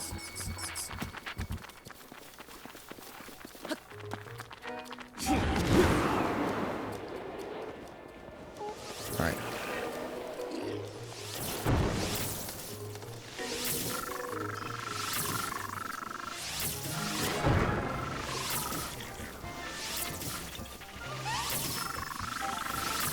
Come on. Alright. Who's shooting at us now?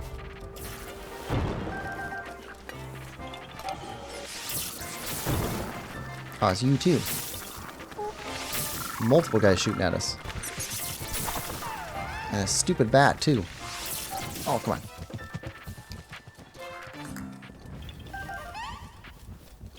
Alright. And we've still got...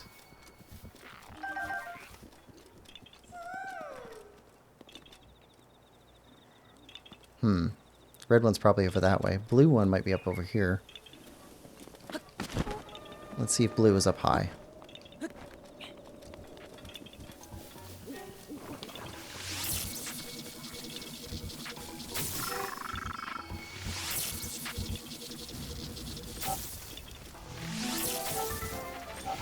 Come on. There we go.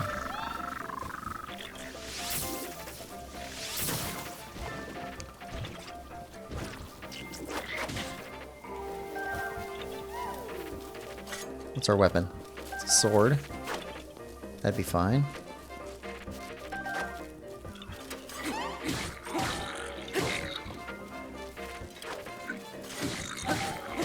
Oh, spear guys. Spear guys are always painful. They've got that strike in attack, but they also have the swirl above their heads.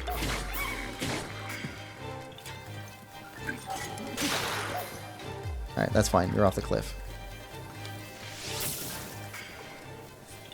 Alright, I think we got him. Lemon Lover says, that's fair, but you have to consider whether a child can grasp certain aspects. Absolutely. So I'm just saying it's a difficulty. Something you have to weigh. But that's why people have debates about you know, prime numbers and everything else. It's because there's always a trade-off involved. Like, what are you trading off?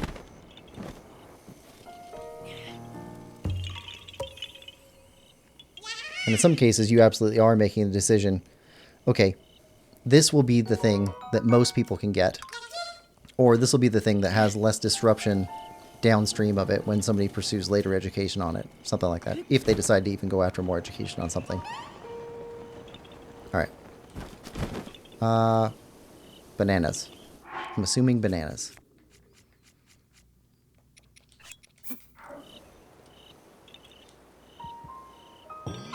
Yep. Bananas.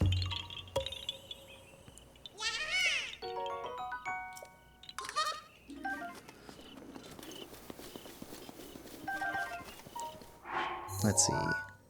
Yellow, green, purple. Alright.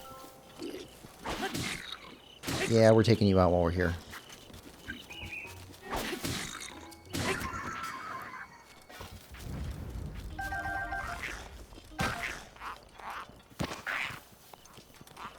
Don't need to fight you guys.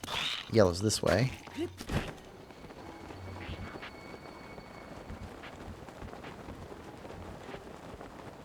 Might as well grab some minerals. Not coming back here again. Oh, whoa. You see that? We got electric choo-choos all around us. This is a trap.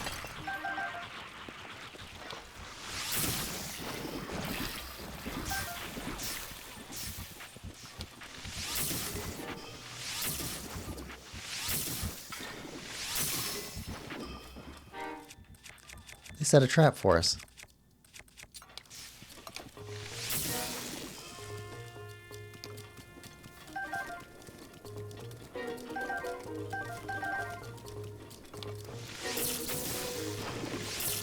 Okay.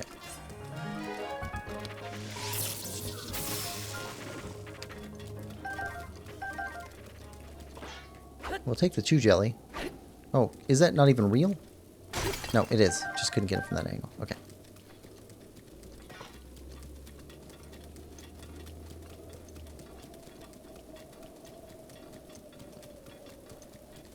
Alright, looking for a Korok. Okay, you're shaking. Are you up top or are you down below? You might be down below.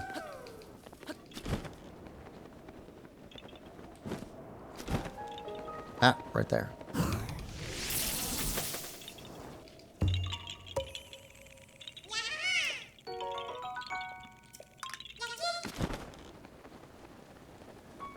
Alright, so that's yellow.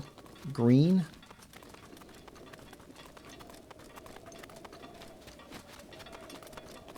They put it up there just so you have to use bomb arrows to get it down.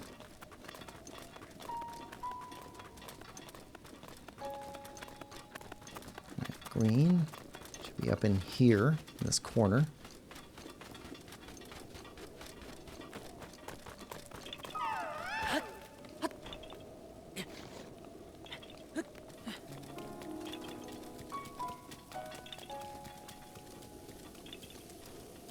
Ah, here we go.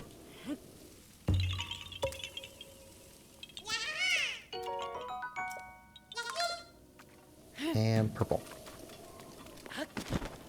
Already see it. And that's a talus next to it. Alright, so missing rock. That'd be on the inside of this bigger rock. Yep.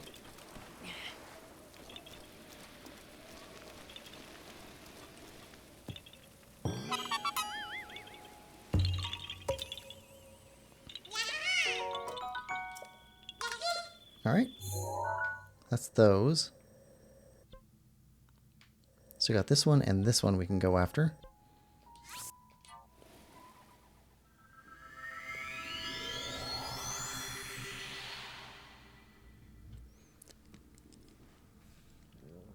$4.54. Alright, we'll grab these last two. Then we'll go see what Hestu can do for us with inventory expansion.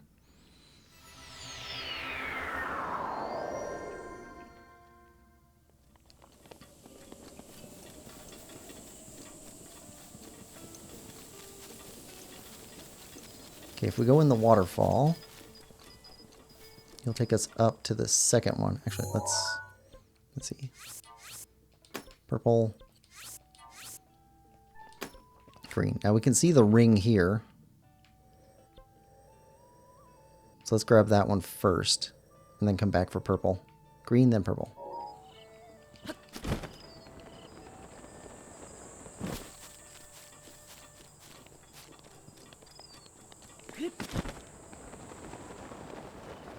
What is purple? We can probably see it before we head up.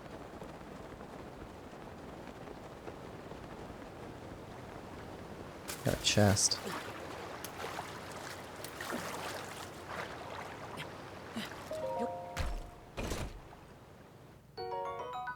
Opal.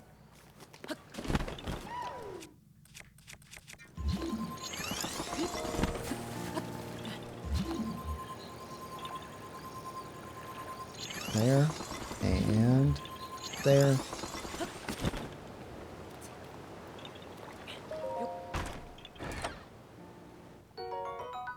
Rupees.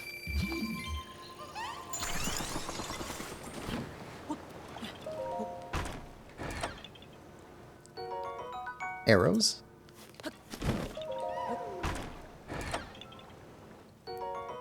And flint. Okay. Oh, that's the puzzle. You know what? Let's get this one done now. Alright, now where do you need to go? We got two. Across the top. Got like a Tetris piece there. Okay. Okay, it needs to go on this side. At the top of... right on top of Link's head. Right there.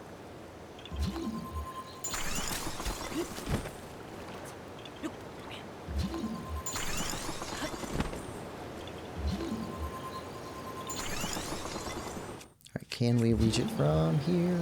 Yes. Can we put it in place from here? Maybe we can. Oh, it's right there. Got it.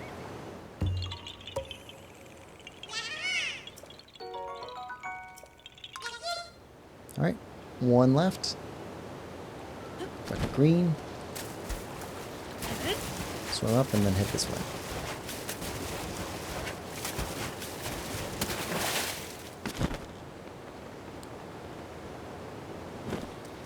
Get green and then erase purple mark.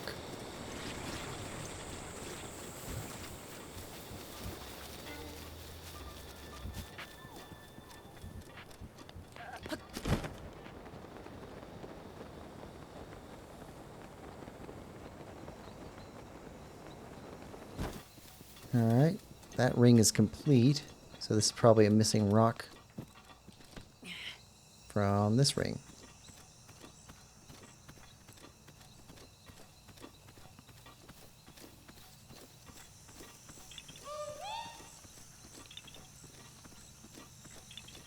Yep, right there.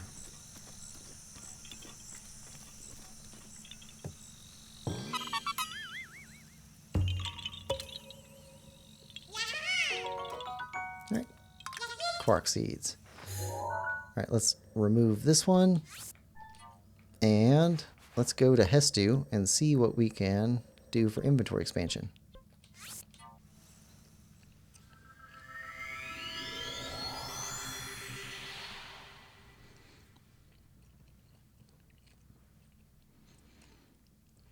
That's 456 Korok seeds found. So that's half of all the Koroks.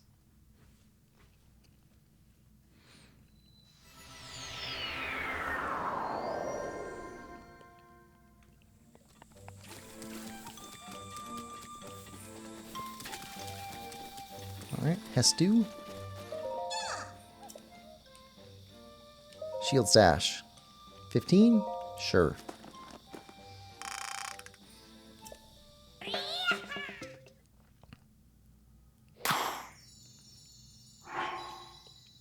Alright, 2 more slots. I think we can do those.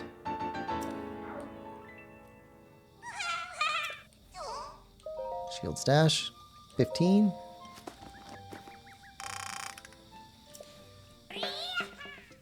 And what do you want for the last one?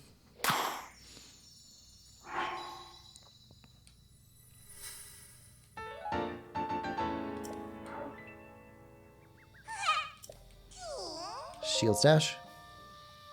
Sure.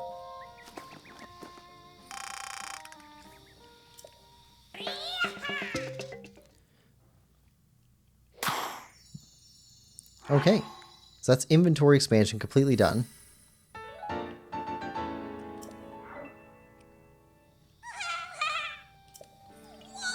Shakalo, you've enlarged all your stashes. Nice. All right. So we got everything there. Let's see. When we come back in our next session, that's where we're headed. The Champion's Ballad. And we'll see if we can get through the Champion's Ballad in one session. So next week, we'll go after this.